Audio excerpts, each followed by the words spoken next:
All right, cheers, everybody. Uh, it's Logan, the drunken metalhead who muses. I have to say that every time. I'm joined by Tyler, all the way up in Alaska, and we're here Yes, for sir. a very special stream. Honestly, this is the kind of stream that I've been wanting to do on this channel since its inception.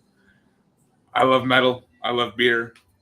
Combine them together, and to me, it's a no-brainer. And uh, I often associate, good metal with good beer, typically. And if you follow me on Instagram, that's kind of the name of my game over there. I take a beer and I search through my collection and see what kind of pairs with it.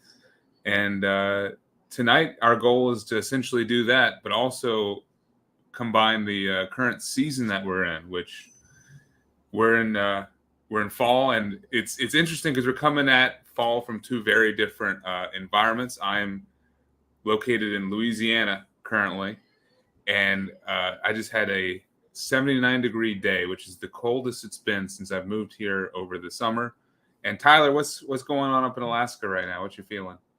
Well, it's like about 43 degrees and just kind of dreary outside. It's very much fall weather outside. See, but your fall weather means something different than my fall weather, like, because it just rains all the time, huh?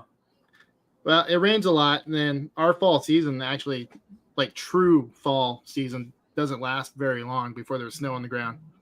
So you have to enjoy it while you can. Yeah. I guess our fall kind of lasts. Supposedly today, according to all like the locals I was talking to, today was the first day of fall because it actually felt cool. That's Okay. a relative term. I'm sure if you were here, you'd be like, God, it's fucking hot.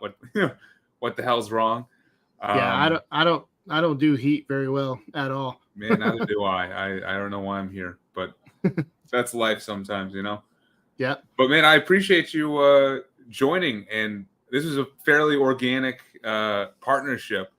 I think we're doing a stream over at Gas Mask and Hand Grenades, and you were just like, let me, next time you want to do a metal and beer pairing, you're interested. So I appreciate it, man. Everyone was, kind of flipping us shit because we're saying, oh, what are you drinking? What are you drinking? And then, Arkham getting in there, Brian. Yeah. He's like, I'm drinking this. So it's like three of us in our own little group, like showing off craft beers. It's talking about beer, dude. Yep. Because that's like that to me. That's always a separate, separate nerd culture almost. The craft beer. I mean, it's like how niche we can get about metal is exactly how niche you can get about beer if you wanted to. And I've definitely met some people who will, they'll drive states over, not for a metal concert, but for like a craft beer release, or they'll, it's all about the hunt, not for like that rare record, but for that rare craft beer. And I enjoy doing a little bit of that. Metal is still probably the peak for me, but finding a good craft beer, you can't beat it. And I think we got a good selection tonight. Oh, I found some goodies. Yeah, like a lot of local stuff.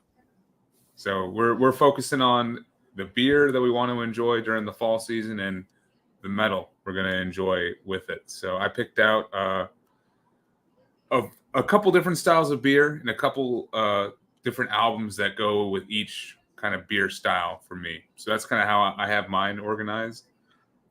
Yeah. I'm not quite as organized. Basically I went through my pile and I actively thought about which albums actually represented that fall vibe. Yeah. Like, so that's the same thing. But I wasn't thinking in terms of like, oh, well, I'm going to pull this album and this beer and like ding, ding. But so what I did instead is, because usually there's a local brewery I go to called Bleeding Heart, and it's just up the street. So I'm usually just going there, getting glasses and getting, crowlers of, whatever to bring home. And I haven't done like a legit beer run in a while because my fridge was stocked pretty good for a while. And I just finally made my way through all the, Yeah. aged bottles and whatever I had in there. So it was time to stock up. So yeah. So I found, so I guess similar deal. I found a bunch of brews that are definitely season appropriate. And yeah, I'm enjoying one right now, in fact. Sweet. Dude, let's dive into kind of the beer, I guess, at least. Like, what was your introduction to craft beer and just actually enjoying the variety of different styles? And was there one that kind of jumped out at you? So it was kind of a natural progression. You know, I wasn't one of those kids. I wasn't drinking when I was a teenager or going to parties or anything. I didn't have my first beer till like a week before my 21st birthday. Like I got started late. Yeah. Like first beer I ever had was a Kokanee. You know, just classic Washington lager. But mainly my early introduction to beer was just get shit faced. So I was drinking like the real shit beers, like the Corona and Miller and all that kind of stuff. And then that progressed to malt liquor because I was like, oh, look at the ABV on this shit. And then, drink 40 ounces, get obliterated. Didn't taste good, but it did the job. And, fast forward a few years, and for shits and grins, I walked into this real small hole in the wall liquor store in a local mall. And I found this corner, and it had a bunch of Avery and a bunch of other breweries, but the old Avery labels really caught my attention. So my introduction to craft beer, my very first craft beer was Avery's Hog Heaven barley wine. So I dove Holy right the fuck in. You went right to the barley wine is like one of the last styles I figured out. So I just, because all the Avery beers, especially at that time, because and I got people that don't believe me, but all Avery's beers used to come in 22-ounce bombers. Even their like high ABV, like their 18-19% beers, were all in bombers. And the Hog Heaven barley wine was like a 16% barley wine. And I was like, dude, it's beer, but it's almost liquor. So I mean, I didn't know the ins and outs of what the fuck I was drinking, but drank it. Like I was the only one amongst my friends that liked it, and it took me a little bit to get used to the flavor. But I was like, well, this is better than malt liquor, like, but it's still kind of funky and still kind of weird. Like I said, it was just that's a pretty heavy style to jump right into. But I mean, honestly, that's like the heaviest outside of like maybe some imperial stouts. I don't know. Yeah, you can get heavier than a fucking barley wine. So yeah, that was my introduction, and then I was still kind of on that kick to, I was like, what's the highest ABV stuff? Like, what's gonna get me, just schnockered or make me look like that douche at a party? Like everyone's pulling out their cheap beers, and I'm just like, got my craft beer, and people are like, what are you drinking? Like, not quite to that level, but I mean, I was drinking them out of the bottle. I wasn't even pouring in a glass, but yeah. And then eventually I landed on Belgian ales, and I was like real high on Belgian ales for the longest time. I'm still a big fan of Belgian ales. And then I finally discovered like the imperial stouts and all the joy that is dark beers. And I was with that like I am with my black metal. Like I go to the liquor stores like, all right, I'm gonna find something that's not a stout, and I walk out with a whole fucking cart full of different stouts, and it's like shit. Stouts, porters. Stouts and porters are the coolest beers, bar none. Like like the containers, the marketing, the names, like fucking Dragon's Milk or there's some like local breweries up in North Carolina and some in Colorado that they have like the most metal names for their porters and stouts, like the deep dark abyss that stares in your soul or something like that. Well, shit, like Deschutes Brewery, the abyss. Yeah. Honestly, I think my tale's a little similar to you. Like I probably started drinking it like 1920. I was a Rolling Rock and Yingling guy, but same thing. You're just drinking to get drunk, not to actually enjoy it. And then I did a internship up in Asheville, North Carolina, which if anyone ever visits North Carolina, Asheville's the place to go. It's like a craft beer mecca. It's amazing. It's like a little paradise. So I just stumbled into just a bar, and there was these dudes from a brewery called Duclaw Brewing, and they were letting people sample this beer right here. Have you had this one? I don't know. Duclaw's in Maryland, so I don't know if they Yeah, probably I haven't seen that one up here. okay. I was surprised, honestly, that they made it down to Louisiana. But I tried this. This is the chocolate peanut butter porter. Okay. And it was amazing. I mean, it wasn't like I was just like all the other Yinglings light beer. You know, you're kind of getting through it. You know, it's your goal is to get drunk, to get buzzed, not to actually enjoy the beverage. But as soon as I drank this, I was just enjoying the whole process. Like it's a legit, like kind of a milk stout, but you get the peanut butter and you get the chocolate. It's like drinking a liquid Reese's. So this was the first craft beer that ever like hooked me. Oh yeah, man! Yep. Cheers to that. Cheers, dude. And for anyone interested, I will be trying to do some Untapped. I don't know if anyone else is on Untapped, but I need to get back on it. I love it. I'm a sucker for it. I use it too much, probably. Like I'm that, hipster at the bar taking a picture of his beer. Everyone is rolling their eyes at me. But oh yeah, I know exactly what you're talking about. I was that dude. Yep. I mean, I have my moments. I still am. For the right one, right? So for the right one. Yeah, absolutely. So I'll be logging some of the beers as we go along. I'm gonna do that too. Matter of fact, I see Russell's already logged his. Like, what's up, dude? Yeah, so far we got Russell drinking a Marzen. There'll be some Marzens later for sure. Yep, I have Nick Irish drinking NyQuil, I guess. Each their. I think that's in response to the barley wine. Yeah. Cheers, guys. Yeah, so that's kind of our entry into beer. Now, let's tie in the music now. So it's fall. What kind of makes a fall album in particular? Like, why do you associate certain albums with this season? Honestly, for me, a lot of it is, some of it's the music, but a lot of it is I base it on the album art to start, because a lot of bands, like they give off that ball vibe, for lack of better terms. It's just, now keep in mind I work in paint, so I stare at colors all day, so I associate a lot of shit with color. But so I see like yellows and oranges and those kind of colors on an album, and I'm just like, oh, this is probably going to be very atmospheric and just very not harsh and icy and that Nordic blast, like yep. That's the fun thing with black metal. Like, you look at the album art, pretty much with 99% certainty what you're getting into. If it's like, black and white cover with a guy doing like, the orb hands, like, it's just going to be some nasty ass icy whatever. And then, or you got the classic like dissection type album covers, like the blues and purples, and you're like, well, it's gonna be melodic and technical shit, and so on and so forth.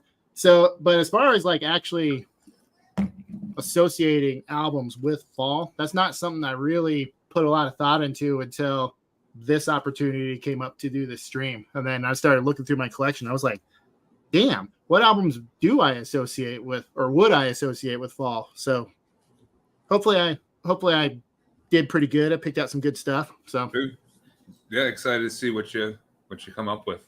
I think for me it was definitely the colors of like the album cover and just the packaging and everything, for sure. Since fall to me is the most colorful and vibrant season, but it was also kind of like it's the mood of the music. There's like it's not super angry or super pissed off. There's a bit more melancholy, and it really kind of gives me a sense of nostalgia.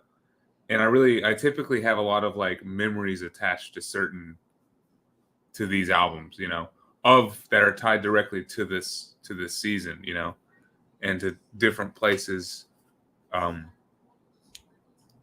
I experienced, just the fall season. So it's definitely a place, and when there's a lot of memories attached to it. So as I said, I think also there's some balance too. As I said, it's not too angry, it's not too like weepy, it's a little like in between. So but yeah, it's I can agree definitely with that. Yeah. And for me, there's certain albums that I feel like I have to listen to every year around this time of year that I don't typically grab off the shelf, And I mean, the same is true, I think, for winter. Like, same is true. Probably, I haven't thought about spring as much, but I'm sure same is true for spring and for summer as well. But there's definitely, subconsciously albums that I'll just grab. And some of them are going to be pretty obvious. I think I'm going to start off with some very obvious picks and then probably try to dive a little deeper from there. But yeah, I don't know, you kind of ready to start diving into some albums? Sure thing, man. All right, man. I'll let you take lead.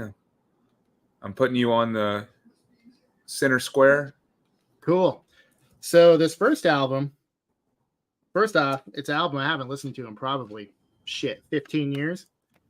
And we started talking about fall albums, and I started thinking about albums that had fall references in the title. But I got this bad boy right here, Dismal Euphony. Yeah, Autumn Leaves, The Rebellion of Tides. It's one of those bands, old Napalm Records band, Norwegian band. Think of it as like kind of, I don't know, Dimmu Borgir light. It's that symphonic black metal, but it's not real aggressive. I'd say it almost has kind of a gothic vibe to it, all in all. It's not a particularly great album. It's not a bad album. It's a pretty mid album. So that's why I wanted to start off with it, because it's one I listened to. It was like, that was kind of cool for nostalgia. And like they had a couple tracks that were on compilations that I'd heard when I was a kid, and yeah, I found this album, tracked it down, and of course, Napalm Records, like this is before they started doing the real shitty CGI art, but they just had like, I mean, what the fuck? Yeah, I mean, what's the chick doing on the back of that? She's got a writing crop, like, and there's nothing in the subject matter. There's nothing in the lyrics that's like anything to do with like BDSM. Does she play the piano? Like she is the keyboard player, as it turns out. But they have another chick in the band. She helped to sell some of the albums, I guess. Yeah, well, there's another chick that's in the band that does female vocals. So that was the thing, like in the real late 90s, early 2000s, like these black end bands, not really full on black metal. Well, actually, some of them, like Siebenbergen and Credible Filth, like they had the kind of the operatic chick singer, that would sing parts and do backup and whatever. So they have that in this band too. So they actually had two chicks in the band. Unfortunately, the keyboard player, apparently she died of a heroin overdose at the age of 24. So 24? Yeah. Fucking hell.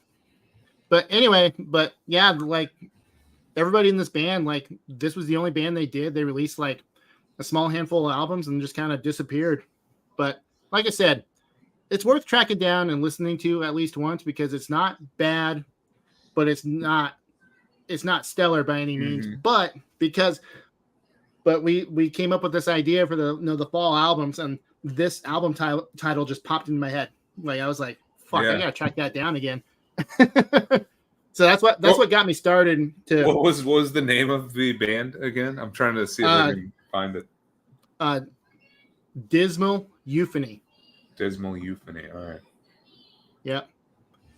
Yeah, I'm expecting there to be a lot of albums that I have not heard of before from you, because that's how, when we did that black metal stream, man, that's how it was. I was getting so many recommendations from both you and Jimmy. Oh yeah. So well, that last one, you're throwing it on there. Yep, that last one I was part of with Peter. The on Gas Mask, when we did the The Deserted Black Island Metal thing? Island, yeah. Dude, like, I mean, I went with safe picks, but man, Peter, holy crap, shit. dude! Like, there was stuff I'd never heard of, and I was just like, Yeah, that's mind-boggling. he's got to be a fountain of knowledge. There's still stuff I have to get through from that stream that I downloaded because of it. So if anyone's interested, please go to Gas Mask and Hand Grenades and watch the Black Metal Island stream. That shit is a lot of great black metal talked about there, and a lot of stuff that people have not heard of. But so for my first pick, I wanted to start with the first album that I kind of like listened to that I was like, this just feels right in the fall atmosphere. And it was North Carolina, like mid September. The leaves are starting to like just pull up on the ground, and you can start to do like the leaf piles and stuff. And I thankfully when I lived in Raleigh, that's where I'm from originally, we were lucky to be in like this kind of heavily wooded neighborhood. It was not suburbia. We backed up to like a public reservoir lake area, and it was absolutely beautiful. So a lot of these albums I'm going to show, I have memories tied directly to that property, and just being able to walk along the lake and just be lost in the music, lost in my thoughts and stuff. But yeah, the first album that I specifically associate with fall that I was ever like, oh man, the weather that I'm feeling and what I'm seeing matches perfectly with the music is NOLA by Down.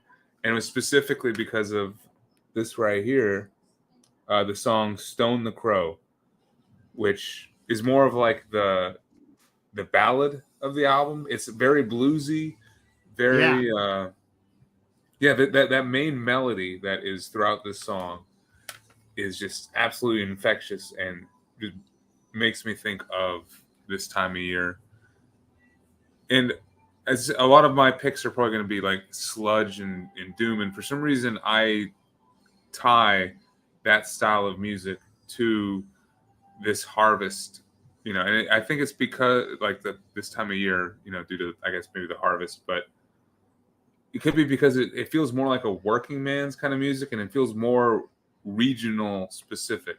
I know like black metal is often associated with regionality, right, and geography, but specifically for those northern states, like in North Carolina, Louisiana, it doesn't feel like those black metal album covers. It doesn't feel like the dark biting music that black metal is. I think it just puts off more of this kind of vibe, like this very, very blues drenched, very riff driven, sludge and kind of stoner metal. And for me, Down was a huge band for me. NOLA is probably one of my favorite albums, period. List off a couple tracks. Hail the Leaf, your classic stoner, like Sweet Leaf song. Eyes of the South probably has one of the heaviest riffs I can think of. And then, of course, the final track, Bury Me in Smoke, probably one of the best riffs, period. But Stone the Crow, to me, is the icing on the cake for, like, a fall anthem. And, yeah. Love this album. It definitely comes out every single year around this time. Yeah, I haven't listened to Down in a long time, but yeah, I was really into him when I was younger. Matter of fact, I should. I mean, I still have some boxes of CDs that they've been packed away forever. You probably have this one somewhere, right? Probably somewhere. Yeah. I mean, along with a couple Type O Negative albums, and but fuck, I feel like an asshole now. I should really find those. But no, you're good. My ADD, like, just prevents me from listening to hardly anything but like black end metal of some kind. I'm too into it. Dude, listen to what you feel, man. Like, that's like, to me, I can't separate like the weather and what I'm feeling out. Like, it feels weird to listen to certain black metal albums when it's 80 degrees outside. Yeah. And that's just me. So I think that's my answer to the oppressive heat. But let's see. I think I'm in the what's up, Jeff? I'm in the pre-drunken phase right now, I think. Yeah, I'm definitely in. I'm pre. Yeah, I'm definitely not. Definitely not the post-metal drinking. No. drinking drunk. We're getting there, though. All right. First one in the books. What we got coming up? All right. So my next one, I mentioned earlier, associate, colors, I guess. Yeah. Color schemes with kind of a fall thing. And this is kind of twofold. So this is my introduction to this band, and the cover art and the color scheme was really striking, especially in this digipack format. That's Primordial, Spirit, the Earth, Aflame. And then, for those curious, like, that's the original cover there. But so you mentioned earlier how a lot of sludge and doom and slower, kind of heavier type of vibes that like really reminds you of fall. And this is one of those albums that I can put on and it feels like fall weather. It feels just kind of just wet, dreary, but still very atmospheric and just very, I don't know. I think it's still probably for nostalgia's sake, but it's still my favorite Primordial album. Mm-hmm. Like there's 2 or 3 of the songs on there that are probably among my favorite Primordial songs for sure. But yeah, the atmosphere on this album, that's what blew me away, was because I hadn't heard anything quite like this when I first heard it. And I forget when this came out, but I got it. But it was in the local record shop right when it first came out. And I was like, wow, that looks cool. I've got to check that out. And yeah, I mean, it's just, what is there to say? Like pretty much I could have picked any of the Primordial albums, and I think it'd be appropriate for this time of year. Yeah, dude, that's a great underrated, I think kind of underrated band, honestly. Yeah, I don't know if they're really underrated as a band, but this is an underrated album, in my opinion. It's funny. I used to own that one. I sold it, but that was the one I used to own. And yeah, I don't own any of their stuff currently, but that's the one I'm most familiar with. That and To the Nameless Dead, isn't that? Yeah. Yeah. That one does have my favorite Primordial song on it, but oh yeah, I remember really liking that one too. Yeah. Yeah, dude, that's a good pick.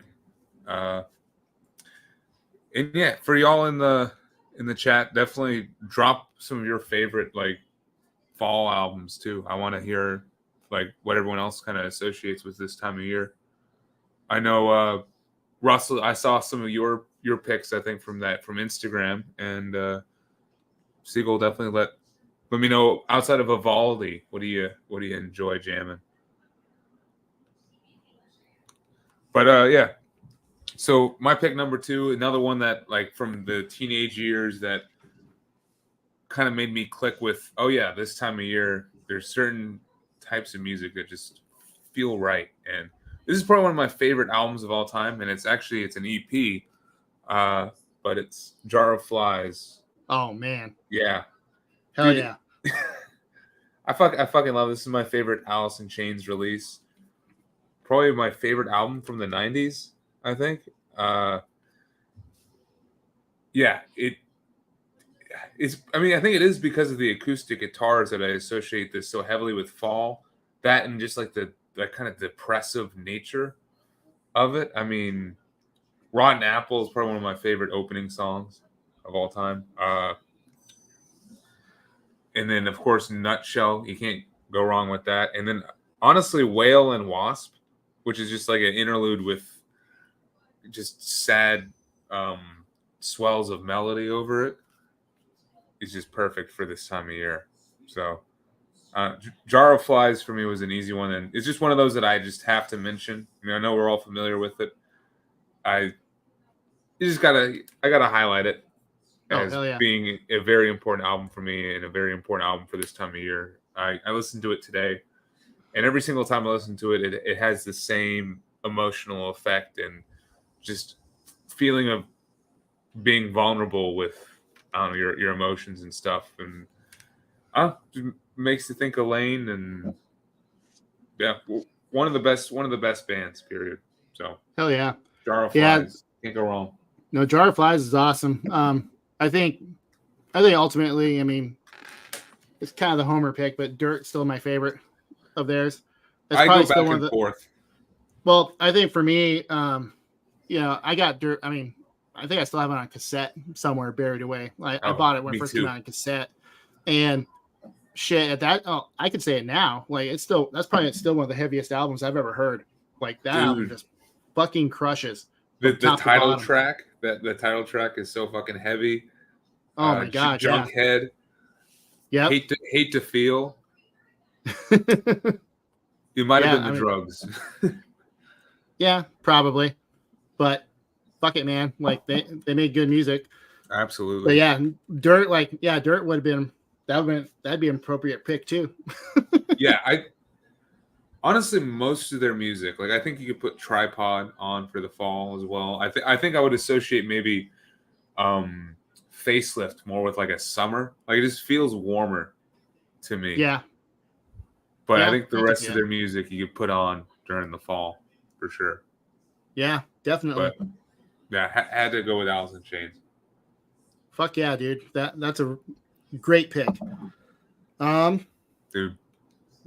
Let's see. What do I want to do? Decisions. Well, because I don't want to start doing the deep cuts just yet. So, we're warming up right now. This is the easy one to get out of the way. So, everyone loves this band, except me. This is the only album I actually really like of theirs. Oh, really? I can listen to a lot. I don't know. There's something about the vibe of this album, but Summoning Stronghold. Wow, and I'm surprised that's the only one that you like. But that's a great pick. But I don't know what it was. You would have been number one Summoning fan, honestly. I don't know what it is, man. Like I don't know what it is with Summoning that I can't latch onto. It's just because I mean I like synth stuff. I like dungeon synth. I like that kind of stuff. And obviously like I like the black metal, but I don't know, something about their approach to it is just, I mean, like I said, it's almost blasphemous to say it, but this is the only album I listened to and I was like, oh, I get it. And then I was very disappointed with the albums immediately afterwards. And I was just like, fuck, dude, they captured something great with this album. And they immediately lost me again. But I don't know, man, like the Rotting Horse and the Deadly Ground, like something about that song, it just grabs me every time. And like, it's just, yeah, it's a great album. But like I said, this is the only Summoning album I own. It's the only one that I actually liked well enough that I had to have it. And like I said, and there's even like Summoning clones that I like, like Kaladin Brood. I like them. You like Kaladin Brood? Yeah, like, so I mean, I like them, but I don't know.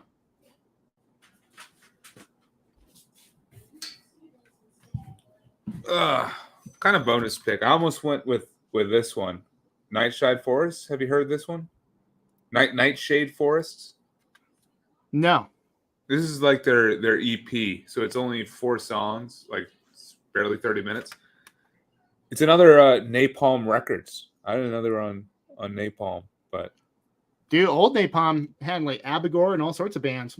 It's crazy. It's and then one of the most changed labels probably. Like, and then like I said, man, I mean, they discovered like the early days of Photoshop, and they had at it, man. Like, and I just love this. Oh, that's super cool. Yeah. Yep. Like, I don't know. Like there's some good Summoning. I am not sold on all their catalog. I only have Minas Morgul is actually the only full length of theirs that I have. Yeah, that's why I really enjoy that one. Yeah. I mean, I've listened to it and I was like, oh, this is cool, but it's like, I don't know. Like, I don't know why. It's just one of those bands that I didn't get it. You must like the riffs, right? not enough riffs. Well, I don't, like I said, I don't know what it was because, I mean, like this album, like you barely hear guitars. Like it's true. It's synth drenched, but I don't know. I think there's just the way it's pieced together. Are there certain songs? Together. Okay, yeah. Just all in all, the way it's pieced together. And like I said, this is the only one that, like, from top to bottom, because I've heard songs I like from the other albums, but not enough to invest in the full album. Mm-hmm. So, but, you know, is what it is. Teach their own, right? Yes, sir. Alrighty. So, next one for me. I posted this on my Instagram earlier today. This was another album from like my teenage years where when I heard this, I mean, it doesn't make any it's not hiding the fact that it's about this type of season, about like harvest and just fall in general. This is the Red Album by Baroness. Mm-hmm. And honestly, this is regionally, it's perfect and right next to North Carolina. This is, of course, Baroness is from Savannah, Georgia. So they're feeling like the same weather that I'm feeling, and you know, but maybe a little warmer. But it definitely is captured in the music here, and lyrically, it's so deeply ingrained in like an old, like kind of farmer style of looking at the world. It's the lyrics are really cool to read along to, and I don't know, the music itself just flows beautifully. Like this is one of those albums where all the tracks flow perfectly into one another, and it's really best enjoyed as a full piece. But then at the same time, that's what I've heard. Yeah, have you heard this one? I've heard tracks from it. Like I said, bands like that, like I appreciate, but I've never really dove into. But they have a pretty big following up here. Like a lot of the local metal guys up here are all huge Baroness fans, and yeah.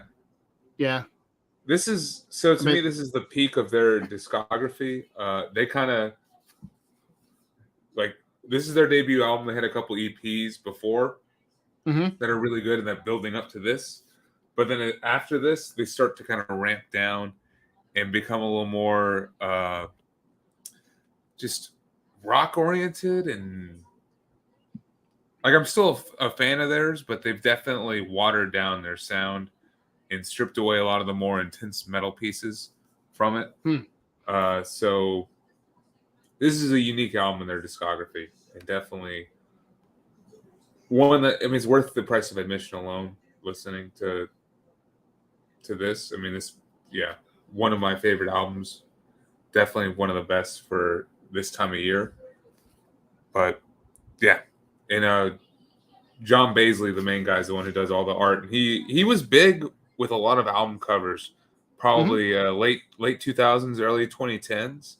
I think he's kind of dropped off a bit outside of just doing album covers for this band, but he used to be everywhere, like doing covers for Skeleton Witch and Black Tusk, everything. But I recognize the art style for sure. Yeah, dude, I think it was pretty iconic for metal during this time period. Like what Marie Landowski or whatever, what he's been for like the past couple years. What's what Baisley was for like 2008 to 2012 or something. No, that's definitely, that's a band that I'm going to circle back around to. Yeah. So do you ever actually like enjoy sludge metal, or that kind of just like more there's a lot more hardcore influence in it, you know? Yeah. Well, that's the funny thing is I like hardcore. Like I like a lot of, hardcore bands like, 100 Demons and stuff like that. Okay. Just that, I guess that classic East Coast, kind of beat down hardcore. Like I didn't like it when I kind of fell out of, I was never deep into the hardcore scene, but I like that real just basic caveman, like beat down, breakdown type stuff. And then when hardcore bands started implementing a little more technicality with the breakdowns, I was like, come on, man. Like the whole point of the breakdown is just just get people fucking violent in a pit. Like, so you were never a Converge fan? Oh fuck no. I love Converge. They're one of my favorite bands. There's actually I don't have a physical copy of the album. If you're a big Converge fan, there's a local band up here called SHE, SHE, and they're all very influenced by Converge and those kind of bands, and they get buck. Like they're like I could listen to them. I like them, but I get to see them live. Like they play live up here fairly often, and they're just, I mean, it's like a 25-minute set, but you're fucking exhausted by the end of it watching them because there's just so much energy and aggression just bursting off the stage. But yeah, that's a band I highly recommend checking it out from up here. Let me see. Yeah, the live setting I'm sure benefits that. And I didn't realize apparently John Baisley's back in Philly now. I didn't know that. I would just assumed he was still in Savannah, Georgia, but makes sense. All right. Which, real quick to answer a question from Russell. So, differentiate between autumn metal and spooky Halloween, and I kind of do. I have a separate subcategory to this discussion we're doing tonight, where I'll be talking about a couple Halloween albums I would pull. Yeah, and a specific Halloween beer to go along with it, of course. Yeah. Well, speaking of which, I gotta crack open my next beer, I guess. Oh fuck yeah! Well, shit. Round 2. Yeah. So that was a lager. Yeah. Here. By the way, I didn't ask you, how was the pumpkin in the lager? Because that is like a different. So here, let me put the can back up here for everyone else to see. So yeah, Girdwood Brewing Company. So Girdwood's it's ski town south of Anchorage, and they have the Alaska Resort like as their backyard, and it wasn't overly sweet. Like it was actually, it was very much a lager, but on the back end there's that kind of nutmeggy type of spice going on. It's good. Like I'll probably buy more of this before it goes away for the season, quite honestly. But let's see here. Oh, look at that fridge. That's fucking sick. Oh, you're not even seeing the good goods. But, no, I'm not. I'm just on the door, like that one with the white candle wax. I'm jealous of that one, whatever that is. So that's a 2017 stout from a local brewery out here in what's called the Matanuska Valley. But Bear Paw River. So all their anniversary ales are barrel aged stouts. And this one's this is the first one from 2017. Holding on to that one. Yep, that's a special occasion right there. Actually, you know what? We're gonna go with another. Yeah, because the other beers are buried, so I'm gonna go with another Girdwood Brewing Company beer. So it's their best beer. Yes. For Oktoberfest. So it's the season. Yep. So very cool. Once again, very cool stylized art from local artists. So, and let's see here. For my next album, actually, you know what? Screw it. I'm gonna dive into kind of a deep cut. Yeah. A more modern deep cut, but it's appropriate to. Russell's question reminds me of it. Now, granted, I do agree that there is a distinction between fall music, a Halloween, and Halloween music. Like Halloween music, I'm thinking of, Sam Hain and Misfits, that kind of shit. But I'm gonna go. These guys just recently released a new album. So, band is called Trest, Trest. They're from Germany, but this is a very Slavic sounding band. Like it's kind of hate foresty. As far as their approach to music is just very driving and very droning, heavy pummeling riffs. I wouldn't necessarily relate this to fall music. However, what these guys are all about, each of their albums explore witch trials, and you're not going to be able to really read that but all the track titles here are the names of people who were killed executed after a trial and being accused of being a witch. And the distinction for all these guys is they're the last person legally killed in their respective country for being a witch. And their newest album, I can't pronounce the name of it, but the newest album is all about the Basque witch trials, which was at the tail end of the Spanish Inquisition. And there again, all the song titles are names of the witches that were killed in these trials, or people accused of being as such. It's pretty menacing music, and like I said, I wouldn't necessarily associate it with fall time, but the subject matter is very much appropriate to the season, I think. But I would agree there.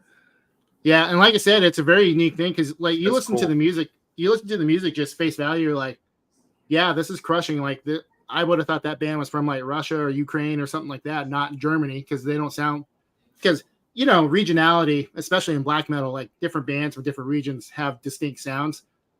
These guys definitely buck that trend. But yeah, and I thought that was a really cool approach. Is now granted, there's no lyrics with the music, and the dude, like I said, sounds like the guy from Hate Force, so it's very more lower guttural type vocals. So no fucking clue what they're even singing about. But the names, the track titles are always the name of a witch who was killed in some sort of trial. So, dude, no, like I said, I've never heard that band. That's cool.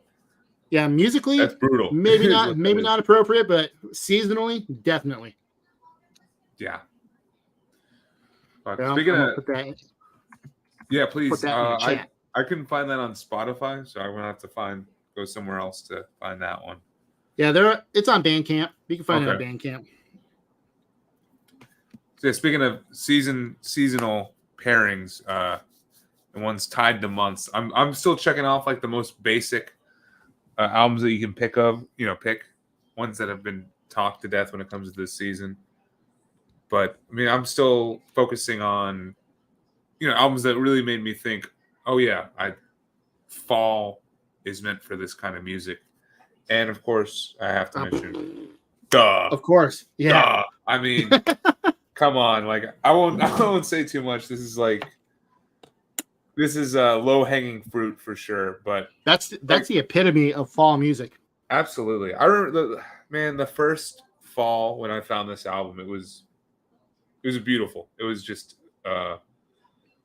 amazing. There's nothing like listening to an album like this for the first time and experiencing a fall also. It's just, yeah.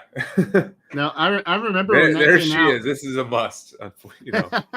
For better I remember when that album came out. What was this? Was this 96? Yeah. It says it on the back, 96. I was in high school. When it came out, and my best friend, he's still one of my best friends now. Like hardcore type of fan. Yeah. Like got the Hammer gear like tattooed on his wrist. And, yeah. And I mean, he was very inspired by that band, and yeah, I got my fill of typo through him, and I'm no complaints. I loved it every time. Yep.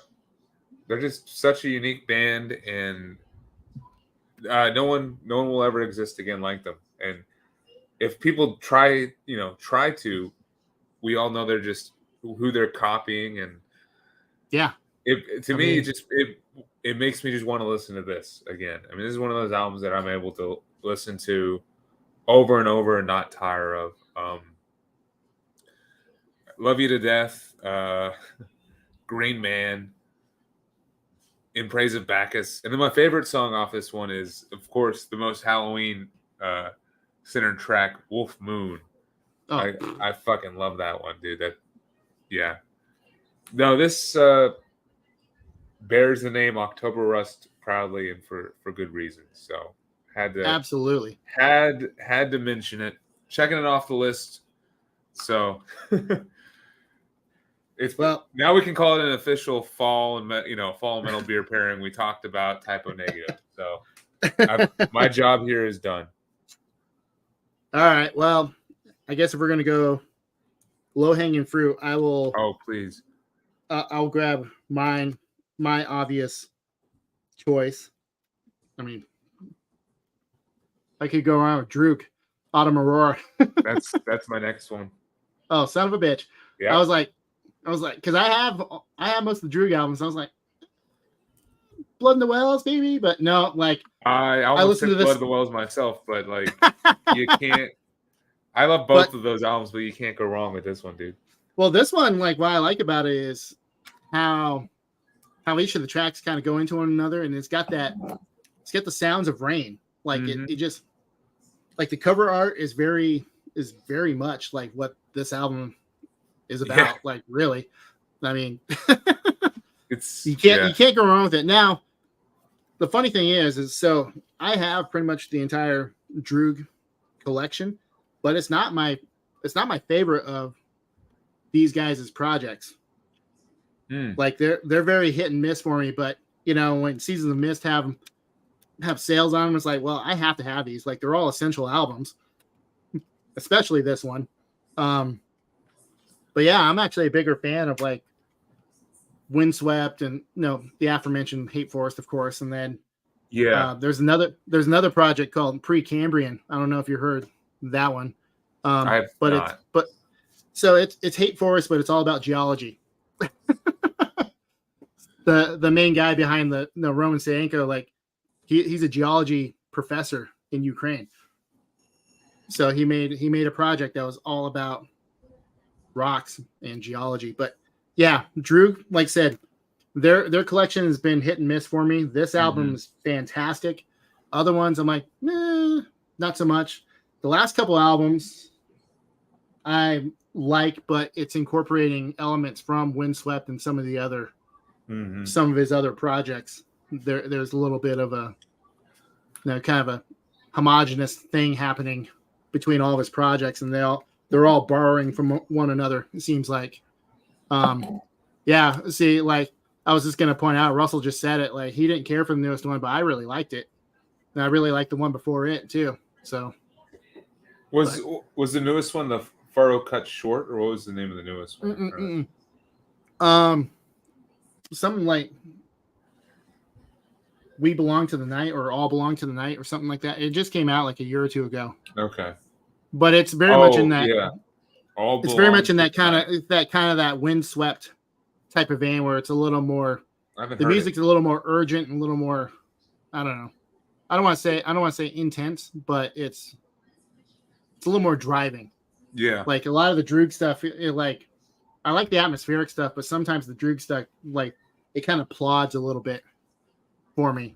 But probably because I'm just not in the right mindset to listen to a lot of their albums when I do decide to pull them out. But Autumn Aurora, though, yeah, this is the essential one for sure. Yeah, as I said, this was gonna wrap up my like low hanging fruit, just albums that made me be like, oh, autumn is just the perfect time of year to listen to music, and yeah. I think of this almost as like a concept album where it follows the full season. Like fading is summer fading into like the rainy beginning of fall, and then we get like Sunwheel, which is like that, that warm part of the season where it's kind of more dry than anything. And then the final track, which is just that instrumental, the first snow, is beautiful. So yeah, like I said, everything you said, man. I love this album. It's one of my favorite black metal albums. Yeah, it's. I hadn't listened to it in a little while. Yeah, it'd been a while, and I popped it out. I popped it in again, and I was like, yeah, this is awesome. It was one of the ones I picked for the Black Metal Island stream. Yep, so that's why I remember that. Yep, it was a pretty easy one for me to just be like, all right, I'll just keep this one off the shelf for the next one. But well, Kellen, I'll go ahead. Yeah, Kellen just he just influenced my next pick. Doomtober, sup, Kellen, and we also Rick's popping in. Yeah, I see that. Cheers, man. What's up, guys? And I'm going on to my next beer. So one of the first things that kind of happens that like lets me know it's a different time of year. Football starts popping on the TV. I Yep. don't know if you're a sports fan. I'm not necessarily like a huge sports fan anymore, but guess what? Football is huge here in Louisiana. Everyone's Oh, talking about them Saints well, always. when the Saints won their Super Bowl, like they literally rescued New Orleans. Like, Yeah. I mean, Also, like if you're I say if you're living down there when like it was Hurricane Katrina, right? yeah, That was so if you're living there at that time and you did not become a Saints fan afterward, then you there was just no hope. Like you're they kicked you out almost. I mean, that's how I yeah. feel like now. If you're not watching the Saints or this other fucking team, if you're into college football, fucking LSU, Yep. yeah. Which, by the way, I hate LSU. Fuck LSU. Uh, my dad was or is a Bama fan. Roll Tide. So Yep. I always grew up resenting the Tigers and LSU and everything they did. But it's so big down here. I just got to blend in, win and roll. You can't escape it, dude. You can't escape it. Can't escape it. So go Tigers. They played today. I don't know if they won or not because, as I said, I don't really actually follow sports currently. Yeah, I just pretend to while I'm at work, or if I run into a neighbor who's like trying to make small talk. There you go. Yeah. No, I'm I brought out my Pabst. Nice. No, I'm a sports fan. I grew up playing sports and all that good stuff, but I'm partial to the Pacific Northwest. I was born in Seattle, so So what are your teams? You like the Seahawks?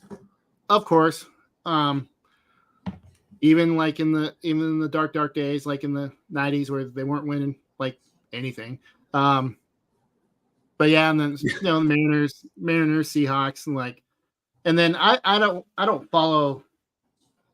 I don't have like a set college football team because I didn't go to college or anything like that. But there again, I'm kind of partial. Like I'm more interested when it's Pacific Northwest teams doing their thing. Makes sense. So yeah, for me, I'm a State fan. I graduated from State in NC State. So okay. Wolfpack, and then Bama for college, I would say. But it's always tough for me to keep up with it, and actually care. Of course, no one likes Bama. It's fine. I get why.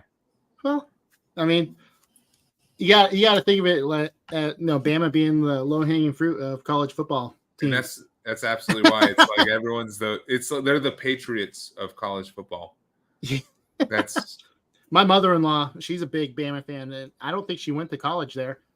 She's just really into that team and actually I didn't even know she was I didn't know she was into sports until like just a few years ago. And then she was like, "Oh, college football season, Roll Tide." And I was like, "What?"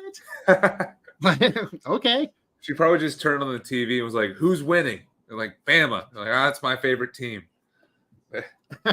That's who I want." But yeah. Actually, I didn't read it on the can. What style of beer is that? Oh, it's just a lager.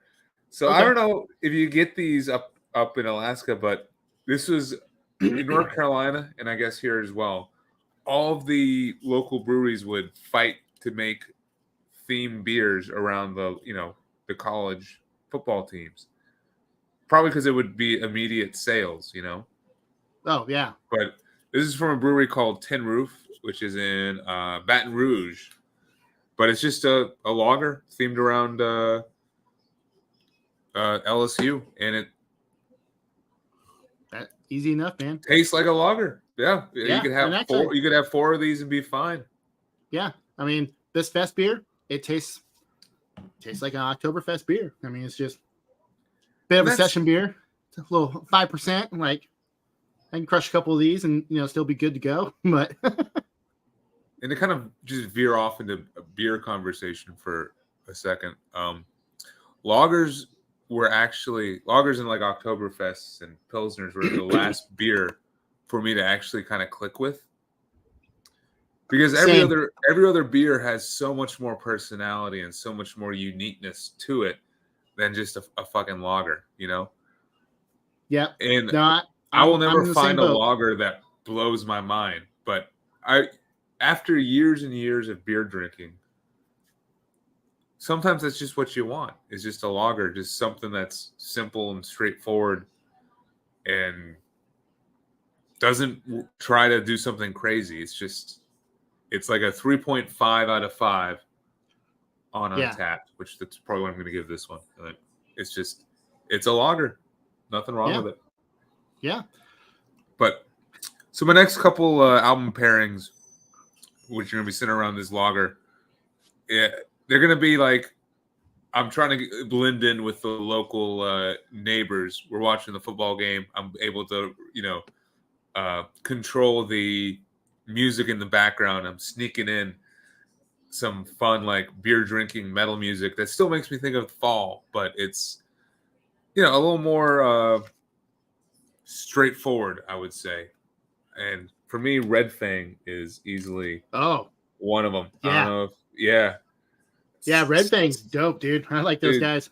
Yeah, I love these guys. I mean, they're from Portland, right? So they're kind of close to where you're at.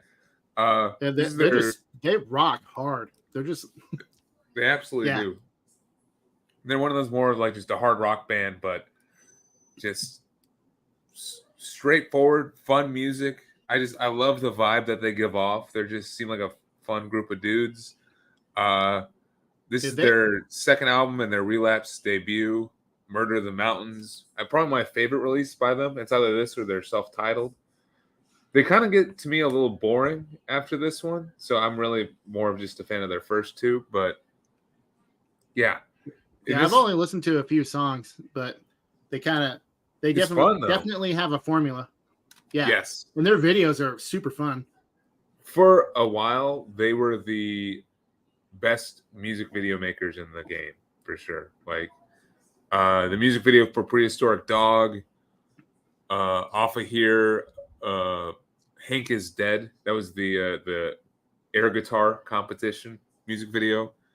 And then Wires, which is they just wasted $1,000 with a truck that just runs into all kinds of different stuff that they bought. It's beautifully stupid is how I would describe it. But those guys have played up. Yeah, they played up here a couple times. Yeah, I was gonna say I bet they do because honestly, I don't know how long it would actually take to get around through Canada to get up to you. They're gonna fly up. Oh, they do fly. Have you seen them? I did not like. Okay. Honestly, man, like so, I play. I mean, I'm not playing much for music right now, but I play in the local scene. I do my thing, but I don't like. I really don't. Oh, you don't like going to concerts, really? Not locally, just mostly because it's not because of the bands. Like, it'd be cool to see a lot of these bands, but it's just the people that go. Like, there's a lot. I don't know. It's kind of an asshole thing to say, but I just don't want to be around a lot of the people that go to those shows because they're a little too extra, if you know what I mean. Like, they're just like, yeah, we're here at the show. We're just going to fucking rage. And you're just like, you don't need to, dude. Like, you can just chill out. But no, there's a company up here. Well, they're still kind of based up here called Family Tree Presents. And the gal who runs it, Sarah Peterson, she lives down in San Diego now, and she's part of some real big promotional group. Like, she herself represents a lot of pretty big name bands, but she's like personal friends with, between the Buried to Me and Red Fang and like those kind of bands. And so she's brought a lot of those kind of bands up here because of her influence. But since she moved out of state, we don't see shit for those kind of shows anymore. Like, that influence is gone. And I don't blame bands for not wanting to sink the money for coming up here, but yeah, they're not sinking the money to come up here. Because I guess, as you said, it's flights for what, one show, two shows? Yeah, like if they're lucky, they'll play a couple shows. They'll play in Anchorage, and then actually a few years ago, like before the whole COVID thing, there was we had a couple all ages spots, so they would do a 21 over show, an all ages show, and then they would go up north to a city called Fairbanks, and they would play like a show there if they were lucky. But yeah, it's just bigger. But I mean, they really weren't able to. They could. Maybe the guys are flying up with their own guitars or something, but they're having to borrow like a back line, and I don't know. Like a lot of bands, they're just not. They're not down for that. They want to use their own shit, and I don't blame them. But yeah, I don't know. Like there hasn't. Now the only bands that seem to come up here are cover bands, and then a lot of bands that like, they're playing the state fair now. Like Megadeth was supposed to play my state fair here. They canceled, and then who was it? Shit, I just forgot. Not Killswitch Engage. Oh, is it another metalcore kind of band? But another metalcore, and they stepped in and they filled in for him, and I was just like, okay, like that's wild, and that's kind of weird, but yeah, they're yeah. So they're playing like I saw Megadeth was playing the state fair, and I was like, is that the beginning of the end? Like, are they officially on that decline when they're playing like a state fair show? They might be, though. It seems like Alaska's different. I don't know. But yeah, like I don't know. It's kind of cool. Like there's been bigger, not just metal artists, but bigger. I would go to artists them in at general. a state fair show. Yeah, I would see Megadeth at the state fair, no problem. Probably. Yeah, it'd probably be the cheapest tickets you can get. Yeah. You probably turn in soup cans and get a ticket to go see Megadeth. Right. But I don't know. Like I was thinking about going, and then I saw they canceled, and then God, it's probably Unearth or August Burns Red, or I don't know. No, it'll come to you tomorrow. You'll be like, the pointless fact. And I could see it. Like I could see their album art, and I'm familiar with the band, and I'm just like I'm brain farting on it right now. But it doesn't matter. It doesn't matter. But It's just another metal band stepped in, and it was like, yeah, at the state fairgrounds, they're not playing in front of a huge crowd. Like the little grandstand, I guess you can call it, in front of the stage. It fits maybe like a couple hundred people, 300 people. Like it's not a big show for sure. I'm with Russell over here. I don't know if it's a state. I think state fair singles more that you're done. Casino just signals that you're old. Yeah, I would agree with that. Yeah. I'm sure Megadeth will start popping up in casinos soon, though. Coming right? to a Hard Rock near you. Which I might be able to see Ministry at the Hard Rock coming up down here. So Ministry now. Who did? Jurgensen needs to hang it up, man. He does. I saw those last couple of videos that he put out for his. I was like, he is fallen a long ways.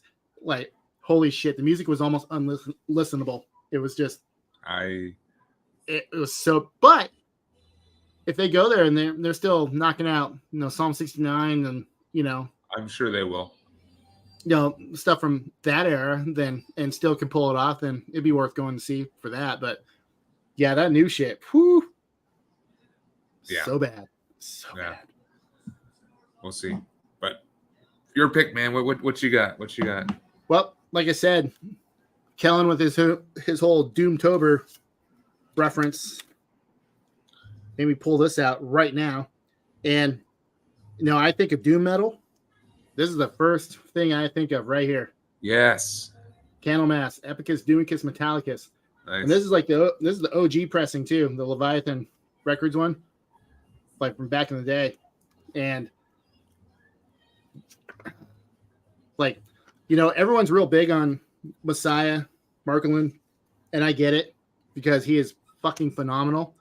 But I like the vocals on this album a lot. I like that kind of more heavy metal style that was on this.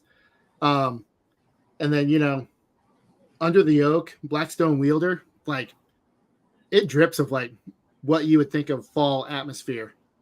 Just dreary and just downtrodden. And I don't know, man.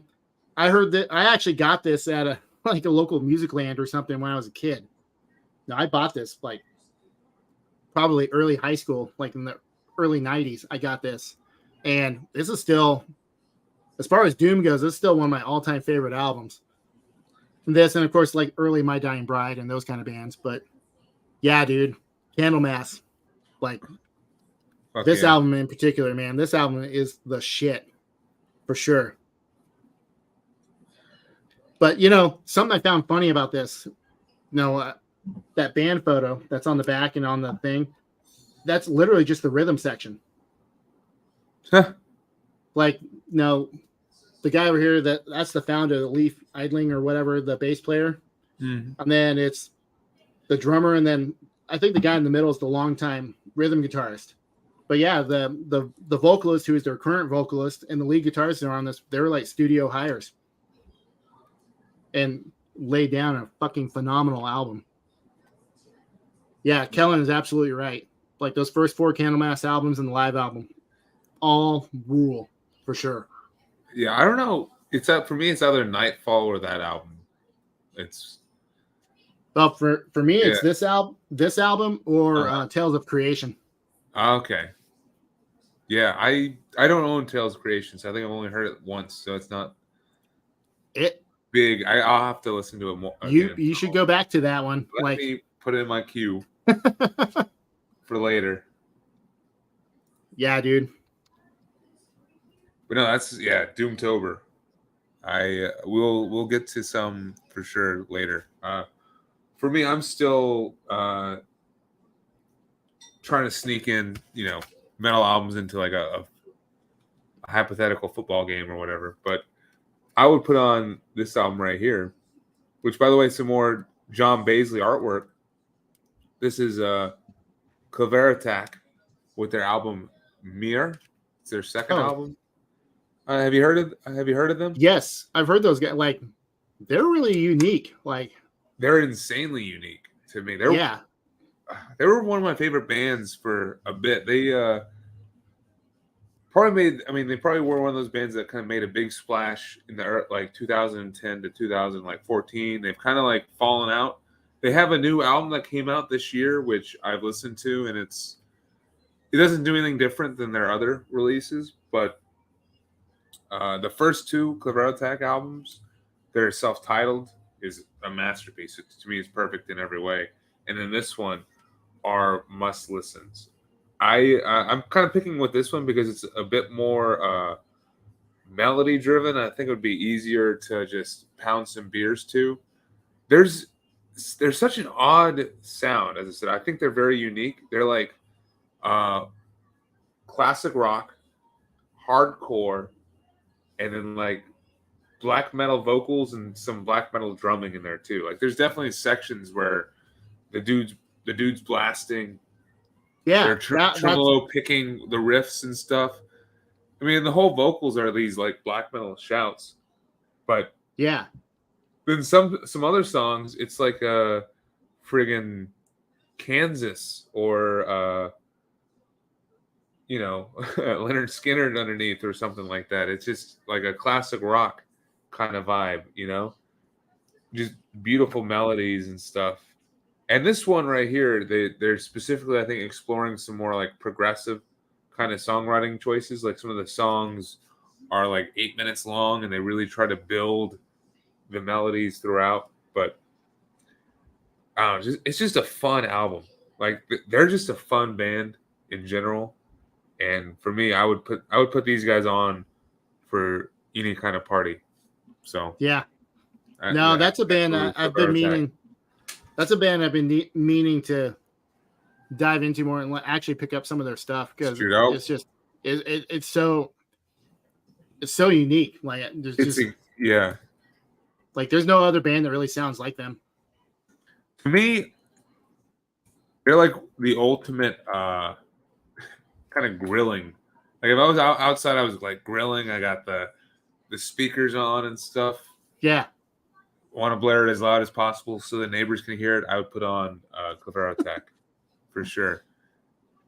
And all their lyrics are in Norwegian, or it's a mixture of Norwegian and Swedish, I think. I don't know. Very Scandinavian. Yep. Ultimate Scandinavian, but yeah, those first Like two Doom. you can't go wrong with it. Honestly, not a bad comparison. Nope. Not a bad comparison. I might substitute something else for Tombs, but I think Allman Brothers is right on for sure. Hell yeah. All right, Tyler, what we got? So actually, before my next pick, that LSU lager you're drinking. So that was something I meant to bring up when you were talking about that. I get pumped when I see bands talking about it's like, oh, we collaborated with X brewery to make a signature beer for us, and it's always a lager or just some kind of simple ass ale, and it's like, dudes, like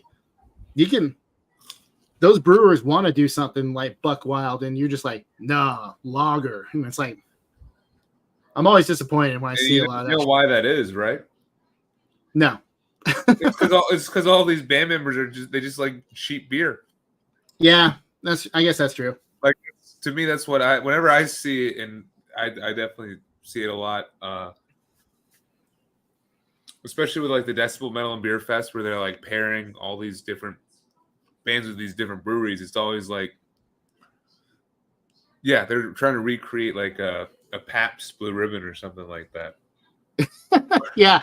Overpriced PBR. or like a Pilsner, or a lager or a Pilsner, or maybe like a session ale.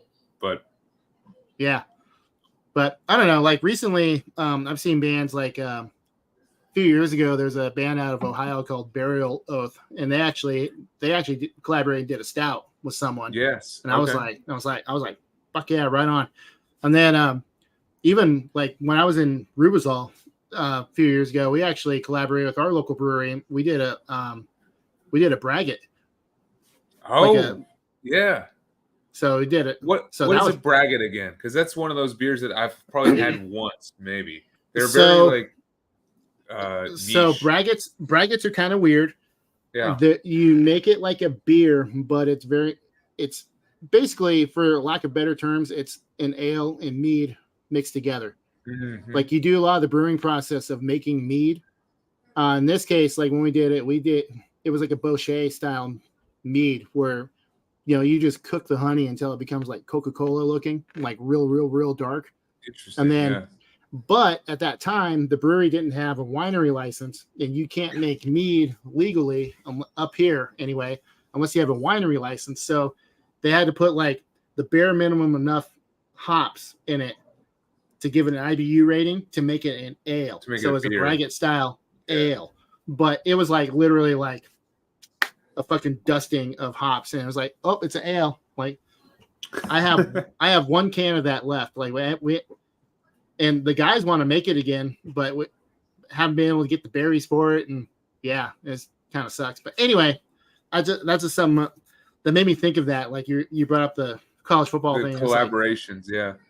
And it's like so many of these bands like just do real basic ass shit, and it's like, and not from like low key breweries either, like pretty renowned breweries, and they're just like, like going to like Three Floyds and having them make a fucking like PBR style lager. Yeah. And it's like, bro, come on.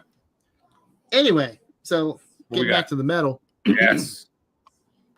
So this is very much like an icy black metal album.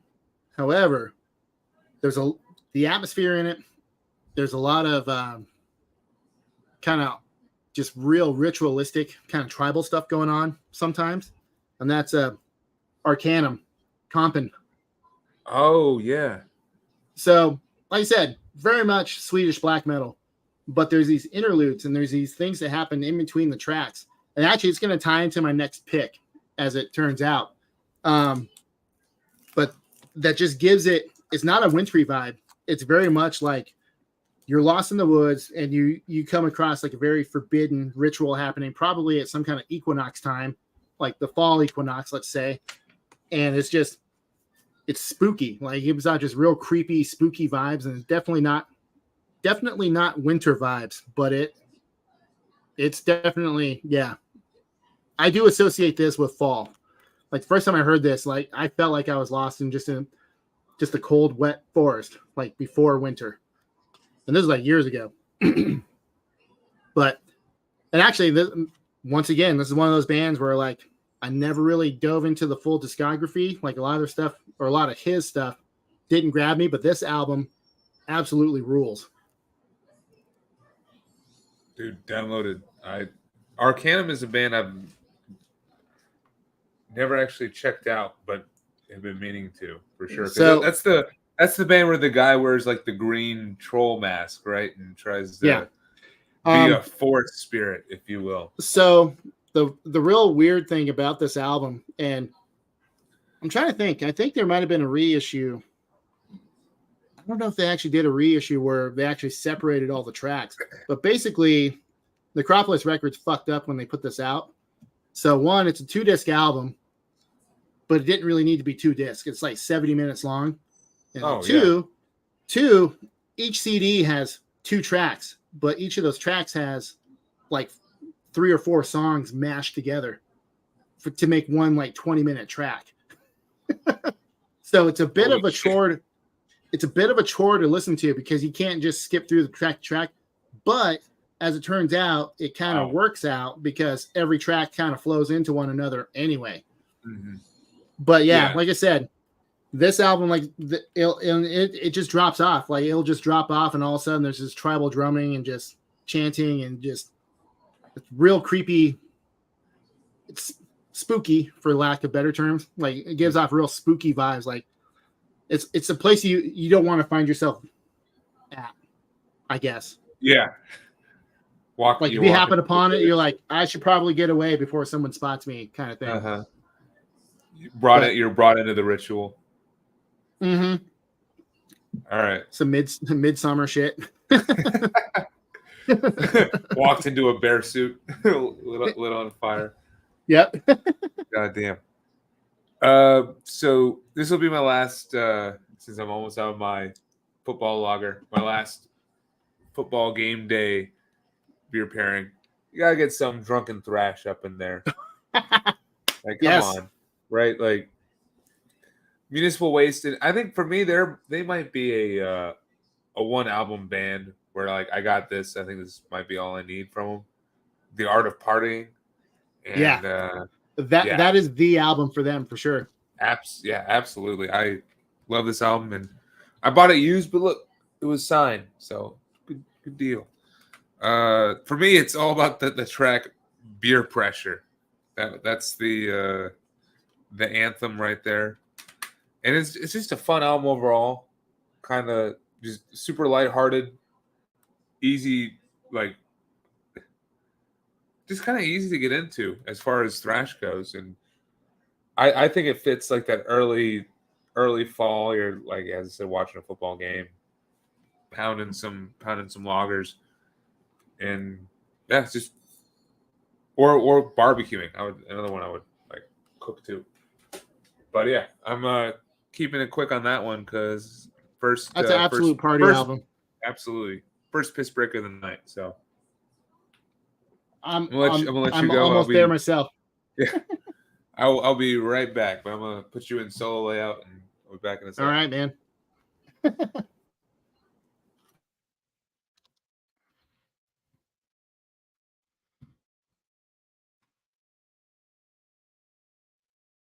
Oh goodness. Hopefully everyone's having a good time out there right now. Watching 2 nerds talk about beer and the occasional metal. Actually, I meant to. So Russell, I saw in your Instagram post, I saw some beers kind of tucked off to the side of that picture. So what else are you drinking tonight, man?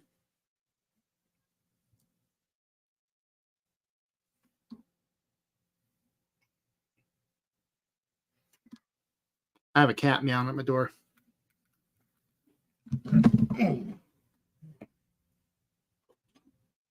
Get in here.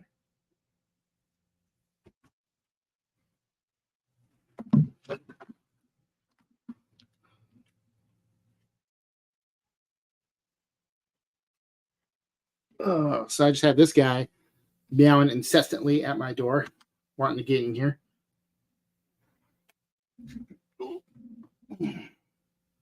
There you go. Oh, I didn't know about I didn't see the Imperial Stout. Yeah, that's all I'm drinking so far is local breweries, and that's probably going to be the flavor of the night, honestly. All right. How we doing? Oh, good. And I'm just asking Russell because I saw the beers that he had posted in his thing on his Instagram post. And he mentioned the Marzen, but he didn't say anything about the Imperial Stout. Oh, Fremont Brewing? Fremont Brewing's legit. I've had Fremont. I visited Seattle a couple years ago. I was able to get a couple Fremont beers. Yeah, we get Fremont up here for sure. Nice. Yeah. Did Russell tell me what other albums you had picked out? I saw that you had Gallo Braid and Druk, and it looked like an Imperium album. Which I need to get into Imperium. I have not listened to any of their stuff, so I'm open to recommendations. Give me an album, I'll download it. I'm gonna go take my piss break now. All right, I'll jump into my next pairing then. So I have my Oktoberfest. This is gonna be my Oktoberfest right here. A classic German Munich. So this is not local.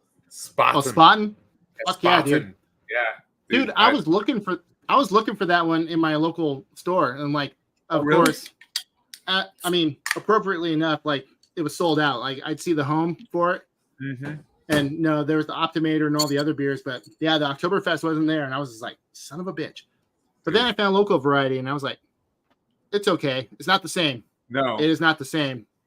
But anyway, I will be right back. All right. Cheers. No, yeah. So Spaten is definitely one of those like German breweries that it's worth buying for sure. Like it's definitely different than a craft brewery. And you can taste the difference. There's a unique flavor to these European beers. Look, I got it in my my Stein. Cheers. So now we are entering a different kind of album I typically associate with fall. One where it's still kind of more fun and lighthearted, but it makes me think of more medieval and traditional styles of beer, but also just the kind of late fall vibe. So here we go. We got a couple. First, I want to highlight a new album that came out this year. This is Blood Ceremony with their album The Old Ways Remain. So this is like hard rock, stoner rock, progressive rock. I don't know. This is the latest Blood Ceremony album. Oh, okay. And, yeah. It's kind of whimsical and it feels medieval. And to me, it pairs well with like a traditional Oktoberfest and just the idea of Oktoberfest overall. And yeah, I don't know. I've been really enjoying this album. This has been one of my favorites from 2023.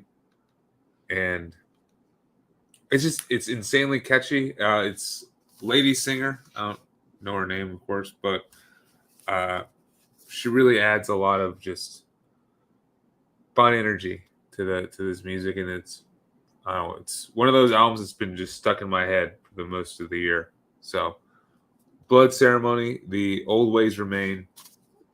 Nice. Yeah, I've seen a lot of buzz about that in a few of the Facebook groups I'm part of.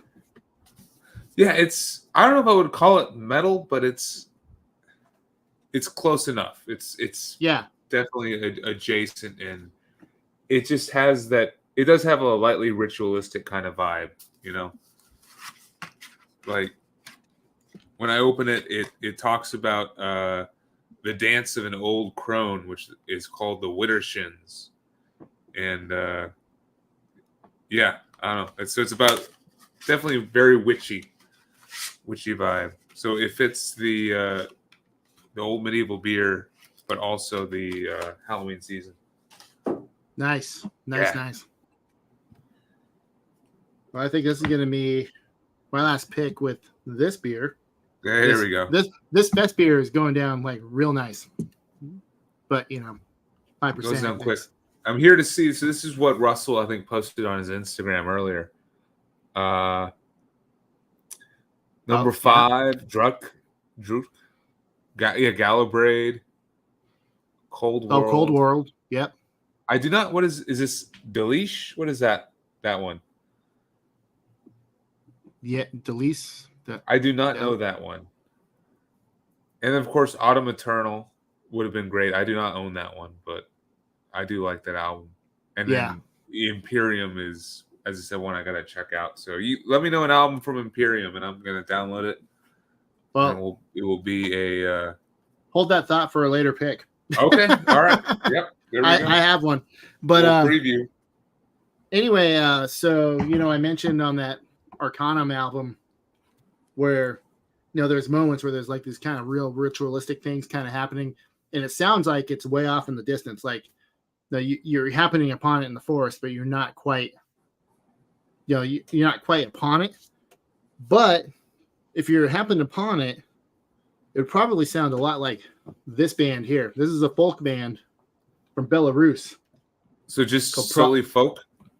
Yeah, it's a neo-folk called Prognavit.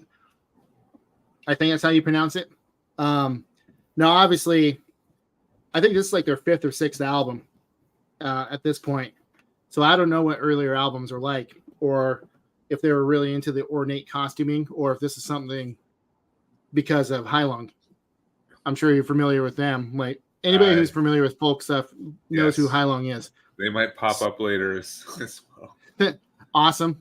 Appropriate. Yeah. Anyway, so this is very much like, I find this to be very much fall type music. Like the back album art is like, it's a close up of a burning fire. It's like the embers in the wood. But with Heilung, their name translates to healing, and there's a lot of darkness that happens in their music, but the overall vibe is very uplifting and just very kind of encouraging, right? Especially their newest albums. This Prognavit, it's all dark and it's all just, it's not brutal, but like I listened to this whole thing and I'm just like, there's nothing uplifting about this at all. This is, you very much have found yourself in that ritual you're not supposed to be in. Matter of fact, the chick holding the human skull, like, it's some art for sure. It's very much, but it's similar style of, neo-folk's not the right way of saying neo-folk's like, acoustic guitar and a singer, but it's that kind of new age folk music, like very tribal and very, very heavy, percussion, and just, the vibe is just, it's super dark. But like I said, I feel like the real ornate costuming probably happened because of Heilung, because I've seen earlier albums and they were just in traditional like tunics and that kind of thing. Which still, very appropriate for the style of music. But yeah, I will try to type out the album title, but I'll have to pull up character map for a couple of the characters because good luck. It's Belarusian, so it's not quite Cyrillic, but it's got it. Yeah, but no, this is very, very good. If you like Heilung, like I highly recommend checking this out. I think the only way you're gonna find it online to listen to is through YouTube. I found it on Spotify. I just downloaded. Oh, you did find it on Spotify? Yeah, cool. Yeah. So, Kellen, yes, Tenhi is on my list. Awesome. Matter of fact, Tenhi might pop up, not a full album, but I have something that'll have Tenhi on it. I do not know Tenhi. So is that another like neo folk? Yeah, it's another artist? kind of ambient folk. I think they're from Finland. I want to say. I can't remember.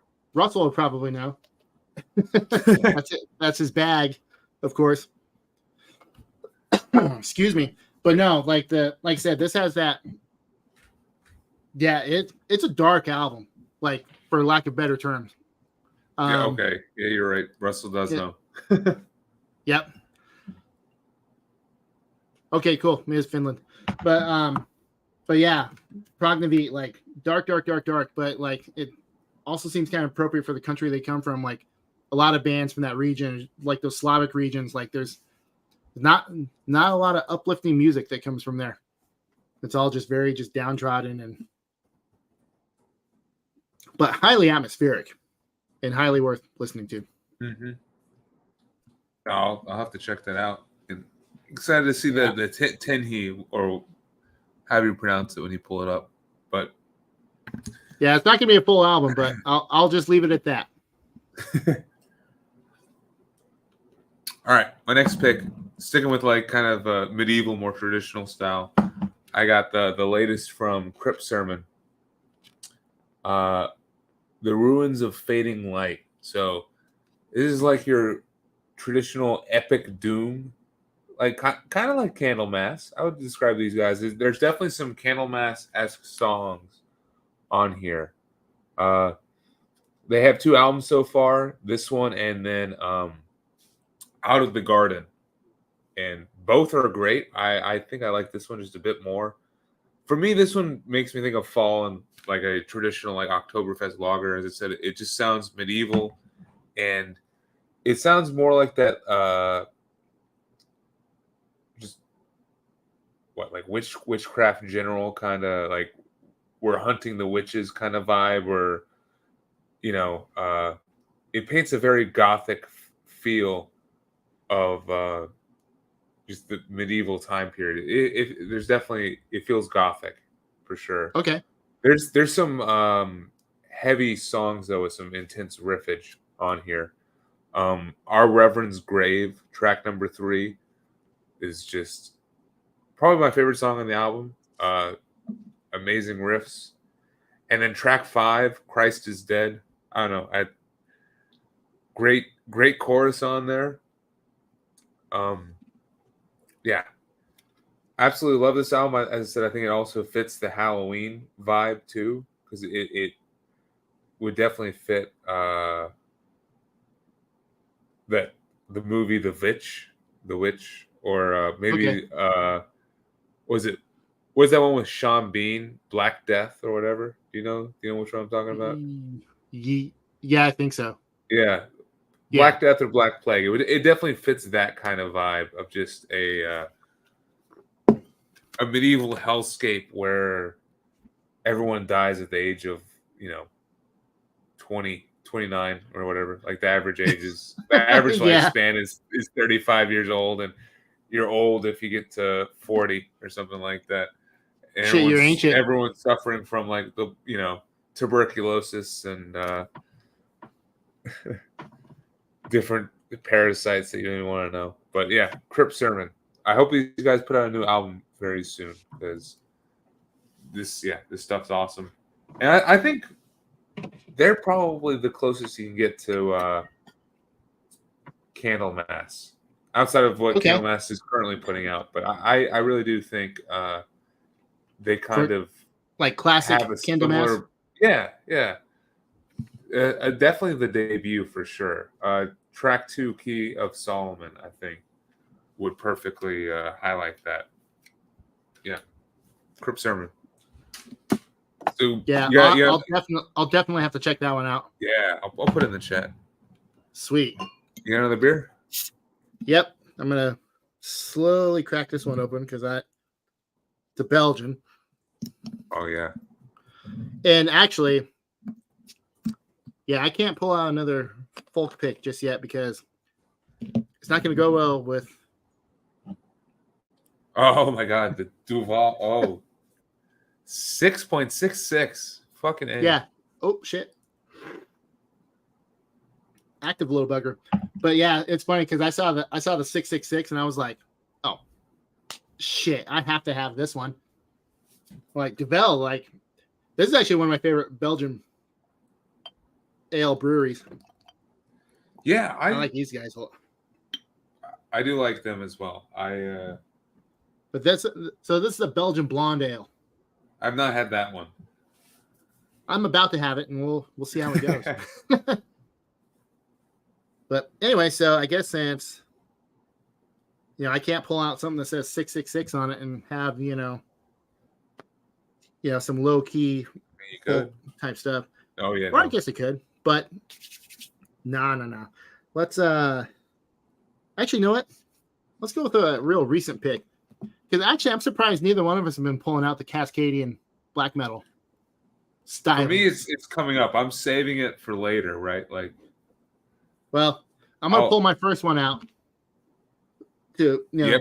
Let's see. Oh, okay. Callum and Solitude Eternus.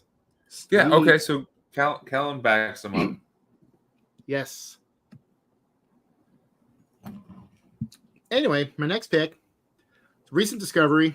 The guy actually released. It's a one-man band, of course, because it's black metal. Because you gotta be one-man band these days.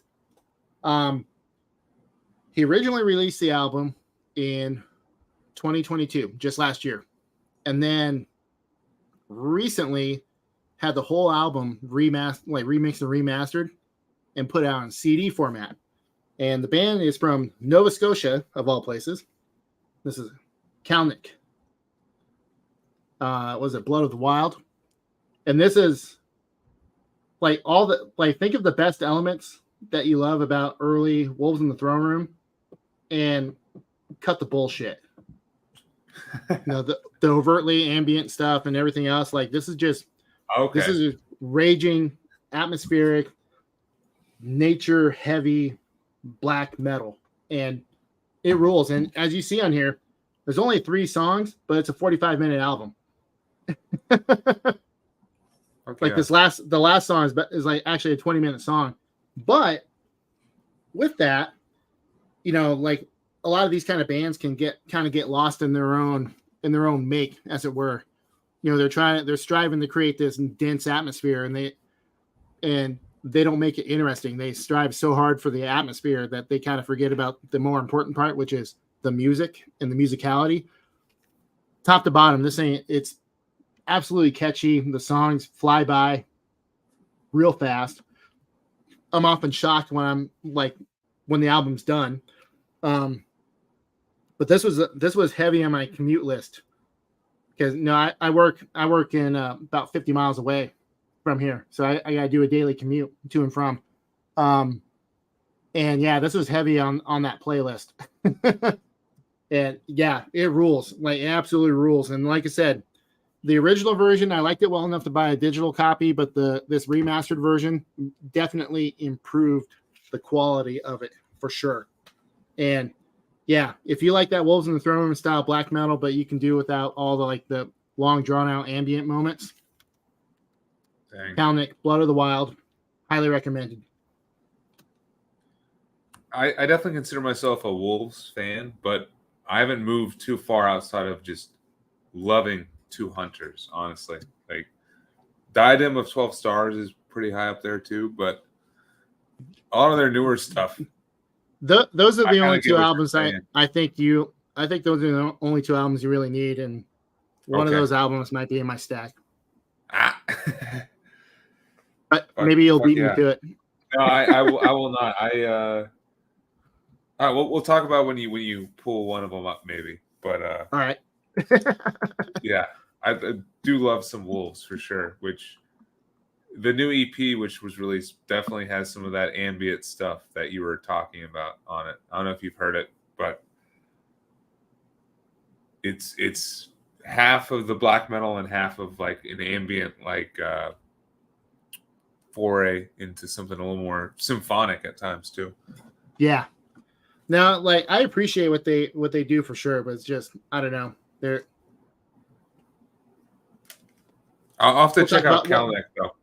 Yeah, it rules. And like I said, it's one man band, so like the program drums and all that stuff. And there are moments that are still like a little muddy, but the remaster work on it definitely improved the quality for sure. But what makes it confusing is on Bandcamp you can find both versions. So, Uh, I mean, it's worth. buy them both, I guess. Yeah, I mean, yeah, for sure. All right. So for me, I gotta include some death metal. I guess this might be like the one death metal album I'm able to actually sneak in, and it's because of the medieval ties and the you know the traditional roots of brewing. You know, like something as old as Spaten. Like God knows how old this beer recipe is that they're still making. I'm sure hundreds of years and stuff, but for some reason, it summons or makes me think of this band right here, Dead Congregation. Oh, okay. This is their album Promulgation of the Fall. And I think it's because of just the religious nature or the anti-religious nature of this album. Just makes me think of like the monastery monks and stuff, and just really the Catholic Church overall, and just makes me think of Trappist life. But then also, as far as death metal goes, I find this to be a very dry listen, if that makes sense. Like it's not like a Florida death metal output or like an old school death metal where it sounds like a rotting corpse or something.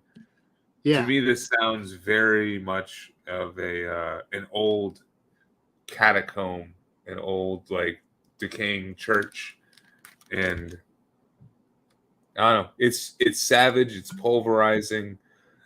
I don't have any like Belgian ales, or it probably would go well with that 6.66 blonde that you have. Honestly, Which, by the way, man, how is that? Yeah. it's if you like the Vel beers, Oh yeah, I do. tastes like the Vel beer. You know, it's a lower octane Belgian ale. I mean, but it has the flavor of like the yeah, like a stronger it's got that Belgian yeast is very prominent for sure. I have many fond memories of getting some of those like Belgian like quads or triples, which they're like 8%, 10%, and they taste so sweet. They're easy to drink, and you have 3 of them by accident, and then all of a sudden you like stand up, you just you just knocked on your ass. Holy shit! So that's why I picked this. Is if I had a Belgian quad or something, I would pair that with Dead Congregation, and I do associate like that style of beer with this time of year. You know, I think it's a quad would be great for a like a bonfire, a late bonfire night or something. But yeah, also this is just a pure evil album, which I don't think is talked about, and I'm worried that Dead Congregation are going to kind of get lost to the sands of time because they haven't put anything out since this album, which was 2014. Holy shit! Well, they put out an EP, but I think that was 2015 or 16. So it's been a little bit, and yeah, I think they do like it's like immolation worship, but I think they do it right, and it sounds a lot more unique than some band. I mean, is it ripping off like the riffage style? I mean, is it as angular and technical as immolation? Probably not as technical. I think there's some the riffage to me makes me think of immolation, but it's not immolation. I don't think immolation is one of those technical bands. Yeah, immolation is one of those death metal bands I never got into just because they were just too. Oh really? They got a little too. You know, it's like I love immolation, dude. I was like, I just want to groove with some shit and not think about what the fuck they're playing. Like, I'm listening to death metal to like bang my head, not To me, they were the perfect balance of both. Like where the immolation was like technical, but also there's just some riffs that you got to bang your head to. But they're definitely not like that. I think I'm mainly maybe it's the production. The production makes me think of immolation. It's not a lush or it doesn't sound like Obituary or Morbid Angel, if that makes sense. Yeah, I mean it sounds more like that New York death metal kind of sound. Kind of bass heavy. Yeah, Yeah. Kind of real crushing kind of sound. Yeah. Insanely crushing, just absolutely pulverizing. The opening track, "Only Ashes Remain," it opens up with this snare, this 1-2 snare hit before it just comes in. Yeah, Classic. definitely Oh, recommend Dead Congregation. Kellen just said something as to why maybe they're not putting out music right now. Oh, of course. I'll have to check it out. Burial Hordes, which actually I might know that one. Is that they have the album called Ruin? Yeah, yeah. I actually really like their. I have heard this one. I don't know if it's going to show up very well on my phone, but this is probably one of might end up on my year-end list. This album right here, Okay. Ruins. Oh, Which I recognize that cover. I did not realize this was the Dead Congregation guys, but I can hear it. It has a similar, just pummeling quality to it. But yeah, had to have some death metal on here. Nice. All right. Well, so my next one might be a bit of a deep cut. Well, let's go. Might not be. I mean, for most black metal fans, they'll probably know who this is. But so my next pick is gonna be the German Nagelfar, the Hunengraben Erbst, and I think the title translates to something like Tombs of Autumn. And this is the first album I heard from these guys back in like 98, I think. So when this first came out. And it knocked me on my ass. Like the production on it, no, it wasn't that real super harsh, cold production that you would associate with, like, especially the Scandinavian scene. It was rather warm sounding and just highly, insanely highly atmospheric. This is probably one of the first. It's probably one of the first albums that I heard like early in my black metal listening days that combined really good aggression with really great atmosphere, and like in all aspects. Like there's synth parts, like the riffs create a lot of atmosphere. And for those who are somehow are not familiar with the German Nagelfar, the drummer and the synth player and primary songwriter is also the main guy for Ruins of Beverast. But it sounds nothing. It sounds nothing like Ruins of Beverast, though. That's how I know of them. I have not listened to him. I just know that he went on to do Ruins of Beverast, which I love. Yeah, love that band. So this is the first. This is the first full length album. They had a whole shit ton of demos that came out before this, but yeah, I mean, it's very seasonally appropriate. Like I said, it doesn't have that real harsh, wintry sound. Like I imagine actually listening to it, like I imagine the scene that's on the cover. You know, like this kind of that rock looking thing. That's actually, I can't remember what Hunengrab actually translates into, but it's basically like a rock tomb. That's, you know, it's got some kind of support system, and there's like a large boulder that sits on top, and the burial happened. There's like a little burial chamber underneath it. But like like there again, getting back to the whole colors thing, like the faded out colors and everything on this kind of reminds me of fall time, reminds me of autumn. But long time favorite. Like Nagelfar is probably one of my all time favorite black metal bands. Period. If not my all time favorite black metal band. Period. That's no. That is high praise, man. I am. Well, this band downloading that one then right now. This band just made such a huge impact on me. Like I said, I got this when it first came out, and then I got the other albums like in short succession. Like they released the 3 full length albums within like a 4-year span. It was pretty quick. But yeah, like yeah. Now the one thing that might put off some people on this is their original vocalist.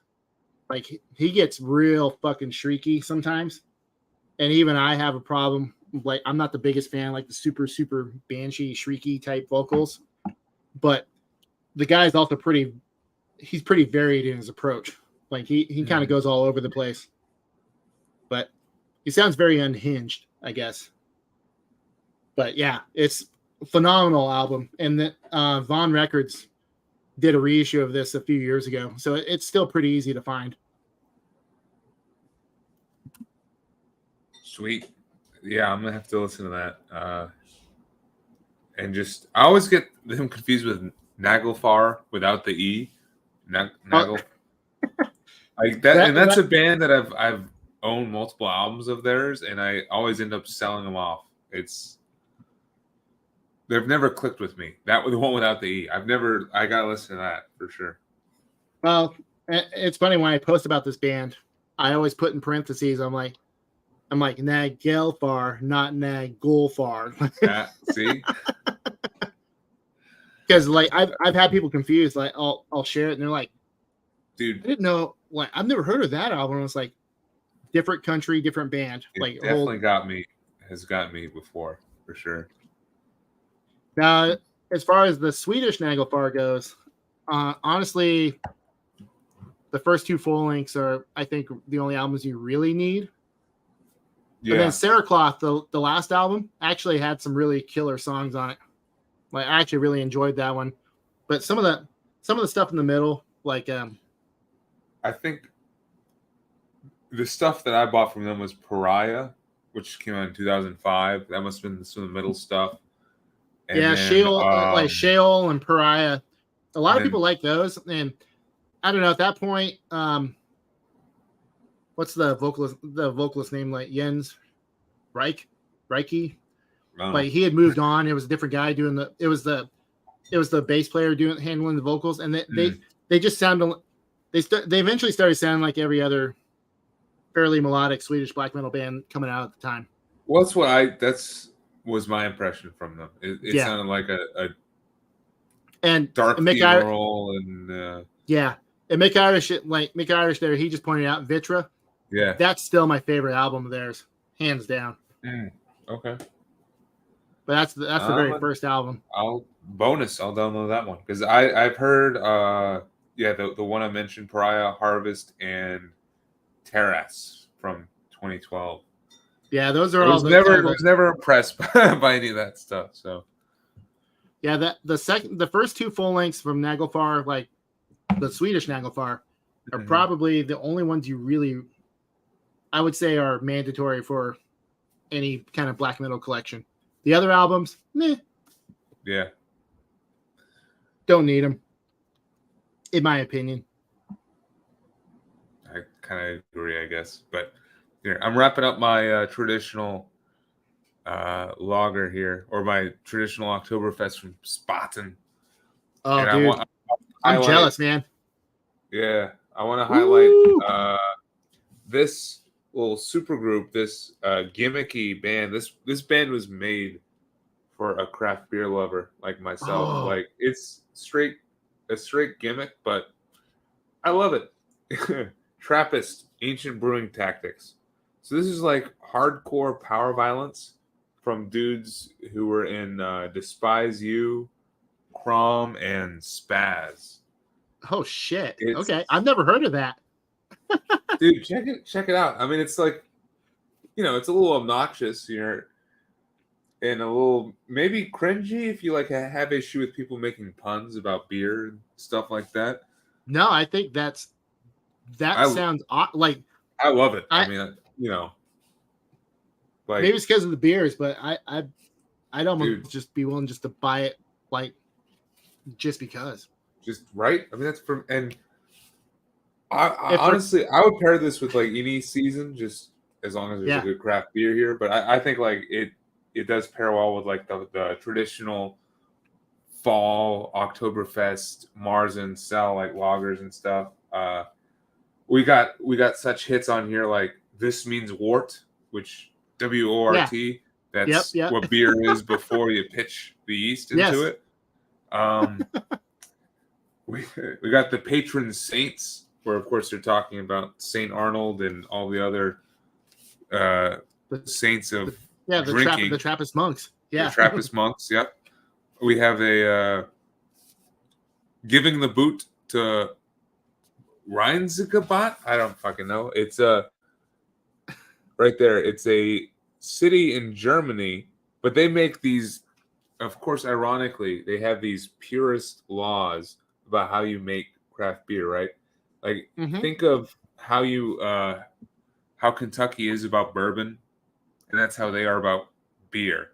Like, it's not a beer unless it's made with this percentage of hops, this percentage of malts, and so they're a little Third Reichy kind of is what they're insinuating, and I'm not. Yeah. So basically, like a beer. Let's see, what was this brewery? This Trappist. Do you have one of the Trappist beers? Yeah, Trappist West Vlerum.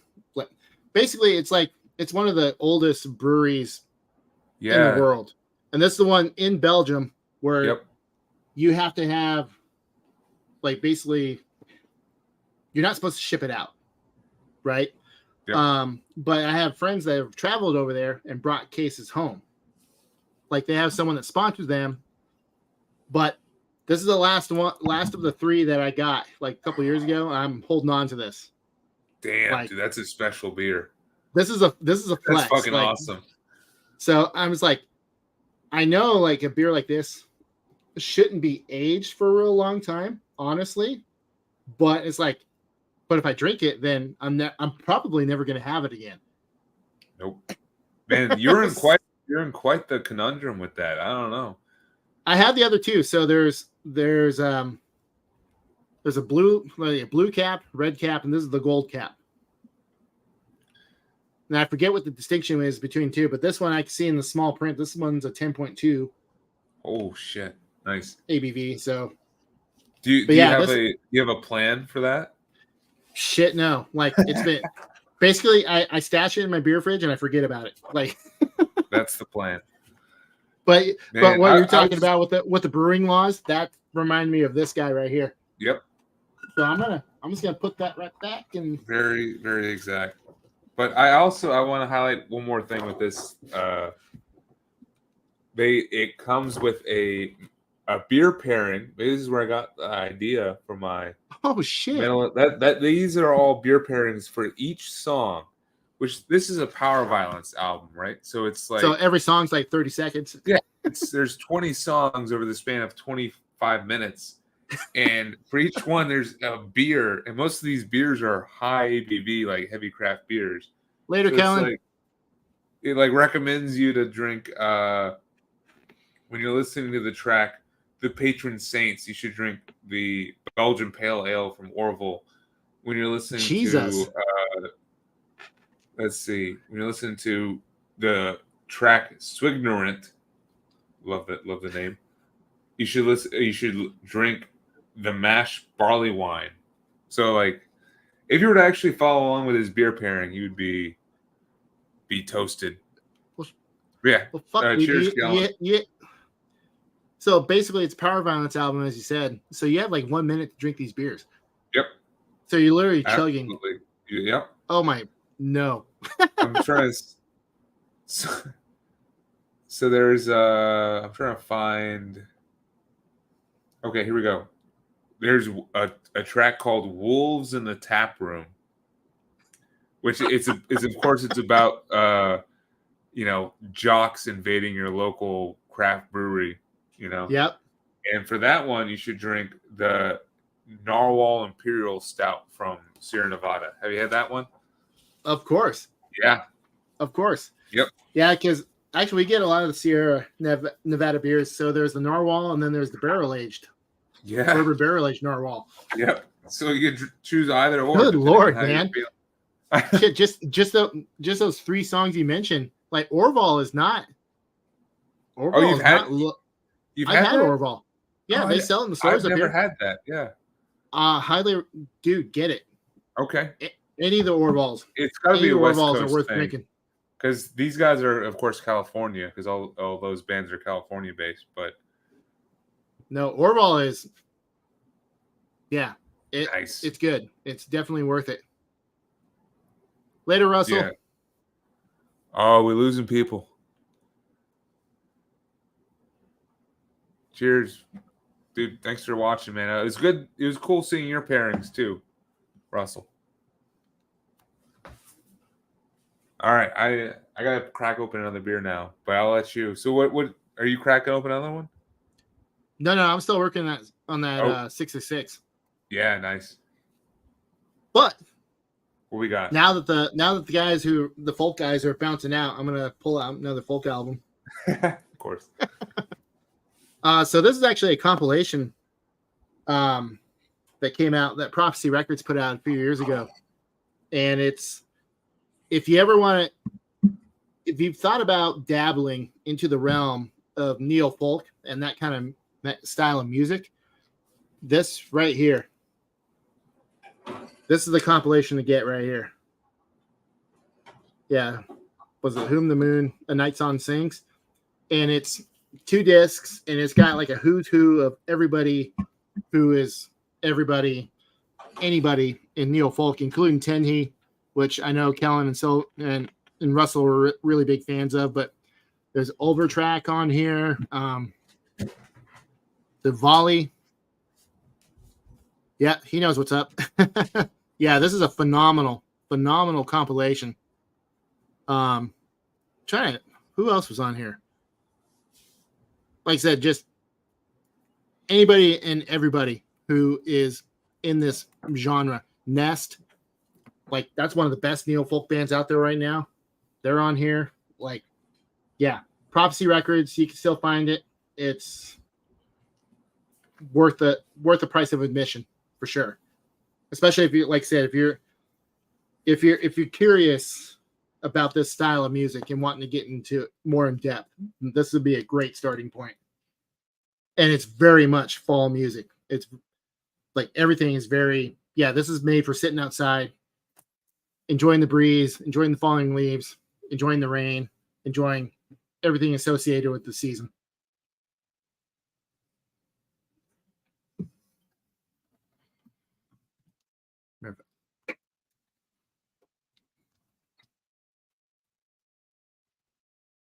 Are you on mute? I'm on mute. I was like, I see you talking, but I don't hear you. Yep, I walked away for a second. I forgot I was on mute. But here, I'm ready for my next beer. I'm moving over to Harvest Pumpkin Ales finally. And this is not a lager. This is a straight like wheat ale. This is called Oh wow, Gorgeous. This is from my local native Charlotte, North Carolina. Noda Brewing. Oh dude, that's awesome. Yeah, man, you gotta love friends. I had a buddy of mine who he came down a month or so ago and brought down a 4-pack from there. So, cheers, Tyler. Appreciate it. Oh well, your name is also Tyler, but his name was Tyler. He brought me. Hey, his beer. It's a great name.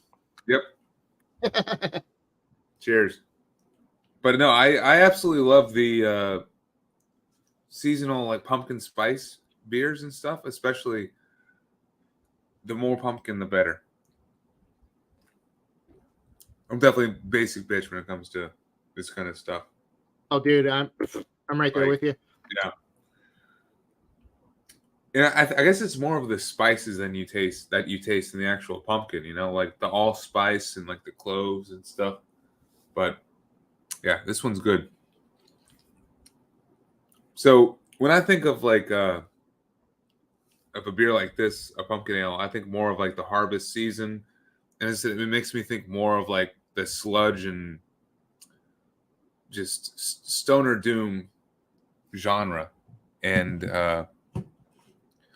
heavy riffs, a nice low end, and yeah. So the first album that comes to mind is, of course, like one of the first metal albums ever, and talking about, right? I mean, Another no-brainer. Yeah. I mean, I'm pretty sure that picture was taken in fall. Like fall or dead winter, who knows? It's I mean, there's a lot of dead vegetation and like I love the back just as much, you know? Like just look at that. Just fucking dead trees and you see the like just depressing buildings. Like God, Birmingham must have really been a depressing place. Well, wasn't it like a factory town? Yeah, like very industrial, very I guess suburban kind of like just big a place of industry kind of. Yeah. But yeah, I don't know. This album to me is I think Black Sabbath's most fall album. Like I was looking because I wanted to pick a Black Sabbath album and I was trying to figure out which one. And I don't think you can beat this one right here. Just with the title track and the Wizard, and then of course NIB, but then also all of the blues covers and stuff. You know, Mm-hmm. Like Wicked World, Warning, which actually I really like the closing of Warning. It's great start, great start to the whole musical genre, and to me, it definitely pairs well with this kind of beer. Absolutely. Mm-hmm. The dam has broken. I gotta take another piss break real quick. You want me to, I can do a second one. Yeah, go ahead and do a second one. I will be right back. We're going double whammies. Let me pour my beer real quick. All right, so we're sticking with kind of the sludge and just theme of harvest. And oh man, I love this beer. Mm-hmm. All right, so for my next pick, from England, we're going to North Carolina with, to me, North Carolina sludge royalty. And probably one of my favorite sludge metal bands. I mean, you can't go wrong with Weed Eater. This is their album, God Luck and Good Speed. I just love this album right here. It makes me think of a North Carolina fall, specifically in like more of the Piedmont area where it's a bit flatter. It's not as hilly. There's a lot more rural. It's tobacco country is what I would call it. There's all these big tobacco farms and stuff, and agriculture is huge. And to me, Weed Eater and this album just makes me think of a rural Piedmont, North Carolina. There's very much a country, like an outlaw country kind of influence on here too. And I think a lot of these stoner sludge guys are very much probably into country music, more so than metal, truthfully. And Dixie Dave Collins, I'm sure, kind of falls into that. But this is the ultimate Weed Eater album, in my opinion. You got the title track, God Luck and Good Speed, Wizard Fight, which is just a rampant fight song, absolutely epic, and then a cover song for Leonard Skinner, "Give Me Back My Bullets," which just sounds heavy as hell. I was gonna say a band like that probably sounds crushing it because that's a fucking heavy song as it is. It is, dude. I absolutely recommend their cover of that song.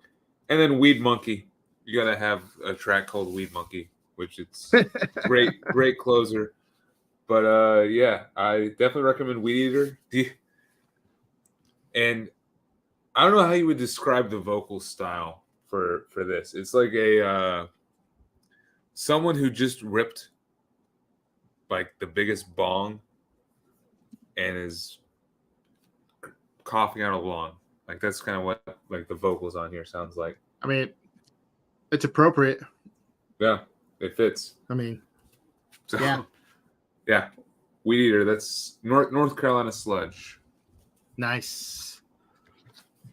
Actually, I didn't realize that they were considered more sludge. Like I see Weed Eater, I kind of picture them being like, Sleep or a band like that, more just No, doomy stoner type stuff. they are high energy, and I think like the vocals, because he's not singing, he's definitely like shouting. Like he's got the shredding the vocal cords, kind of like Kind of that flim going up. hardcore-ish The influence. hardcore shout, yeah. Yeah. Okay. I can rock with that. Mm-hmm. So before I get into my next pick, and I guess technically I could do 2 picks. I guess we'll go for it. I wanted to ask, is there a beer that you have had that doesn't exist anymore that you miss? Oh, yes, absolutely. Yeah. It's actually from Sierra Nevada. It's called Oktoberfest. It's a I think it's a goza. It's like an agave goza. Oh, it used to be like mass produced, and it has like a light lime kind of taste to it, and it's just perfectly balanced. It's still like 5%, but with a lot of there's a lot of flavor to it. Yeah. And actually, I don't know if that's one that ever made it up here. I've never heard of that one. I'll see if I can pull up a picture of it. It's I don't know. It was a favorite of mine that you could just buy in the grocery stores and stuff for like $10 for a 6-pack, and then it just disappeared. And I would trade their Torpedo IPAs for that any day of the week. Yeah, actually, you know what? Put that in the chat, either on the thing or in the private chat for StreamYard. Yeah. Because so one of the groups I'm involved in on Facebook, one of the guys that's one of the fellow admins in that group, he works for Sierra Nevada. Oh, really? And they have a lot of beers that are exclusive to Sierra Nevada. Yeah. Like you can only get at the brewery. So maybe that's one of those ones that you can only get. So I'm going to have to ask him about it.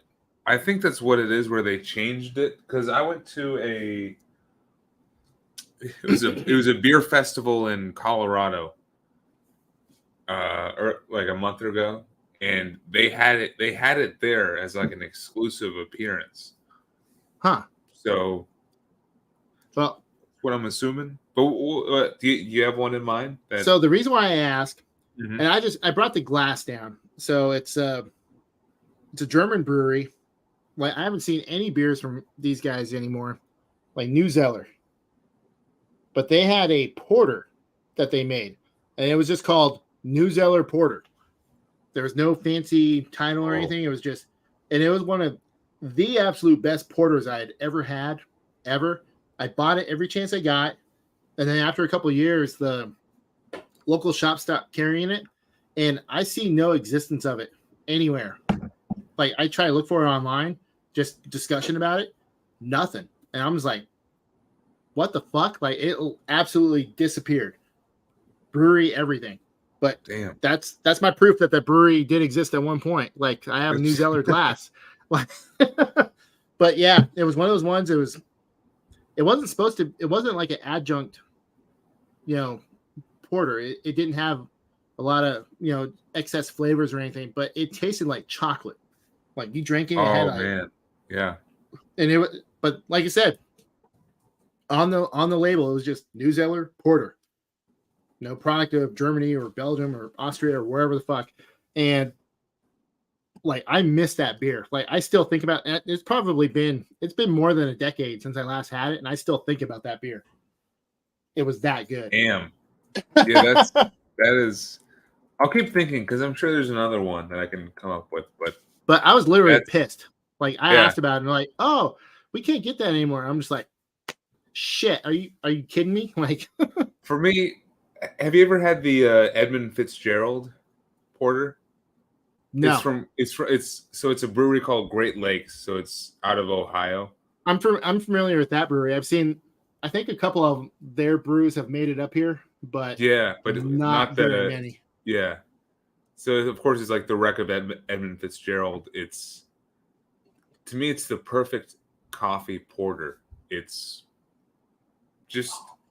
like about 6%, the right amount of bitterness, and yeah, it's like drinking black coffee, which I love coffee, so it's porters and stouts. Well, you know what, man? Easy wins. You just inspired my next choice for beer. Yes, I'll take it. Well, actually, fuck, dude. I wish my local brewery here, Bleeding Heart Brewing Company. I don't wish they get so big where they're distributing out of state, but I kind of wish that they would get big enough to distribute out of state, because they have a coffee porter, and it's called Grounds for Divorce. Oh, that's the name for it, and that is hands down my favorite coffee beer I've ever had ever. It is drinking a glass of cold brew coffee. Like, you drink it, coffee. Like, there's no bullshit, no, like, and it's all local. It's made like using like locally roasted coffee beans and everything else is. But in lieu of that, so we're going back to Girdwood Brewing Company. This is my number 2 favorite coffee beer in the state, and it's called the Hippie Speedball. And it's a oatmeal coffee stout. Yes. Okay. And this is a flagship beer of theirs. Like, they've been, as long as they've been open, they've been making this. And yeah, but that Grounds for Divorce though. And honestly, I will tell you, now you probably won't find any of their beers where you're at, but if you're like on the West Coast, there's a local brewery called Midnight Sun, and they distribute along the West Coast a little bit. Yes. I think I had some of their beer when I was in Seattle a couple years ago. Yeah, there's a few of their beers that they mass produced, they send out. But years and years ago, they used to have these beers, and it was a series called the Brew Crew, or Crew Brews. So it was like they're different brewers, and they had a chance to make their own exclusive beer, right? And one of them made it was actually a coffee. It was like a coffee ale. It wasn't a porter or stout. It was an ale. But it was called Brutality, and that ruined other coffee beers for me, because there again, like that Grounds for Divorce, like, you took a sip and it was just, like, I might as well just be eating coffee beans. Like, it was so coffee heavy. I was like, holy shit. And I was like, it's not a porter or stout, it's just an ale, but it was pitch black. Like, I don't know what magic he did, but it was not in that category. But yeah, this one though, this Hippie Speedball, this will do. This it's plenty dark and plenty. Man, you're making me want to just like chug this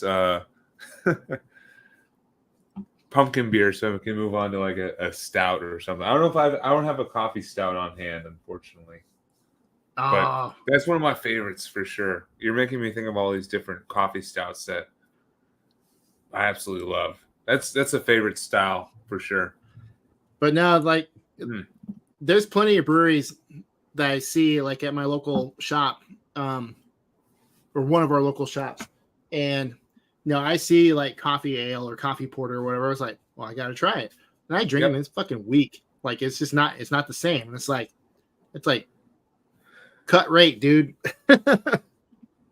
But anyway, since we're going, yes, we'll go back to the kind of a deep cut black metal. And actually, I got to pull out another album because I cannot pronounce this.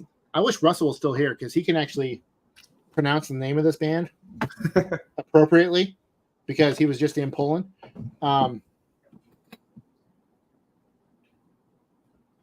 Shit, where is it? I gotta find it. So anybody who's into atmospheric black metal, no doubt knows. Hopefully you can see that. There you go. Oh yeah. Yeah, so that band. Okay. Like, I can't pronounce that name. Nope. At all. Like, I'm not even gonna pretend to try. But he has a project. He has many projects.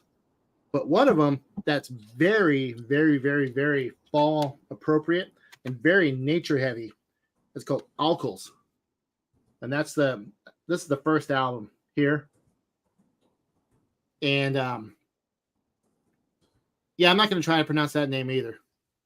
Robin came, but anyway, it's just highly dense, just highly densely atmospheric, nature-driven black metal. There's 4 tracks. It's like a 40-minute album, and it's, if you like this band, this is like a more stripped down, straightforward version of this, for lack of better terms.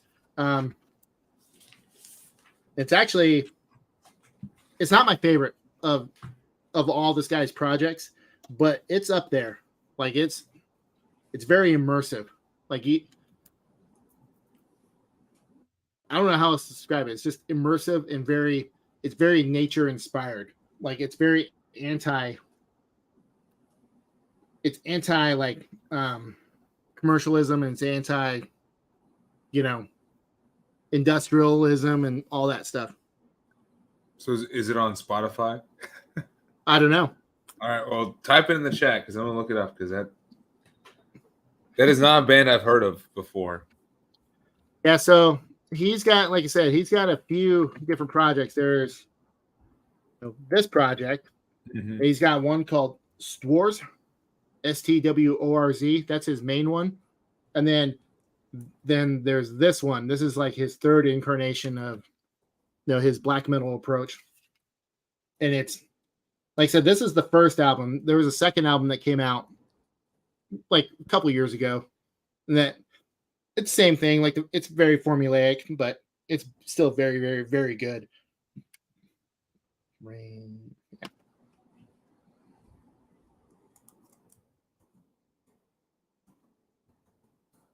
Actually, Russell pointed out, because he was talking about this band, that whatever language this is isn't Polish.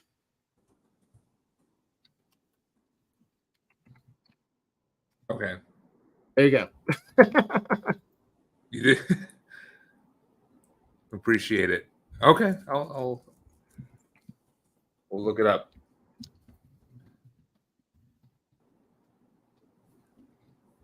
And as long as you're got a beer, I guess, Jake. But yeah, I don't know. Utah is a weird state from what I can tell. All right, let's see.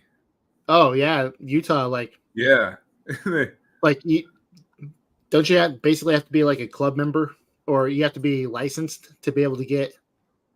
Interesting. You have to have some, or it's something like that. Like you have to have, like, you're basically carrying a card that allows you to drink something that's higher than 5% at a bar or a brewery or whatever, as I recall. I knew there was something like above 5%. It was iffy, but yeah, man, that's rough. Damn Mormons, I guess. Right.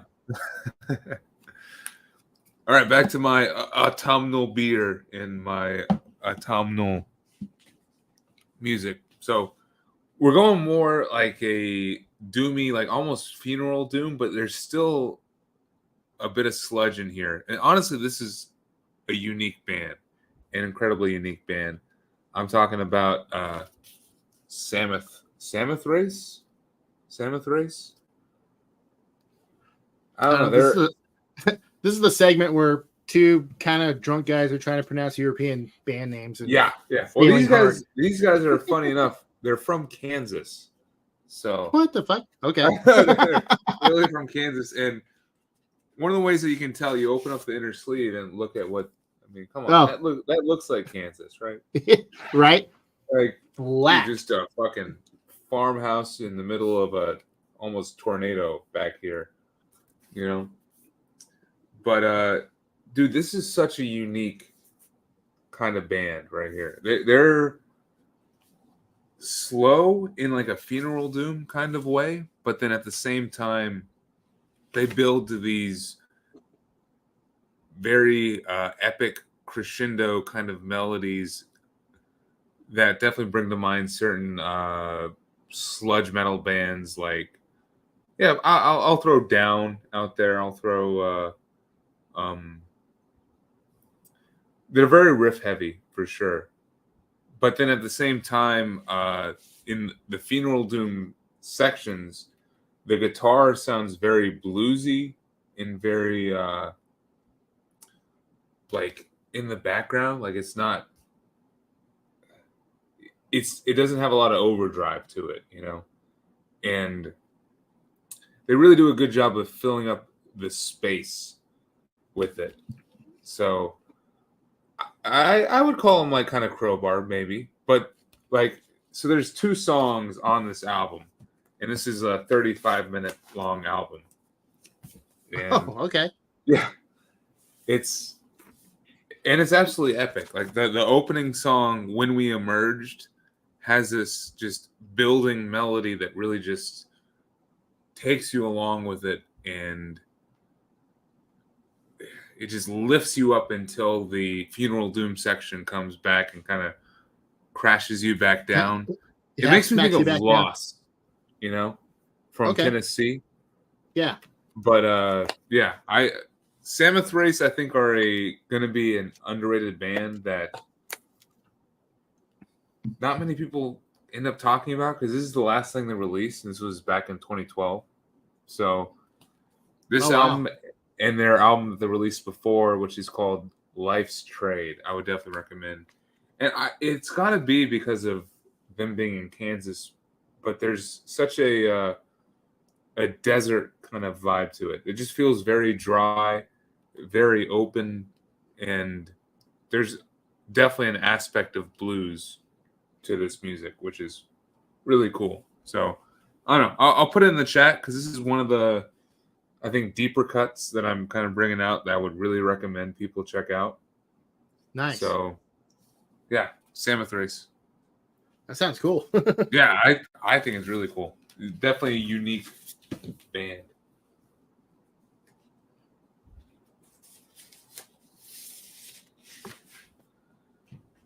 All right. What else we got? All right. Well, we had already alluded to this earlier. Oh, yeah. Going back to the Cascadian black metal. Yep. Yep. Dude. Yeah. 200s. Fuck yes. This is probably... That's the album to me. I was gonna say this is my favorite. This is my favorite Wolves album. But yeah, actually, my first introduction to these guys was I saw a live video for Vastness and Sorrow, and I think that's what it was, or maybe it was I will lay down my bones among the rocks and roots. It was one of those. Dude. It was one of those 2 songs that there was a live video for it. I was like, who the fuck are these guys? Holy shit. And then, I found this.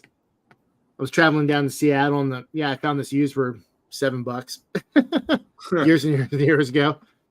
I'm kind of pissed that they didn't have like a wrap on this, and they put the label around on the digipack itself. But whatever. I pull it out on the very rare occasion. And this is a phenomenal album.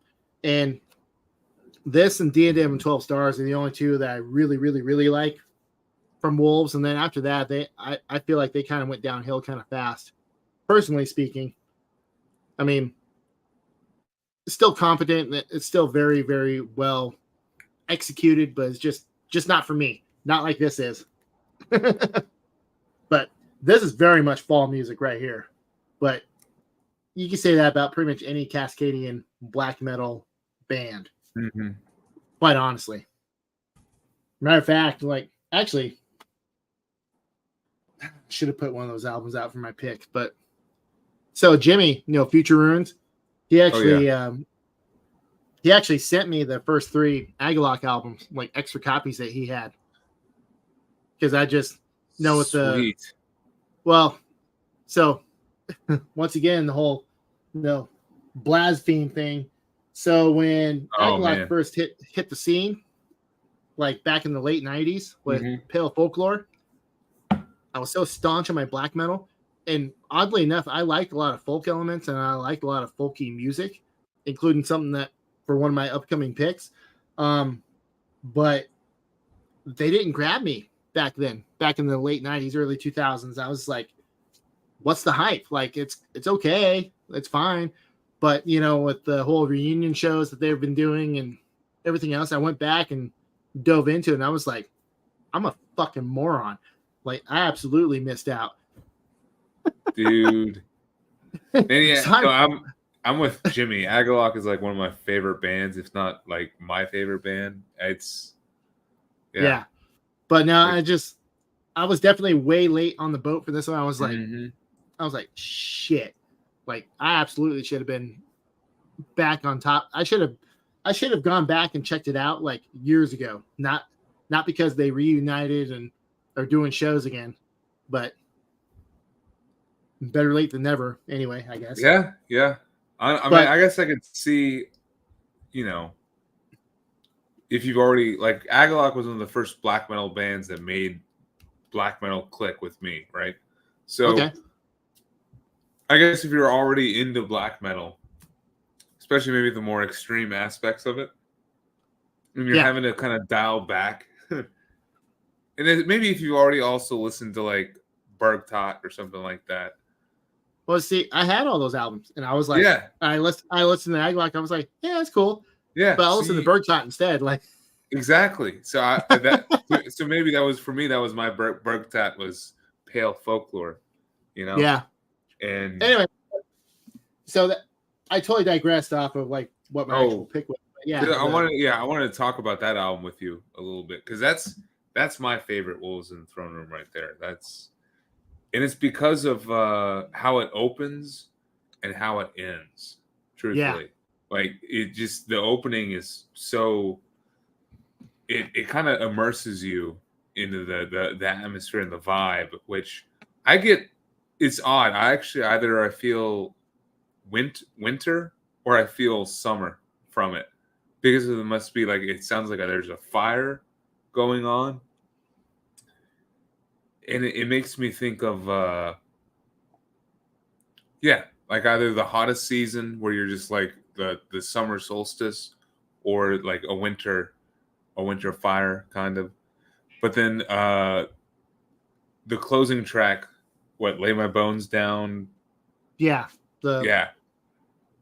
One of those like spine chilling songs where there's the part where the melody comes in like towards the end. Oh yeah. All the hairs just stand up and man, yeah, that's a classic album right there. Oh, absolutely. Absolutely a classic album. No, I jumped on that, and like I said, but no, after this album, and then the output, I was expecting. Yeah, I think is Celestial Lineage the next one that came after that? I think so. That was the first one I bought from them, and it never clicked with me. And then I ended up with Two Hunters, thankfully, a little after, and it was immediate. So yeah. Needless to say, I do not have Celestial Lineage anymore. That one just didn't do anything. And yeah, so far I'm with you. None of their other releases have clicked besides the first two. Yeah, I mean, like I said, Thrice Woven is cool.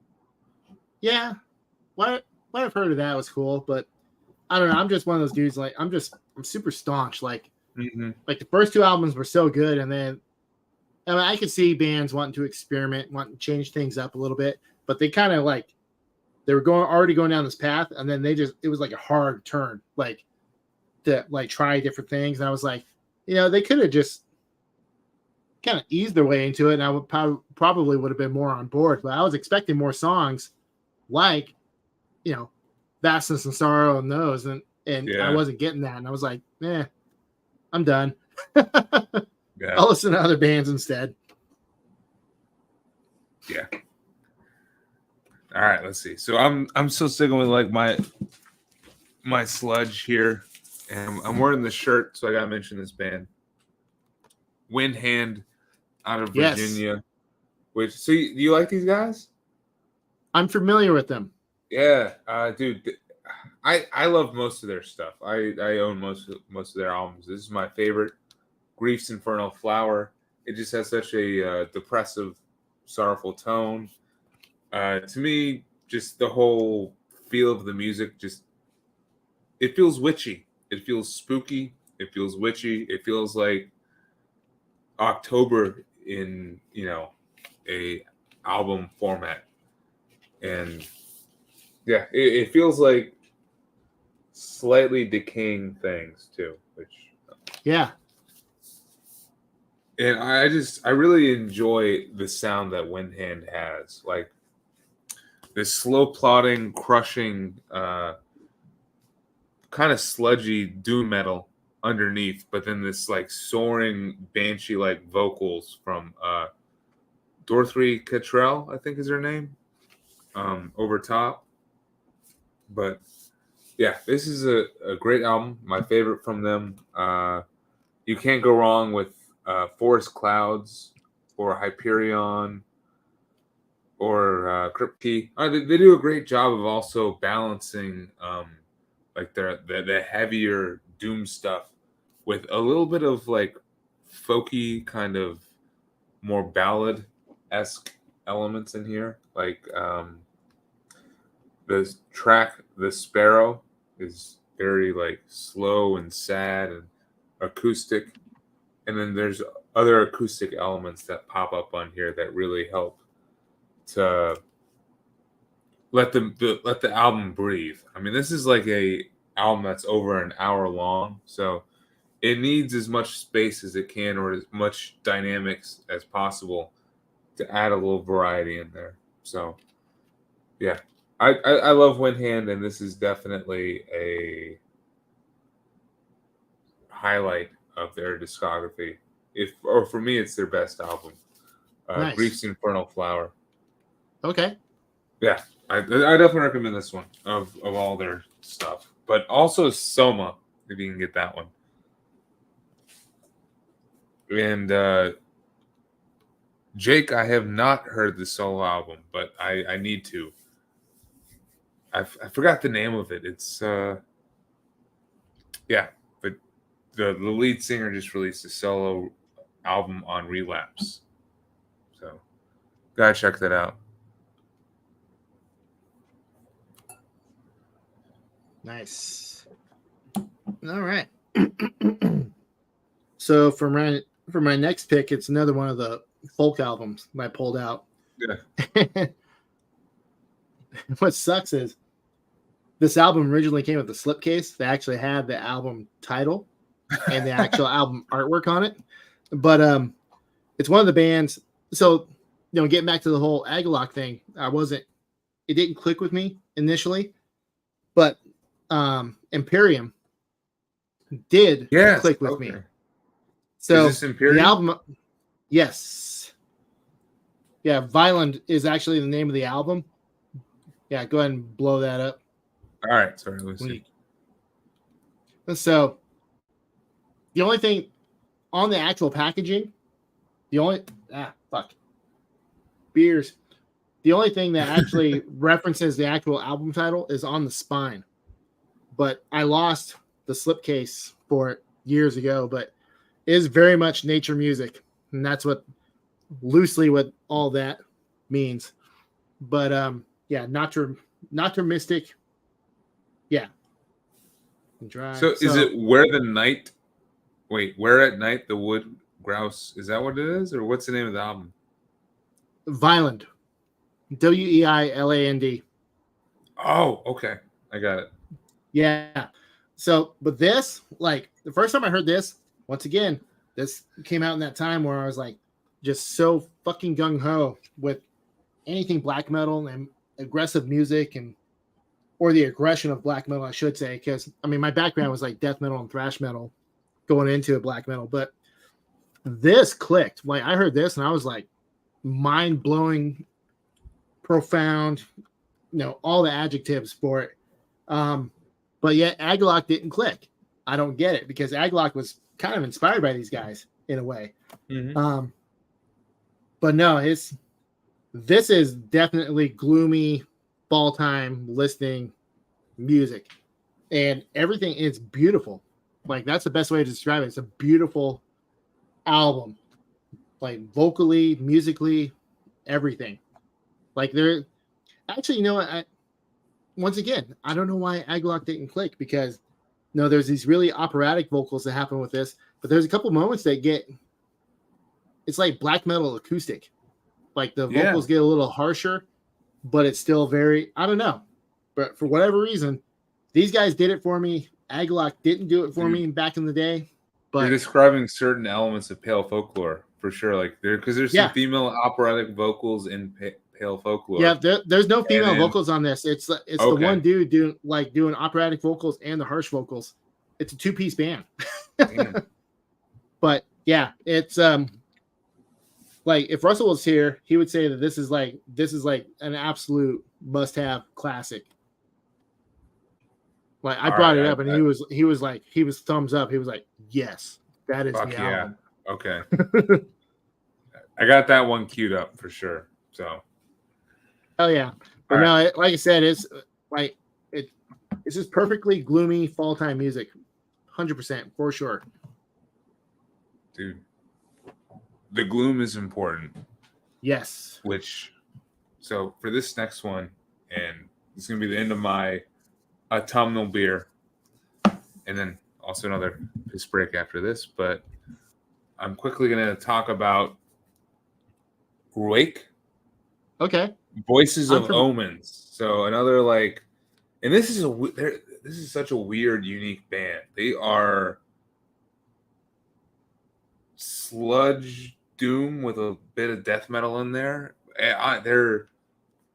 They're insane. They probably have one of the most dense sounds for sludge metal that you can think of. It's so layered. There's multiple riffs, but then they really know how to build a melody over top the riffs and just really grab you. And I mean, these songs are long as well. Like these are like 8 to 9 minute long songs. And yeah, they run the gambit of vocally too, from like very harsh high screams to like more of a sludge metal, like kind of spoken word piece, to even just death metal intensity. Yeah, I love this album, Voices of Omens. The track Crooked Rivers is peak sludge. So I'm in it kind of quick because I gotta run in the restroom. Shit happens. Or I don't know, maybe Tyler's at the restroom. I don't know. Yeah. Shit. I'll talk about another one real quick. So this is ASG, which stands for All Systems Go. All Systems Go. This is their album Blood Drive, which came out in 2013 on Relapse. This is a bit more melodic. They're a North Carolina, I'd say like rock band. Yeah, pretty great stuff. Gotta run and take a piss. I don't know what to do. Oh, Tyler's back. No, sorry, I had to sneak off. I was like, I can't hold it. No, you're good. I'm doing that exact same thing. Well, cool. Now it's my turn to hold the fort for a minute. Yep, please do. All right.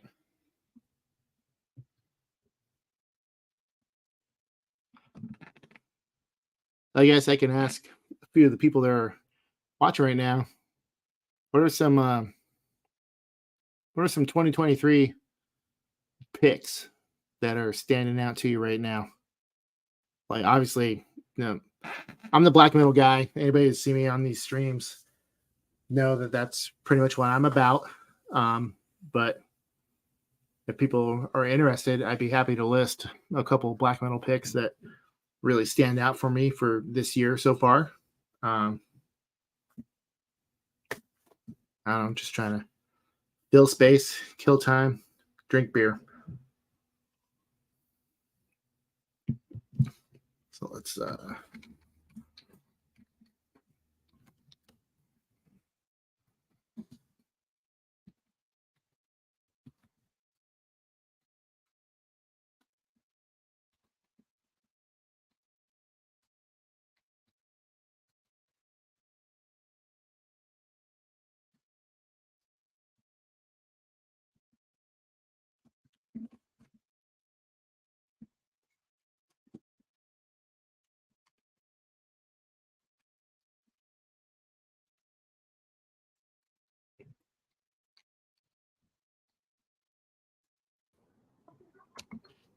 All right. Sorry. What did I miss? Nothing. Okay. Sweet. I posted a question to see if anybody had some 2023 picks that were really standing out to them, and nothing yet. Yeah. No response yet. Yeah. But yeah, that's okay. All good. Let's see. I'm about to crack open another beer, which we'll see how many more albums you got.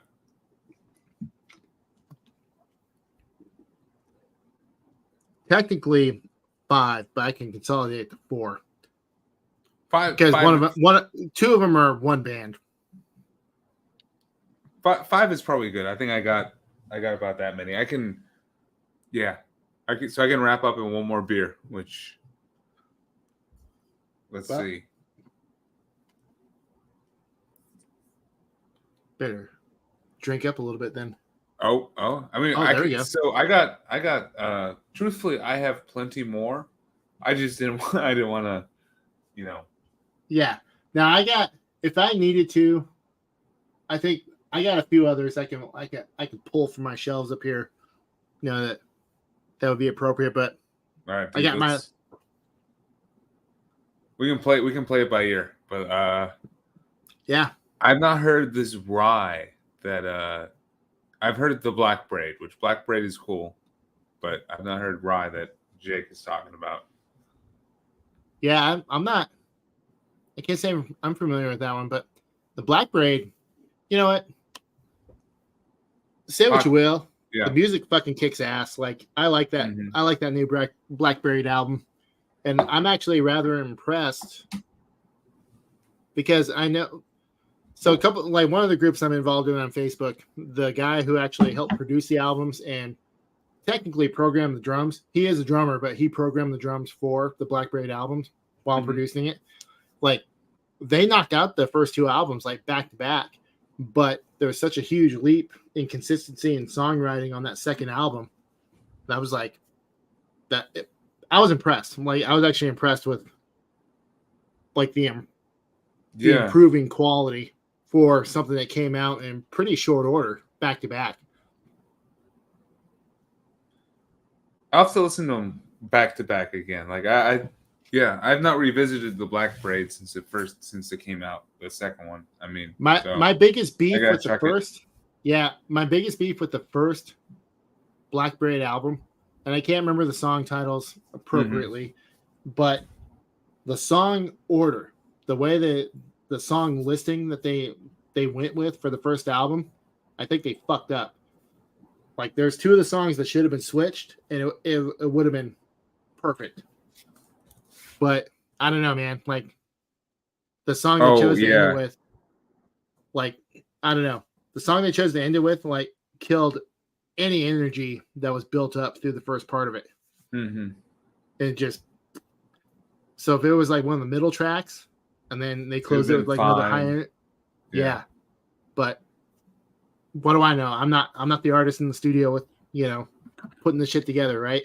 I get it. I mean, I might pull an album, there's a couple of albums in my collection where I'm like, they're almost perfect, but it's like if the opening track is too good, you kind of ruin the rest of the album, because it's just like you're sucked in. Like, sorry, this is a thing I kind of feel strongly about. So this is a segue, I think, which is worth diving into. But fucking like an ever-flowing stream. Goddamn. Override the Overture is such a great song. It's kind of, the rest of the album does not live up to the hype of the first track to me from Dismember. Like an ever-flowing stream. So that's like an example. And then I have another one over here. But yeah. So I get what you're saying. That's important. But here, sorry, we're talking about beer. I'm skipping over. I have a Halloween beer section, but I'm going to skip over that. And if time permits, and if we feel like having another beer, we can go back to it. I'm cool. I'm gonna jump to some black metal. Let's do some Well, I'm black kind metal. of I'm kind of chugging this down to get to another beer. So Fuck yeah, dude. So I'm cracking open my milk stout, which is from a brewery. Let me see.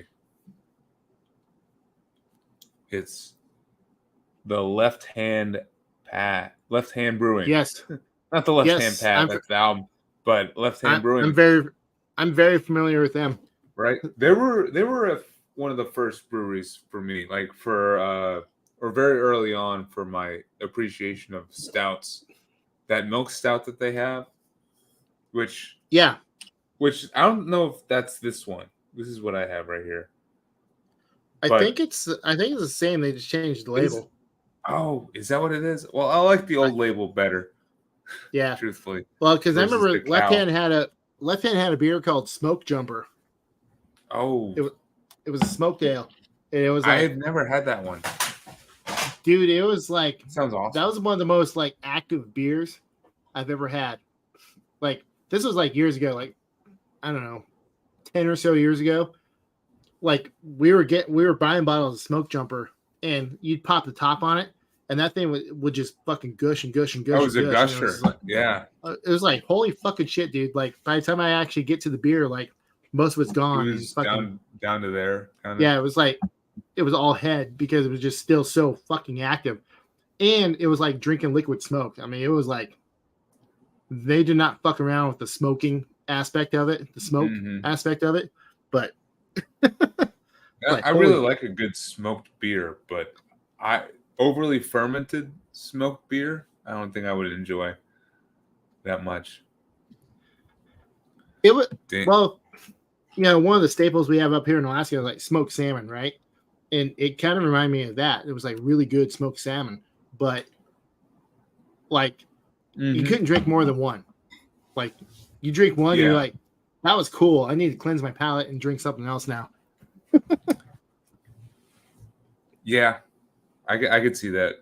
This is, I don't know, I definitely enjoy a good just milk stout. It's one of those where it's not like offensive. It's not gonna do anything to offend your palate, but it's not gonna impress you. It's super smooth. Truthfully. It's very smooth. I mean, it's just, it's great. Yeah, nice, easy drinking. Yeah, I like that one. Jake has another one, Witch's Forest, Sitting on Stardust. So I have not heard that one. I'll have to that's new to me. Yeah, appreciate the recommendation. But no, so I'm jumping a little ahead just in case if we're wrapping up the stream, just in case. I want to talk about like after Halloween, like the month of November, we're starting to really cool down a little bit. And I'm starting to get into like actual black metal. And I do really love black metal. I'm picky about it, I think, because of the weather that I'm in. And I'll only listen to it when it actually starts to cool down. And the month of November, there's very much a nature focus when it comes to black metal. Like it has to be something that I can hike to, walk to, be in the wilderness. I was hoping Jimmy was going to be here because I need some recommendations for places to go in Louisiana or around New Orleans that actually makes you feel like you're in nature. Because so far it feels like in suburban, more industrial, gentrified wasteland, kind of. And you lose connection to like being in a forest. Yes. And it's a bummer. But I don't know. All these albums at least help me feel connected to the more woodsy elements, which let's see. I'll start with this one. So this one right here to me, like the day after Halloween, I'm jamming this. And so the night became, dude, Eternus. Yes. Like, come on. This shit's awesome. It's the drumming really, I think, is what pushes this album forward. You know, there's like a constant double bass. It's very forward in the mix. Dude, Verloc or Eric, he was fucking phenomenal. Like, I made mention in one of my Instagram posts, like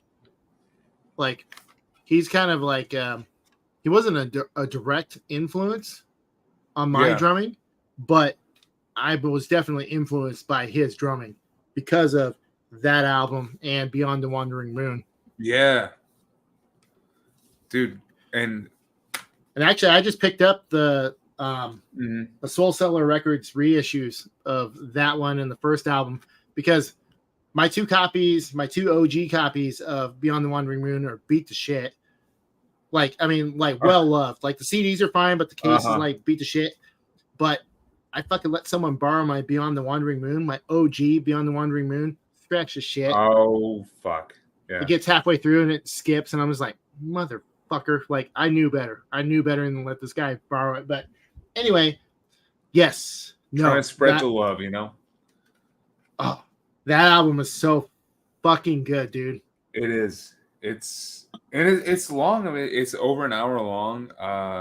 Well, it's because that very first fucking song is like 13 minutes long. there's no wine like the blood's crimson. And it's an interesting start to the album because it's like I don't know the names, but it's the singer is like doing spoken word for a little bit. Aries, yeah, before the actual track comes in, but well, it's a very cinematic track. Yeah, like absolutely. It's like a movie soundtrack. Mm-hmm. But I As I March is a great song for me. Ildon's is probably one of my favorites on that one. Oh, I also want to highlight When the Crow's Shadow Falls. That's that one too. Yeah. But, and actually, if you want to hear a really, really, really killer version of that, there's an EP they put out called Burning the Shroud. It was right before they released Ascension of Terror. But they have like I think 4 live tracks, and it's from that era. Like, and When the Crow Shadows Fall, like that's one of the live tracks. And nice! It fucking slaughters, dude. It is so good. But people don't talk about that EP. I bring it up, and people are like, "What is that?" Like they re-recorded a couple of the old tracks. Like they re-recorded Raven and Blood from Dark Sorcery, and but that re-recording is what is probably my all-time favorite Aeternus song. Like that re-recording was like so just pristine and so good, but you can't find it anywhere. I have 2 copies of the CD, but you try to find it online, it's a bitch, dude. Dude, what is the name of it? Because I definitely do not. The song, Raven and Blood. Raven and Blood, but the EP, but the EP is Burning the Shroud. Wow, yeah, no, it's not. I use Sputnik Music, and I mean I haven't looked on Metallum yet, but it's not listed on there as like a release. So, dang. Okay. Well, challenge accepted. I was like, I got it up there. Find it and see if I can listen to it. But yeah, dude, that Eternus is such a unique sound too. Like it's so intense on the bass end, whereas like your average black metal band was very much up here. They were like down here, you know? Yeah. Well, it's very like there was always a death metal influence. Mm-hmm. Like there was an underlying death metal influence. And then after that album, they released Shadows of Old, Burning the Shroud, Ascension of Terror, and they just became more and more of a straight up death metal band. Okay. And then Ascension of Terror's last album I actually bought from them because I did not like their death metal output. And they actually just they just announced recently a new album that's coming out, I think end of this month or next month. the Eternus did, but I didn't. That's cool. I didn't really like the last. I didn't like their little comeback album that they had. I've heard Marty from Heavy Metallurgy talk highly about their newest one. So, well, I think it's very. They're kind of they're trying to reintroduce elements. Heathen is the newest one. Yeah, but they're trying to reintroduce elements of the old stuff, but it's like it's still proggy death metal, and it's like. So it doesn't sound close to like what this is. No, it's like it's very technical. It's technical, but it's not technical. If that makes sense. Like there's you listen to it and you're like, oh, this sounds kind of cool, and you're like, wait, they're not really like I can't really follow what it is they're doing. I can't jive with what they're doing. Yeah, so there's no like motifs or hooks that like stick with you from listen to listen. Well, honestly, when Morrigan was the bass player, the keyboard player. No, she actually had a hand in a lot of the songwriting. And after she left, and then I kind of coincidentally, I kind of lost interest in the band. Like, so her elements that she introduced to it, like that last instrumental on that album, that's her. Like that's like kind of that's her thing. And then like the Celtic harp. Yeah, that is a cool instrumental. I agree. Yeah, and then on like Beyond the Wandering Moon, there's Friedenheim? Yes, Friedenheim. Yeah. But on Beyond the Wandering Moon, the very last song on there, the like Celtic harp solo or Celtic harp something, and that was all her. That was her thing, and she had that little kind of Celtic influence because she was born in the UK. Like she's from England. Mm-hmm. So like she incorporated a lot of that into their music, and I was like, man, that's such a cool mix. And then she left, and then they just became a fucking like, they just became a basic ass death metal band. And I was like, yeah. I still have to check out the ones after this one. So we'll see. Yeah. So Shadows of Old, that is the next one after that. Mm-hmm. All-time awful album art, but the music fucking rules. Is that the one where they're like let me see, they're posing they're like in person in fire, like and then they're wearing like fucking stuff. Like leather pants and like I mean they look like Kronos from Venom kind of. The band photos inside the album are even worse. Oh dude, I have to own that then. But musically it rules. It's actually it's neck and neck with that album for my favorite Eternus. Nice. Like, but they definitely got more into the death metal aspect, but so Belphegor, for a number of albums, they perfectly towed that line between death metal and black metal, right? Yes. Yeah. Eternus did it better for that one album, Shadows of Old. Mm-hmm. So this one, you feel like are there a little bit more like black metal? Yes. Right here? Yeah. I think that's probably their best album, honestly, in my opinion. But I really like Shadows of Old though. But I bring that album up. People are like, "Oh, that album sucks." But I think it's because of the album artwork, probably. Yeah, the album artwork is very off-putting. Mm-hmm. Extremely off-putting. But I poured another beer, by the way. What you got? I tapped into the Legion. Yes.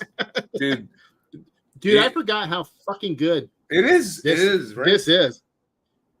Dude, this year's batch is super pumpkin spicy. Mm-hmm. Super good.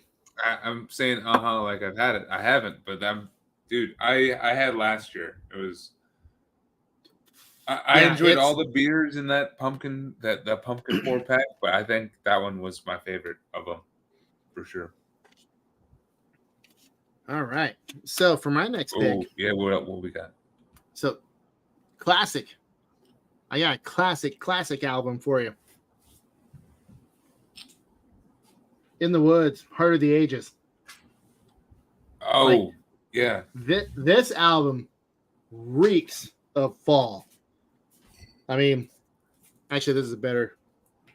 The guys sitting around the bonfire, like the crew sitting around the bonfire, like, and the whole atmosphere, just that gloomy, foggy atmosphere that's like represented on the cover there.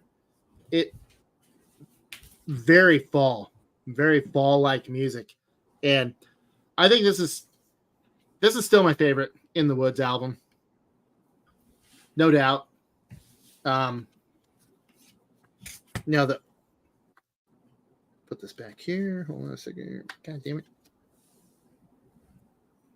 I think it's safe to say the beers have taken their effect.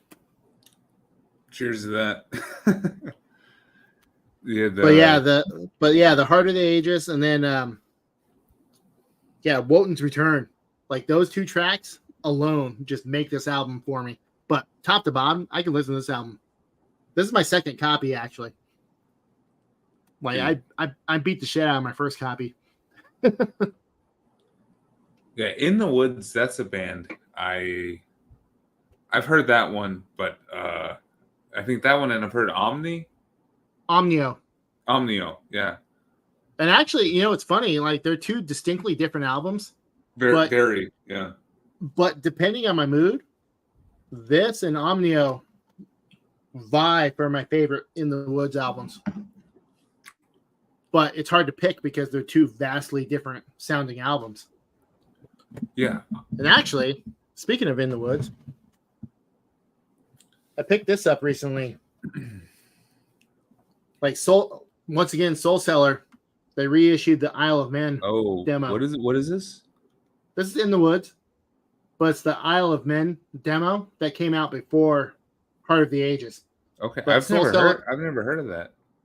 But Soul Cellar Records, they over here, they reissued this like a couple years ago or so, and it's very much, a matter of fact, a couple of the tracks that are on this are on Heart of the Ages, so it's very much in that very epic, doomy black metal style that they did so well in that first album, and then quickly went away from.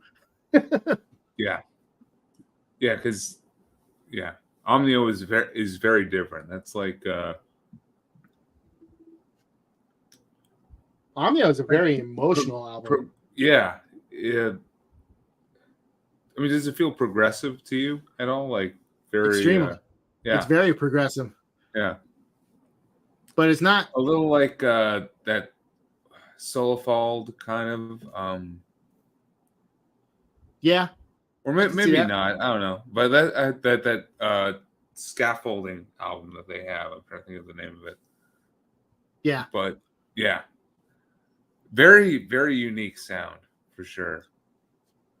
But yeah, Heart of the Ages though, like there's something about that album though. It's just like chef's kiss. Like it's just a fucking perfect album. It's so good. Damn. Yeah, I gotta listen to it more. They're one of those.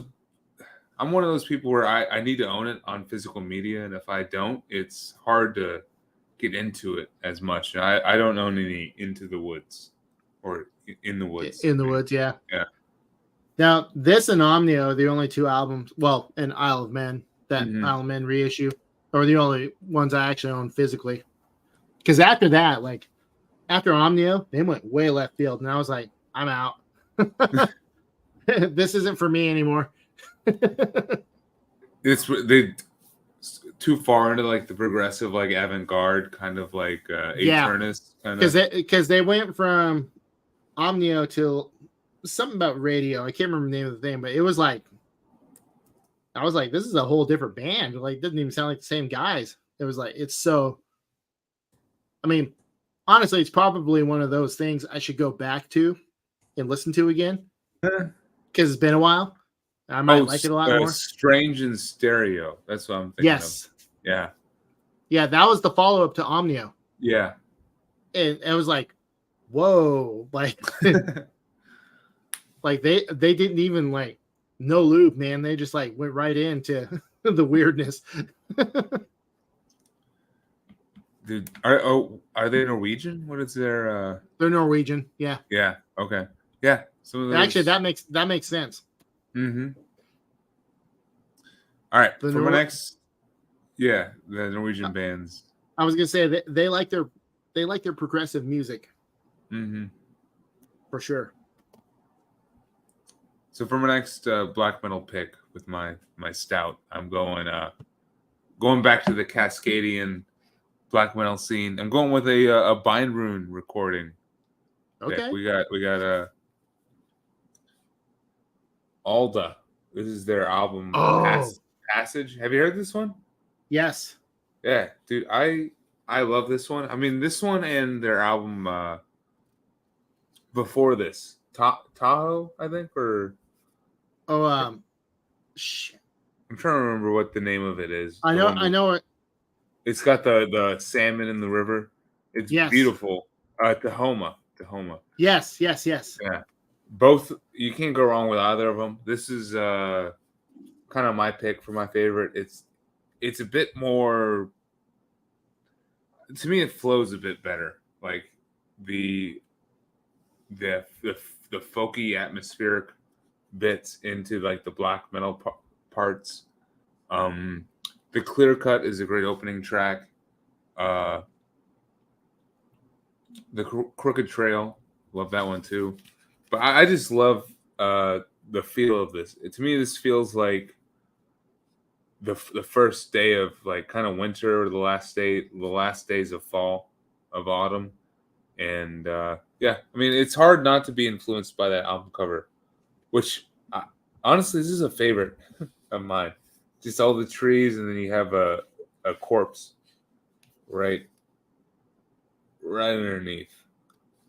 Absolutely love that. But Alda to me is a very underrated band on the Bindrune roster, and this is a very underrated album, I think. So yeah, I agree. Like that's a band.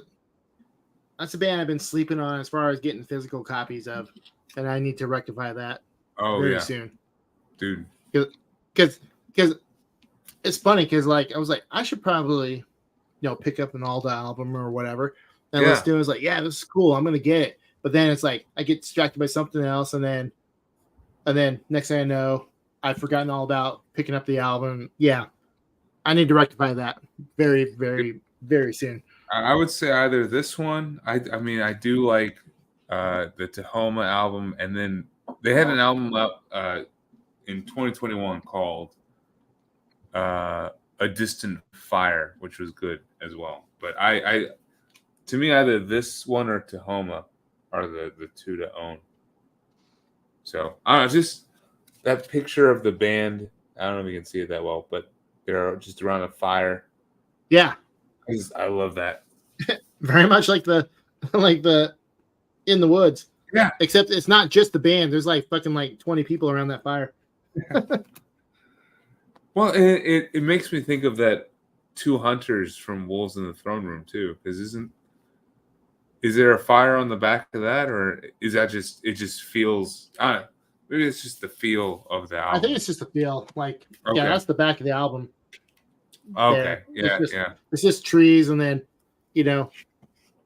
an ominous figure in the trees on the front cover, and and then actually, there is a fire. Like one of the dudes is like he's got a torch. Okay, well, so close enough. I'll count that. I'll count that. It's fire. It's sound like I know what I'm talking about. But dude, I love like the booklet too, like just the art. Oh, that's super cool. Yeah, man. Like, fuck. Yeah, I need to get that. I would highly recommend picking up some Alda for sure.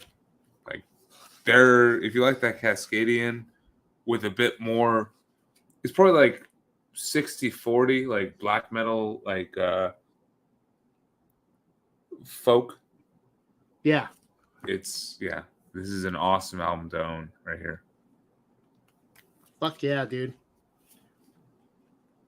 Well, I'm gonna stick with that Cascadian. Yes, let's do it. Cascadian theme. And actually, uh, ironically enough, it's an Australian band that does the Cascadian style exceptionally well. And it's called Fathomage.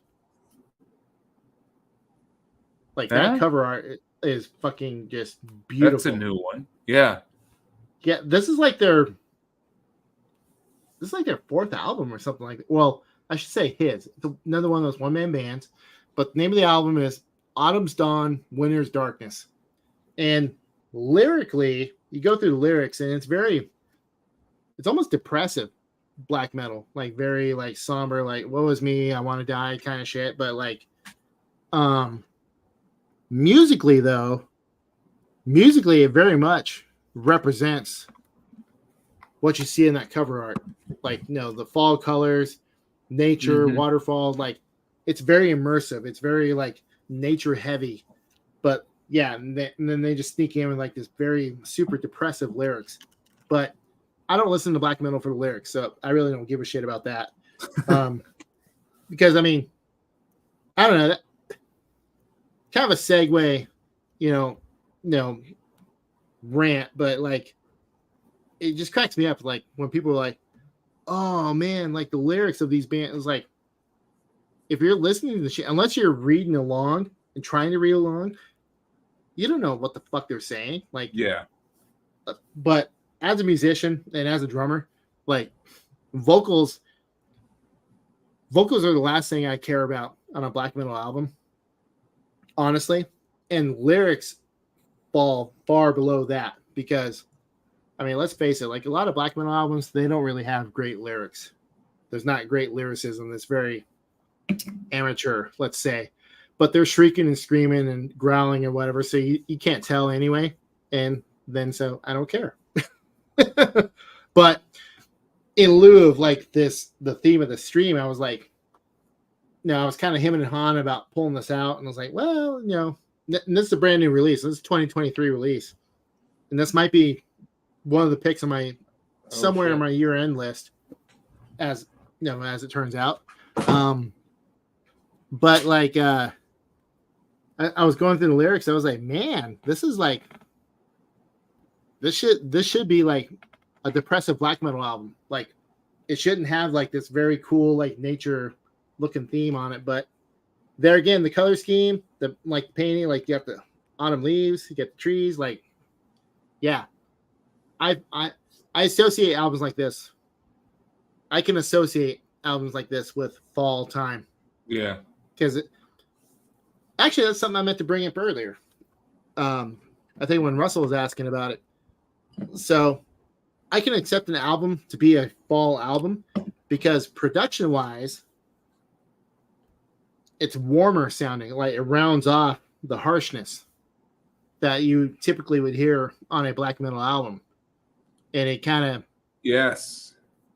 It doesn't make me feel like I'm in just getting blasted by winter winds on a mountainside somewhere. Like I can see myself, imagine myself being in this scene here, listening to this kind of music because of the production of said album. Dude, production definitely plays a big role. I absolutely agree. Yeah. In that.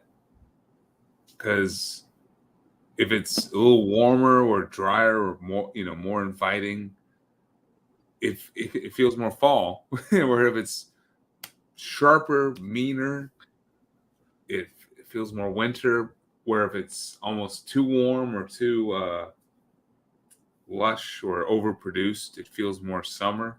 Like it's about balance, I think, when it comes to production. But well, like now you mentioned your winter albums, I think earlier, or your fall albums, but like going into winter, like for me, it's Immortals, Pure Holocaust.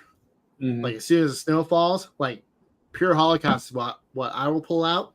My other friends will pull out Battles in the North, like just that absolute frigid blast of just, But no, this is, like I said, this is the 2023 album, but I think I want to say this is like their third or so full length album. Like they have EPs and other stuff, and Actually, they have ambient albums and like kind of more folky albums as well. Like there's actually kind of there's a body of work behind that project. They do what they want. That's their thing. Where he does what he wants. I guess He does what he wants. Yeah. I keep referring to like bands like this as bands, but it's like it's one dude doing everything. Dude, definitely put that in the chat because I gotta check it out. I'm doing that right now. Sweet.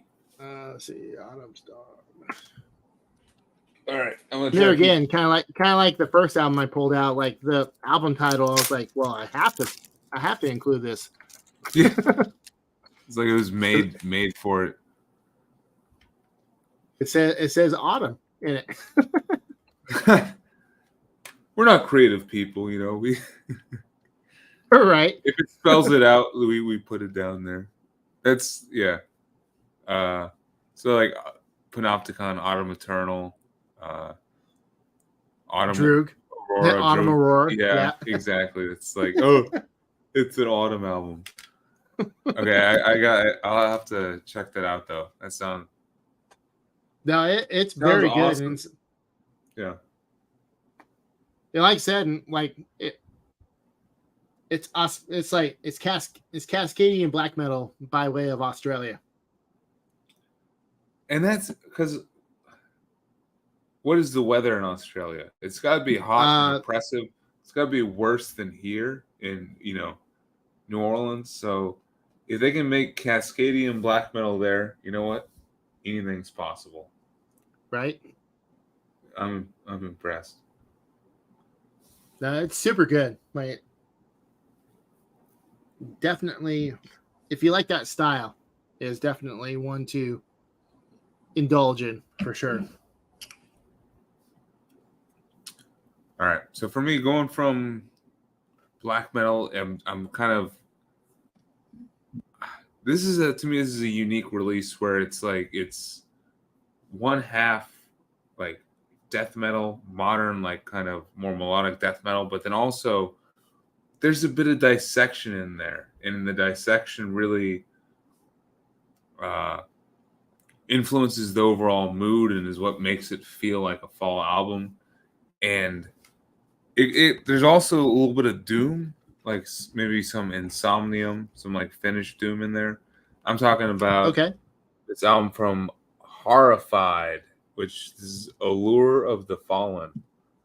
Oh, and yeah, this came out on Shadow Kingdom Records. So, do you know Horrendous at all? Yes. Yeah, I know the name. Anyway. Okay, well, so imagine like that horrendous like death metal sound with very similar vocals, but almost the person writing the guitar riffs is similar to the John Notfight from Dissection. So it's like a little bit more of that like kind of raspy, harsh death metal vocals with these very much more like melodic and melancholic black metal riffs underneath. And at the same time, I think there's some like depressive doom metal elements as well. Yeah, it definitely fits like an autumn kind of feeling, just a feeling of decay kind of in the air. And yeah, I don't know. That sounds cool. Yeah, to me it's a unique sound, a unique album that I don't think has gotten its the attention that it deserves. So I What's definitely the name of the band again? Horrified. I'll put it in the chat when I get the chance. Perfect. But it's off of Shadow Kingdom, and I was able to buy this one pretty cheap from Hell's Headbangers. But okay. Where are they from? Allure of the Fallen. Let me check where they're located at.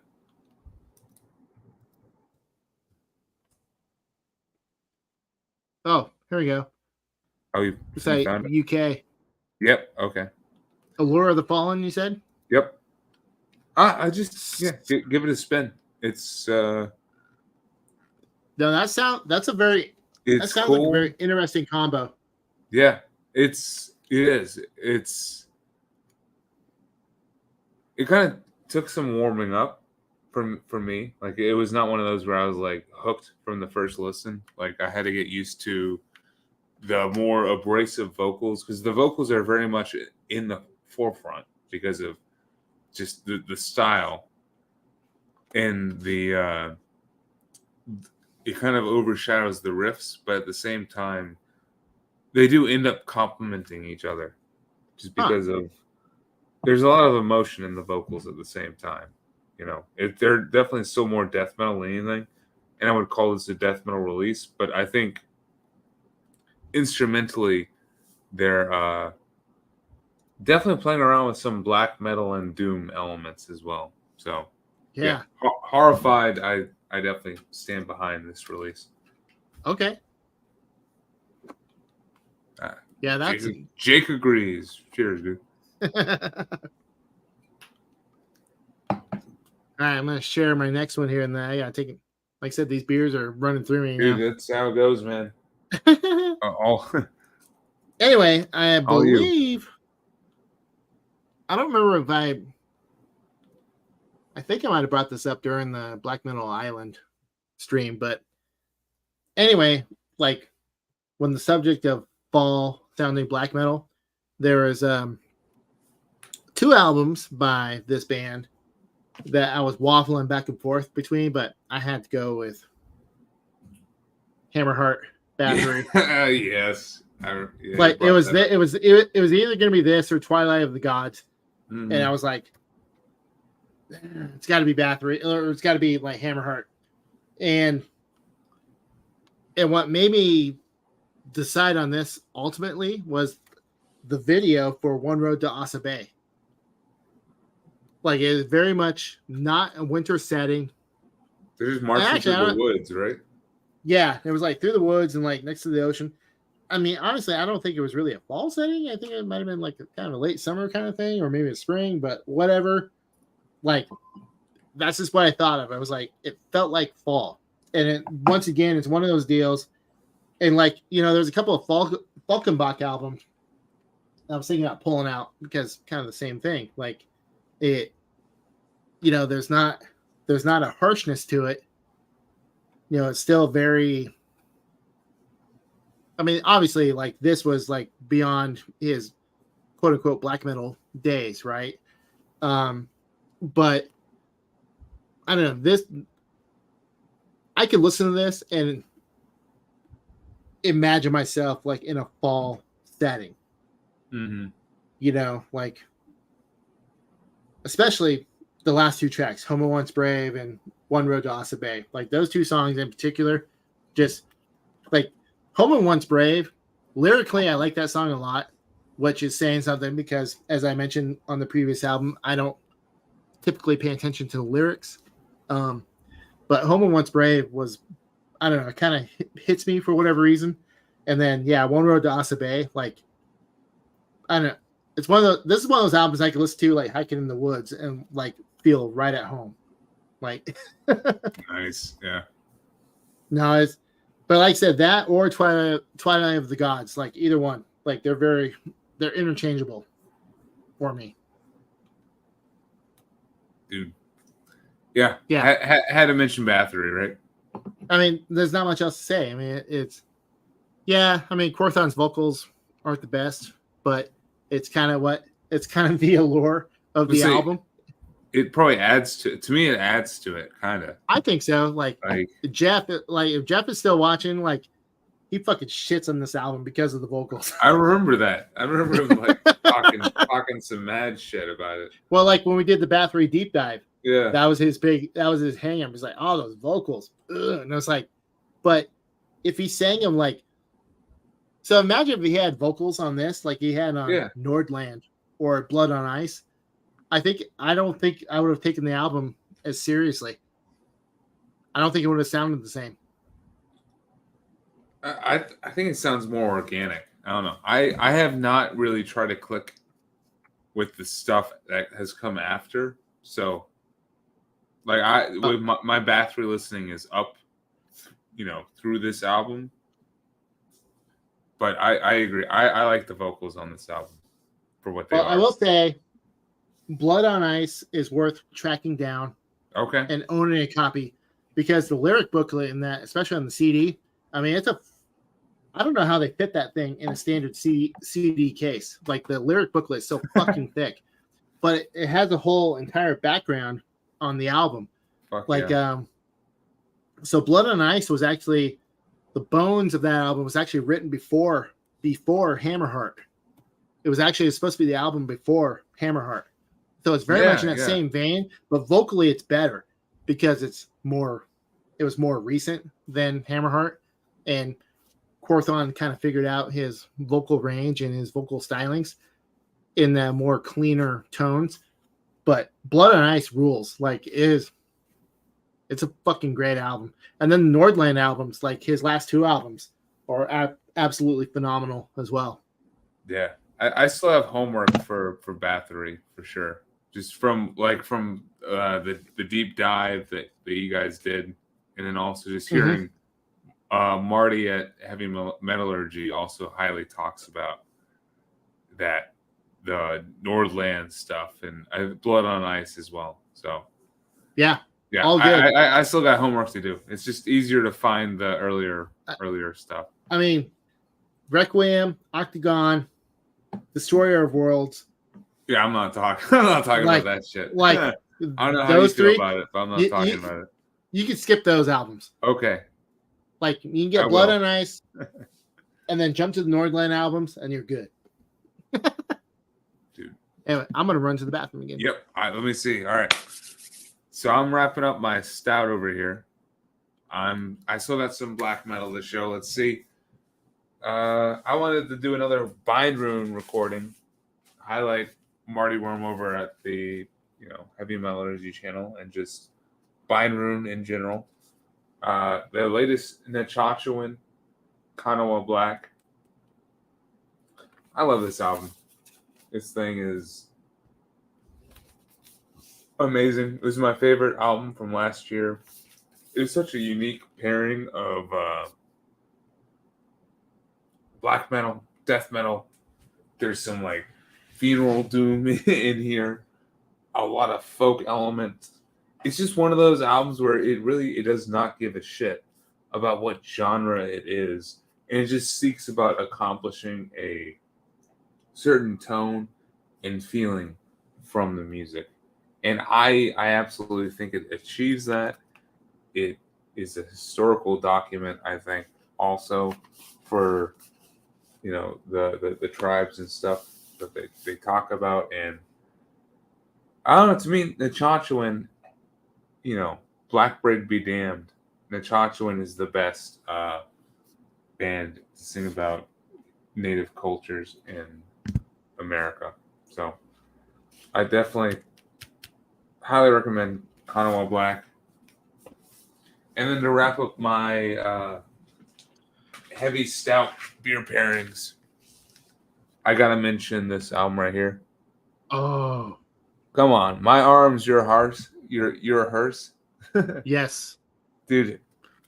I mean, this is definitely a fall album. It's somber, it's haunting, it's got the spooky element too. It's got Demon of the Fall. I mean, come on, that's like one of the best Opeth songs, period. It's got Fall in the name, as I said, not creative. But there's also such a variety of elements on here. Like the more intense death metal songs, like April Ethereal, the Almond Corner, the Amen Corner, Almond Corner, I don't know, and then Demon of the Fall. And then it kind of ends just epically with Karma and Epilogue. I don't know. This is actually I think my favorite Opeth album right here. It's close between this one, Blackwater Park, and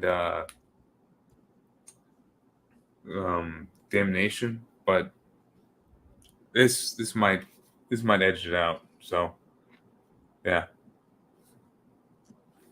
My arms are hurt. Damnation.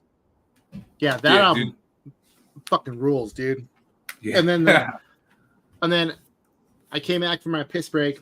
You were talking about the Nachachwan yeah. album.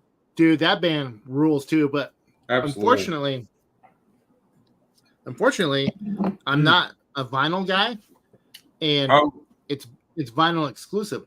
Yep. And well, it comes with a CD, so I know it comes with a CD, but it's like I don't want to spend 20 some odd bucks for a vinyl that I'll never play because I don't have the means to play it, just to get a shitty little slipcase CD.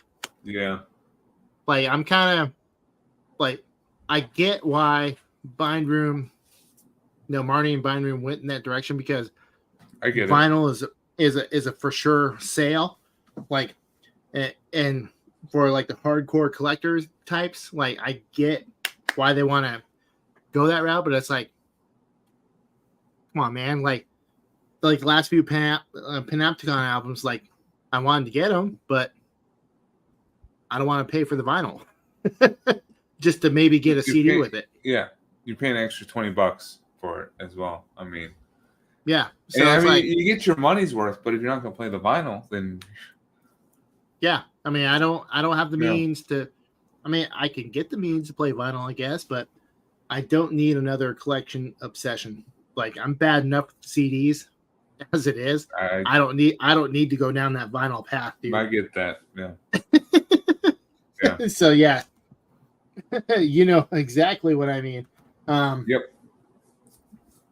So for vinyl, like, thankfully I already have, like, I've got a couple hundred vinyl. And I mean that as like it's a small thing, because I have about 1,500 CDs, but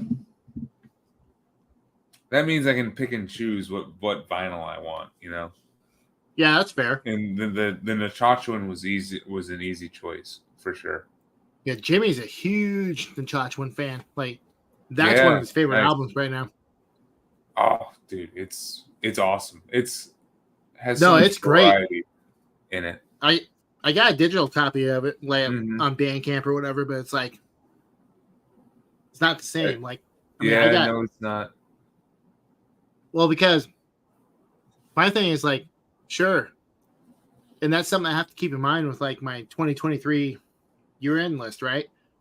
There's albums I got that were, like, only came out digitally that are really fucking good, but because I don't have like I said, I don't know, like, I've never gone to a doctor. I've never been diagnosed with ADHD or whatever, but if I don't have, like, a tangible physical thing in my hand, I forget about it.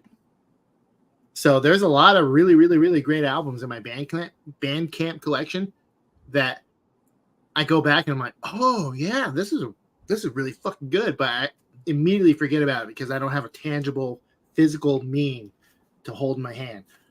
Dude, to me, it hits differently, like, yeah, it's like the having it in physical format is the ultimate payoff for enjoying the music. Like, otherwise, I haven't completed the, like, I can't form a final opinion on the music if I don't actually own the physical media, Yeah. Like, yeah, that's exactly it. And, like, and as I mentioned earlier, like, lyrically, like, I mean, yeah, you're like, lyrically, I don't care. So, like, flipping. I'm not needing to pull out, like, the big vinyl, like, lyric sheet and, like, all that kind of stuff. Is just, oh shit, dude. Yeah, he is absolutely right. All right, I'm gonna add that one to my Utstadt is really fucking good. Jake is pulling the fire. Once again, that has been, thank you, Jake. I have forgotten about, because yes, that album, I have heard it, is very good, but because there's no physical media, like, I immediately forget about it. I listen to it and I'm like, that ruled, and then I move on to the next thing. Is it this? That it's not Aurora, is it? I'm not in the state to remember the name right now. Yeah, all good. It's what's on Spotify. Which, all right. So by the way, one more beer. We're good for one more beer because I just finished mine. Like so, I'm. Yeah, sure. Fuck it. Yes. I'll have to pull out some more albums though. Hey, that's fine by me, man. Like, let's keep going. So, do you have one to show right now? I do have actually technically I have 2 to show right now. Do it. But same band. So I haven't delved too deep into these albums yet. The band is called Blencathra, UK band. These are the album covers here.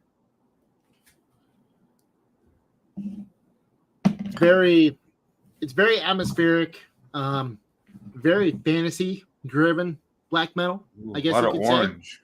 say. Yeah, but so both these albums take place in a fantasy world, and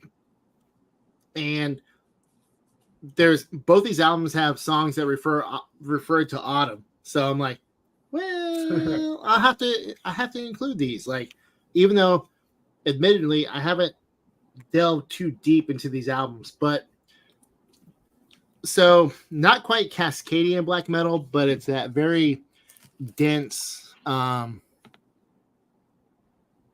I say long-winded, and that seems like a slight on the albums, but the tracks are very lengthy, very riff driven, and it's very, very, very good. So the very first album here, this one right here, actually came out a few years ago, but the guy went through and he fully re-recorded this album and had it fully remastered, remixed, and everything to coincide with the release of the second album.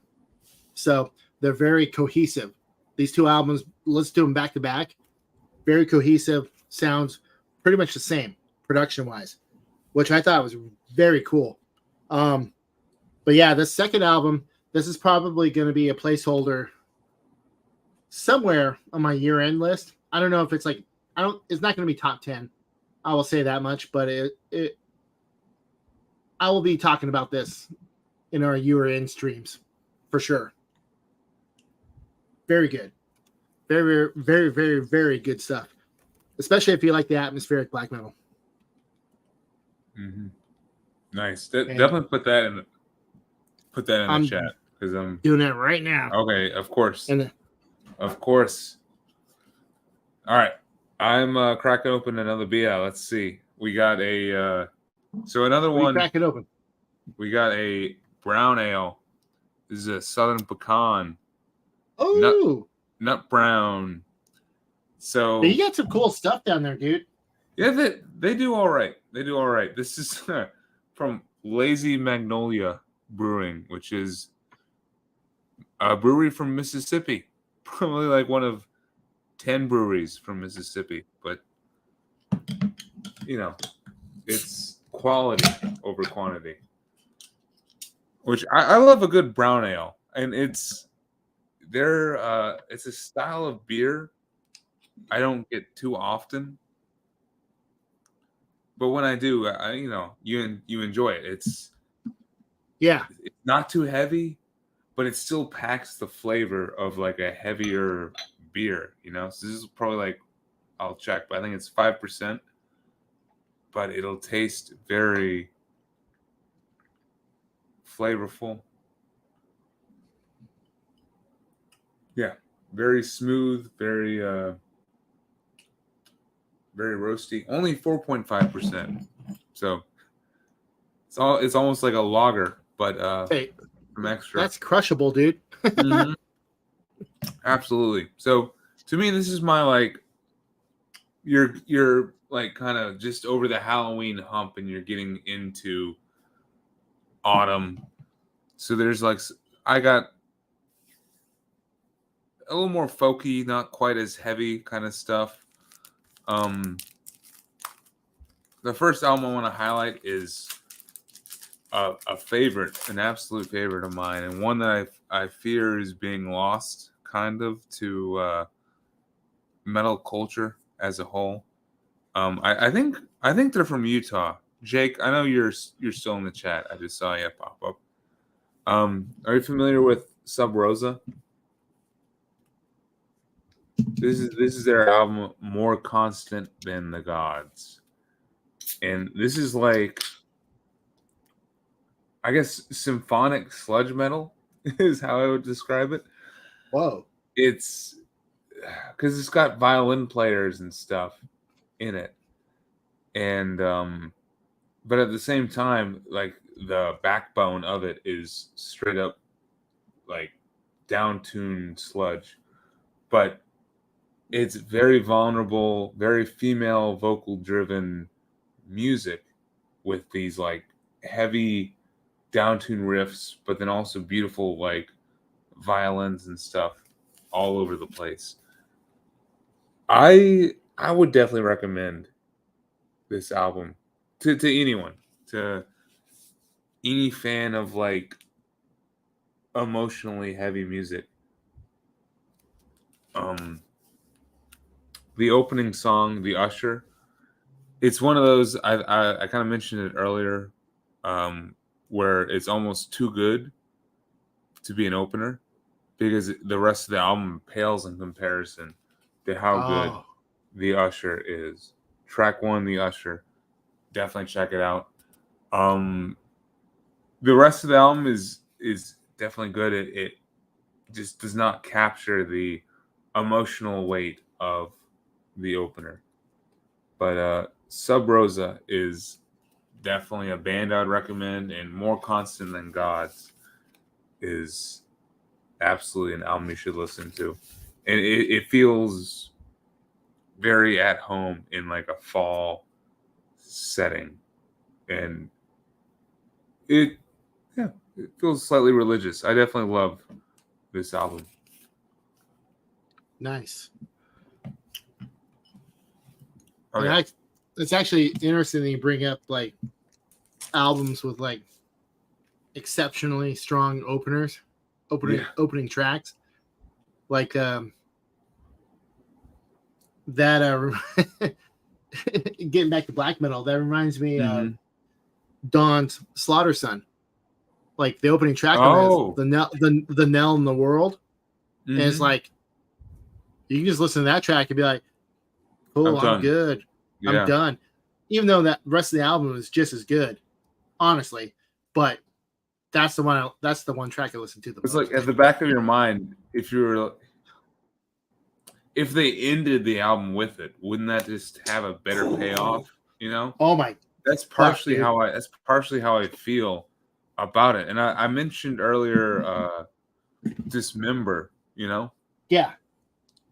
I feel like if like an ever flowing stream ended with Override the Overture, that would be killer. Heck, oh man, even like, Storm of the Light's Bane with like Night's Blood and Unhallowed, and Where Dead Angels Lie. I mean, that's like it's great song after great song after great song. Yeah.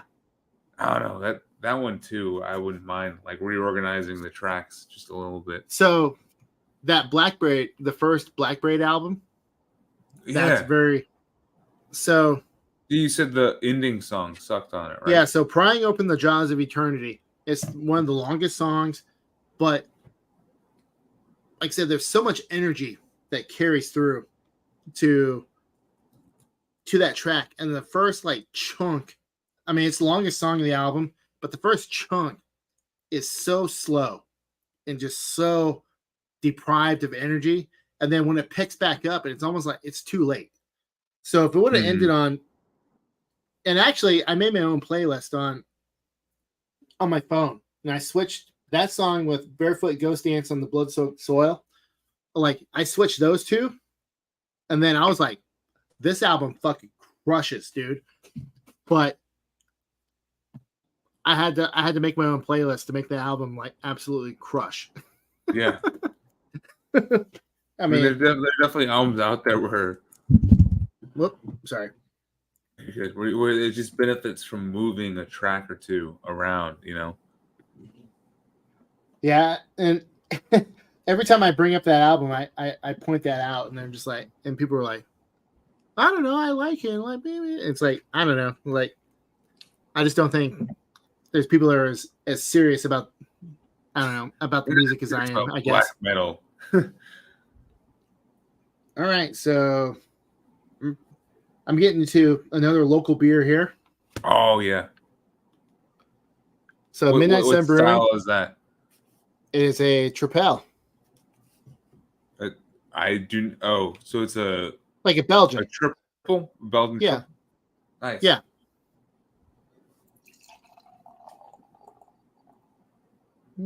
Oh, look at that pour. Woo! And what glass are you representing, by the way? I always love a good tool. No, it's something I got from Bleeding Heart Brewery. Yeah. My local brewery. Nice. Honestly, they don't sell these glasses. Like they have an outdoor seating area, and sometimes people leave glasses out there, and I'm like, oh, it needs a new home. I have a couple of glasses in this collection over here that are from that. Ooh.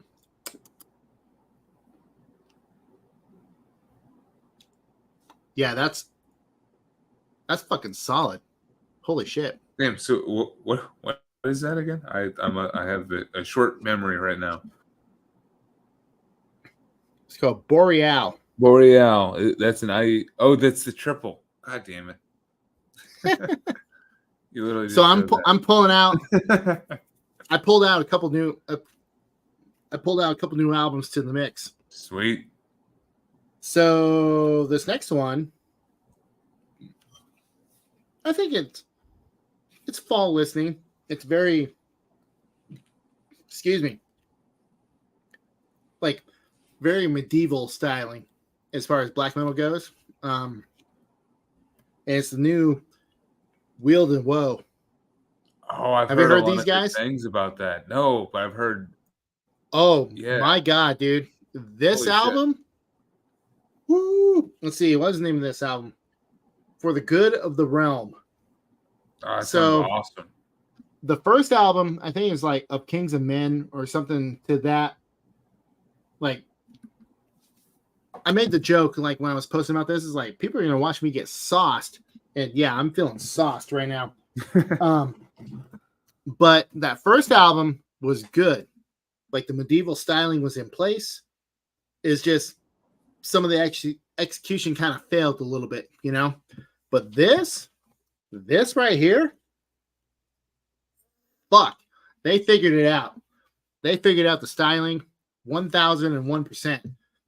It's like, it's so, when I say medieval black metal, a lot of people, like a lot of your more hardcore black metal fans would immediately point to like a lot of the French scene, you know, like Sunoffer or Forteresse, like the Quebec. Yeah, Quebec, I guess, in a way, even though their subject matter isn't really medieval. But like the French bands like Behemoths, Sunoffer, a couple others, like it's that hyper melodic, like really fast, like really driving, but it's like very folky medieval melodies. This is like the US version of that. It's not as fast, it's not quite as driving as those bands, but it's that kind of melodicism and that kind of feel. Like this feels medieval. Like it doesn't feel like a US band put this out. I mean, this is one of the classic paintings that they have in the back cover art, right? I mean, it's all about the knights. It's all about the knights in the round, and like, you know, another classic painting on the inside, right? So I mean, like what you see on this cover art is what you get, but this feels like England. It's rainy, dreary. My current fall weather. This works. I highly, highly recommend this, dude. Holy shit, dude. Yeah. Oh shit, you saw that band? That's awesome. Lucky. Yeah, dude. This album fucking rules, dude. Yes, that's the perfect way of putting it. I'm too many beers in to That's eloquently put it that way. why That, Jake's here. thank you, Jake. But yeah, that is a great way of putting it. It's not as fast as Behemoths, but it's not as leaning on the medieval instrumentation as Obsequiate. Yeah, It's like there's literally no in the harps and stuff. it's literally in the middle. Like you listen to it, you're like, oh, this kind of reminds me of Obsequiate, and then they go to a blast beat section. Yeah, it kind of reminds me of this band, but yeah, it's definitely more guitar driven. But dude, that's fucking cool. I'm jealous you got to see these guys live. Because, like I said, the first album was good, but it was not great. And this is such a huge leap. I mean, it's mind blowing the leap that they made between albums. You know, that's one of those that's on my list that I just have not listened to yet. And I don't know if you can find a CD now because it was on. It's a New York label, like FIAD, FIADH Productions, and it was like 50 copies or some absurdly minimal 50? amount. It's some absurdly minimal amount. Are they just selling to family members or something? Like 50, you know? Well. Enjoy your music, I guess. It's through a boutique, like it's very boutique type of label, as you see with a lot of these kind of bands. Not this band, but specifically, but just black metal, underground metal in general. They go to these boutique labels on the cassettes. Mm-hmm. Any band that's doing a cassette release is like, oh, limited to 15 copies. It's like, fuck you, man. Like cassette is like the cheapest medium. You can afford to do more than 15 copies. Yeah. $100 to get you more than 15 copies. Yeah. With a full J card and everything. Cassette. Yeah. They're not trying to make it easy. No, they're targeting. It's part of the mystique. Part of the mystique, I feel like. Jesus, I can't fucking type right now. Hey, I said it in my post that I'm a bit of a lightweight these days, so like, yeah, full admission. I'm definitely feeling good. Hey, but likewise. But that was the whole point of this, right? Like people are just gonna watch us descend into drunken debauchery. I guess we start here, we're gonna end down this way somewhere. So, all right, we talked about them earlier. So this is how you know I'm like I'm not able to dive as deep as you, Tyler, because this is my neo folk or whatever contribution. High Lung. So who? Yes. Yeah. Like this is featuring. Is it former members of Gorgoth or who? Gorgoroth? Who's in this? That's like a black metal person. Is there anyone, or is it just no? You're thinking of Wardruna. Oh, that's it. I am thinking Wardruna. Yeah. Yeah, and that was the former drummer of Gorgoroth. That's the main guy. Yes, that's what I'm thinking of. But no, High Lung, they fucking rolled it. And the only thing I have from them is that DVD they put out. That first DVD. Which I hear that's the best thing that they've done, truthfully. Dude, I watched that a couple times like a couple times a year kind of thing, and I'm just like, I'm entranced. Yeah. Like that is a band to experience live. Like listen to an album, you're like, the music's good, but I gotta be immersed in it. Yes. I have a chance to see them live, I think in November. They're coming to New Orleans. Oh fuck, dude. They're on my list for sure. But I mean I don't know the actual nature or whatever, but I heard like going into this album that these were old songs and chants from like what, the Gauls or something like that. Like this is like they traced the music that they produced on here like thousands of years ago to like scripts, or maybe not thousands, maybe like 1,000 to hundreds of years ago. But still, like, this is supposed to be like a very ritualistic kind of listen, and it centers around literally the time of harvest and the time of, like, fertility and reproduction and stuff like that, like, some kind of like mating dance kind of thing. I don't know, but Now, everyone, the main people involved in that band, they're very, very, very versed in, like, just the old songs and old culture type stuff. Like, it's super impressive. Like, most of their songs are actually very, like, ancient songs. exactly, yeah. Just with a modern twist. Like, they spice it up a little bit. And they do a lot with what they have, because they're using very, like, traditional instruments and a lot of weird vocals too. Like, there's some very, like, back of the throat kind of, like, almost The Tibetan, main, like, throat singing kind of vocals. Yeah, like, the main guy does, like, literal throat singing. Yeah, it's crazy. Like, the throat singing, and there's just some very trance-inducing vocal arrangements that are on this album. Yeah. And Which album is that? this is their 2019 album, Futha? Futha? I don't fucking know. Is that the second? Futha.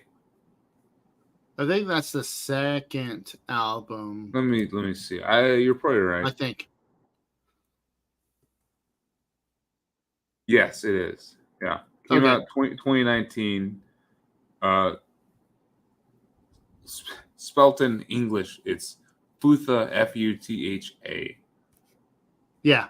So it's, to me, it's pretty great. I have not heard their newest one, which came out last year, but what I've heard of that, it is like I mentioned earlier with the Pragnavat band. Yeah. So the newest Heinlein stuff is very uplifting. So I think each album is, like, kind of a progression.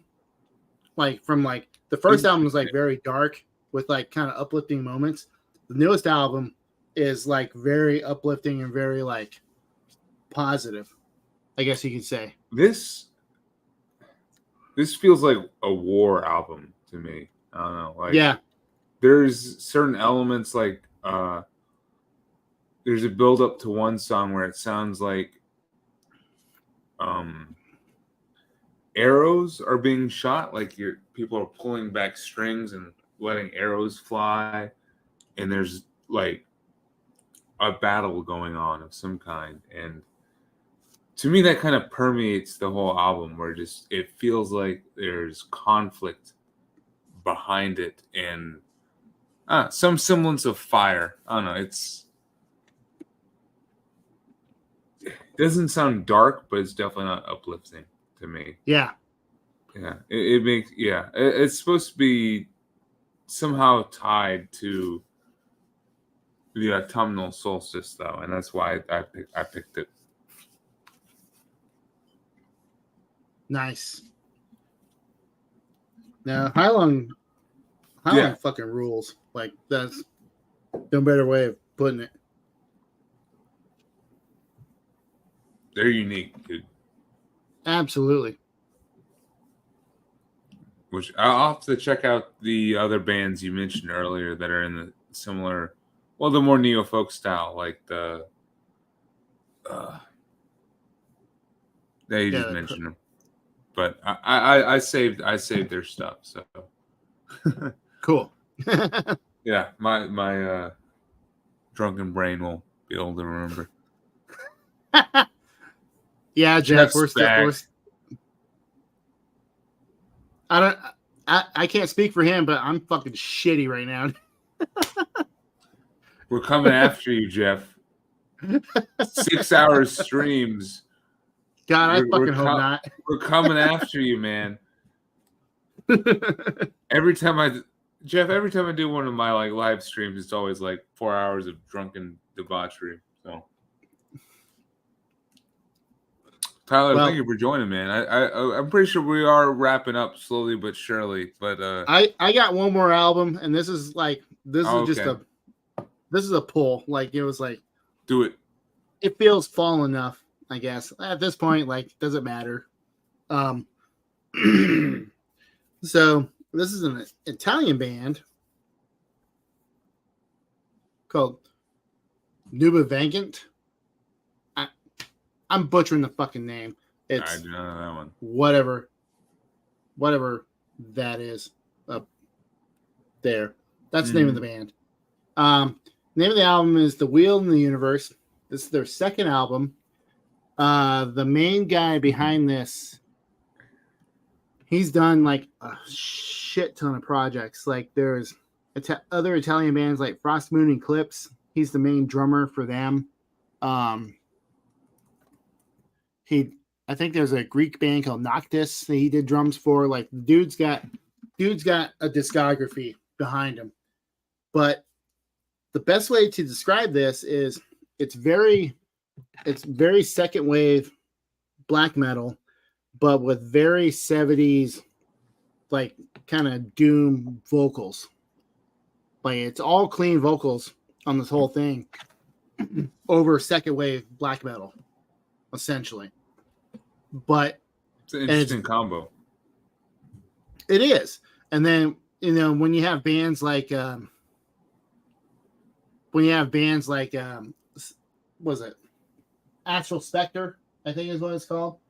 Like, it's very kind of more 70s prog type thing, but with black metal vocals. It's like these two bands should have switched, right? Now, a few people didn't really get into this. It's, when I say second wave, I mean, I'm talking that super exceptionally repetitive riffing patterns. Like, 8-minute song will have like 3 riffs kind of thing. You know what I mean? Like, where it's just like, it's just one riff going and going and going for a while, and then it switches up, goes back to a riff, switches up again, like that kind of thing. But I fucking loved this album. This is in my top 20 for last year, for 2022. And it's just, and the production on it, it's like, it's very analog. Like, it's very, it sounds like it was recorded on tape. Like, it's very warm. It's that kind of that. God, we're fucking so shit-faced right now. It's putting warm. thoughts together. It's warm. Yeah. But no, that's the best way to describe it. It's like it's very analog sounding. Like, it sounds like it was recorded reel to reel back in the studio in the 70s, but playing second wave black metal. So, like, it's not harsh, like, at the very least. It's very easy listening, but it's very, if you don't like exceptionally repetitive riffing, this is probably not for you, but I enjoyed the shit out of this. And the clean vocals, maybe not the best. Like, it's very monotone, but it fits.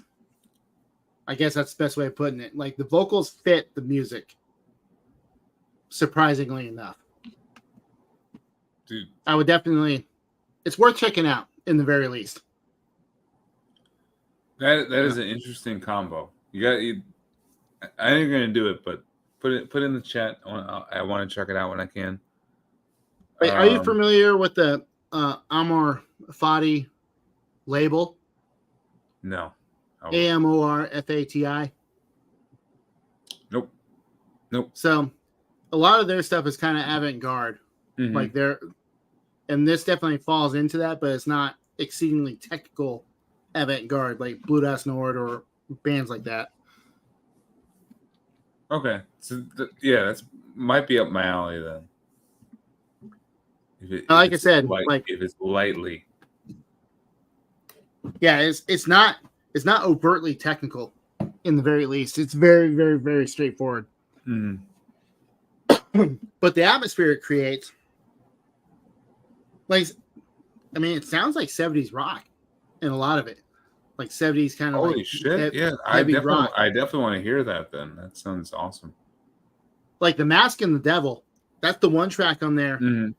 There's just a certain refrain that's repeated the whole thing, and the riffing is just like, I don't know what it is. I just picture some like, you know, some satanic temple disciple like just wiggling with a snake around her shoulders, kind of thing. Like it gives off those kind of like from like Dusk Till Dawn, like yeah, no, absolutely, the hot chick. Yes, what's her name? Yeah, Selma Hayek. Yes, Yeah. like you picture that, like it hits that refrain, and you're just like, yeah, there's some like sultry shit going on. I actually did a review for this album on Black Metal Daily, and I never told the guy. Like, actually the main guy behind this, I've been online friends with him for probably almost 20 years now, and I never told him I was the one that did the review on it because it's under my Alaskan Bergwanderer. I mean, it's a positive review, right? Oh, it's absolutely positive. He actually shared it. He was like, really cool review. And I was just like, thumbs up, like, yeah, that's awesome, dude. The whole like, time you're just... basically. That's funny. Like, I don't know. It's like, it's kind of weird when I review bands like that, like people that I've been in contact with. And the only reason why I was even in contact with them is because when I first got into Frost Moon Eclipse eons ago, this is like far before Facebook and all those. So like I had to email the band to ask questions about shit. So then we just became email buddies kind of thing. And then with the onset of social media, like we found each other through social media kind of thing over the years. Mm-hmm. But yeah, The Wheel and the Universe. I will have to check that out. Yeah. All right, let's see. I'm gonna try to do two here real quick because these are related for sure. Jeff, I hope you're still watching. Let's see. So, kind of to do a, I don't know if you would call this neo-folk. I don't know. Truthfully, I do not know what is or is not neo-folk. I just know what it sounds like. More folksy than anything. But this is a solo project by Mr. Steve Von Till from Neurosis. As the Crow Flies. And to me, this is definitely like just an autumn album. It feels like just a slow, damp November kind of morning kind of feel to it. And I just love the cold vibe to the album overall. And to me, it's a perfect complement to one of Neurosis's actual albums, A Sun That Never Sets. So I kind of feel that these complement each other a little bit. A Sun That Never Sets is probably Neurosis at its best balance when it comes to actually having their sludge sound mixed with a bit more of a post-rock, almost folksy kind of sound. Like it's essentially 50-50, like metal mixed with like this more artistic kind of indie folk influence. It's a very unique album, I think, in their discography, and one that is, while it's not my favorite Neurosis album, I think it definitely hits the nail on the head when it comes to this time of year. You know, it definitely has this haunting atmosphere. It feels foreboding and dark, while at the same time it's not extremely heavy. Yeah, definitely love this album. Probably one of my favorite Neurosis releases, and I think Steve Von Till's output on this one right here complements it and complements like a beer such as this. So that sounds cool. That sounds interesting. Yeah. Jeff's right. If I remember correctly, Jeff, this is your favorite Neurosis album, right? Acoustic Sludge Doom. It's unique in only a way that Neurosis can do. So, how are we doing? How you feeling? Are we done? I think I'm about done, man. If I try to drink another beer, I'm not getting up tomorrow. Works without for me, feeling my like friend. shit. Works for me. Well, dude, that's his second favorite Neurosis album. Oh well, shit. Well, what was So everyone watched the Neurosis deep dive he did. On gas masks and hand grenades. Jeff, what was your favorite? Because for some reason I thought it was Sun That Never Sets, but it's for me. It's up there. It's top 4 maybe. Yeah, Times of Grace. That's awesome too. Here. That's yeah. I'll show one more album since I have it right here. I'm just sipping, but another one that I would pair with this kind of like just nut brown ale kind of vibe, Pelican. Okay. Yeah. Instrumental band, right? Yeah, instrumental from Chicago. Yeah. Like that post-metal, post-rock kind of sound. This is What We All Come to Need. And it just has a certain like sad, melancholic kind of feel to it that just makes me think of this time of year. And there's some very riff-oriented tracks too that help carry the album along overall. The Creeper, track 3, Ephemeral, and then the final track, Final Breath. There's actually vocals on that. They make it kind of beautiful, make it a great closer to this album. So yeah, I guess I'll be the final piece of music we talk about. But dude, Tyler, cheers, man. Thank you for joining in. Fuck yeah, dude. This was fun. Yeah, it was, man. I don't want to get ahead of ourselves or of myself especially, but I feel like we could do another one and just focus on only black metal and stouts and porters, dark beer, dark metal. I am 1,000% behind that. All right, we got to let it get a little cooler around here, at least for me. But yeah, for you, because I'm knocking on the door of snow right now. Yes. Maybe sometime in November or like early December, maybe we can do that. But sure. So this is what I love. This is what I wanted to do for sure. Well, going into the next one, I will be like, I'm gonna come away from this being more cognitive about like, oh, this album would go well with this beer. Like, I'm definitely gonna be more conscious of that, which is cool. Think about all the notes, the different subtle flavors. I used to have like I don't know what they call it down there, but I had up here what's called a taps card, so I can serve beer because I used to pour for various beer festivals up here. Oh, really? So I was, yeah. So, but you have to have a server card in order to do that. So I was very hardcore into craft beer, like real hardcore. And all the notes and stuff, and you're like, yeah. I'm not to the point of like being like a sommelier or whatever, but I was way further into it. Like,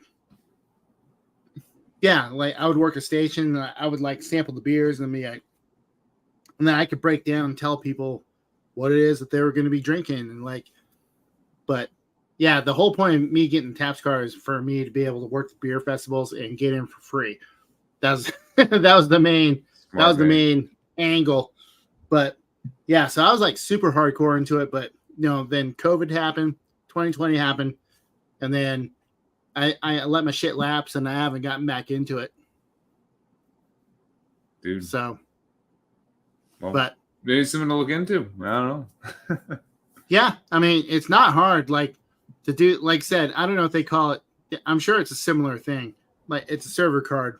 You have to do like a 3-hour class, and it's common sense, like common sense shit. Like basically, like no, a person's like staggering and almost falling down, coming to the counter. Do you serve them? No. Yes. Oh. Well, the right answer is no. But just common sense shit. Yeah. Just common sense shit. But yeah, we did that, and the other part of it to get that was my wife and I were part of a nonprofit group up here, and in the space that we had, we would host 21 and over parties, and we had to have a card to be able to serve donated alcohol. Mm-hmm. So yeah, I was like really, really, really into shit for a while, and then 2020 happened, and I kind of just fell out of it. And it is reflected up here. Like a couple of the liquor stores I went to try to stock up on the beers, they've kind of scaled down their craft beer selection. I noticed. I was looking around. I was like, I remember this place, X store having like multiple coolers of shit, not just 2. Like, interesting.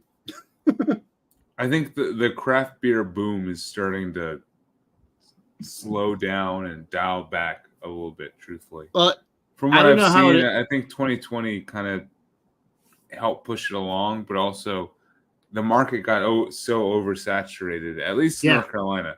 Like I can't speak about here, but in North Carolina it did, and a lot of the ones that either did not have anything unique, well, I mean, a lot of the breweries that did not have anything unique to offer, or if they were like an unnecessary expansion, they're closing down currently. So there's been a couple brewery closures in North Carolina, in South Carolina recently. Yeah, I've been surprised about, but not really. But we just had one recently in in the city of Anchorage.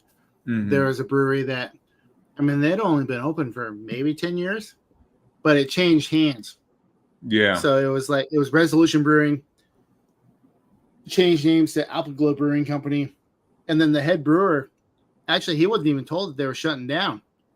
He made a post on Facebook. He's like, I showed up to find that the doors are unexpectedly closed, and now I need to find a new job. And I was like, oh shit. Like, that sucks. Yeah, that actually happened in Charlotte for one of our breweries there. Yeah. Same thing where they didn't tell the employees or anything. It was just But getting to your point about the oversaturation, I think that's a big thing. Is there's, I mean, in the last 2 years, I think in Alaska, we've probably had like 10 or so new breweries that popped up, that open up and are operating right now. Mm-hmm. And then as far as your beer shops go, you walk in and it's like, I don't know, like the one I like to go to that has like the most selection, I walk in and I was like, I've had all these. Like there's nothing unique. It might be unique breweries, but it's not unique brews. Yeah. It's like I haven't seen this brewery, but it's a fucking porter. Woo, okay, cool. Like the style is the style. Like there's only so much you can do with the basic porter and a basic stout. Like the creativity within the scene has been kind of sapped or sucked dry. Yeah, it's milked out for sure. Yeah.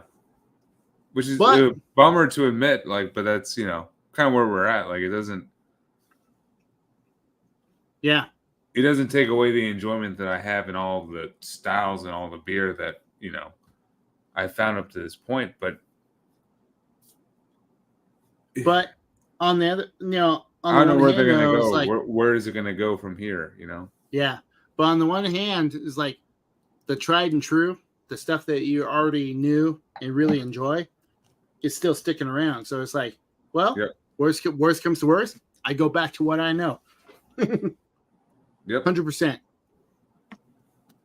Exactly. But we'll explore all these topics in future streams, I'm sure, because I said this is what I enjoy, is a combination of metal and beer, because I love both, and this channel is kind of about both to me, more so hell than yeah, dude.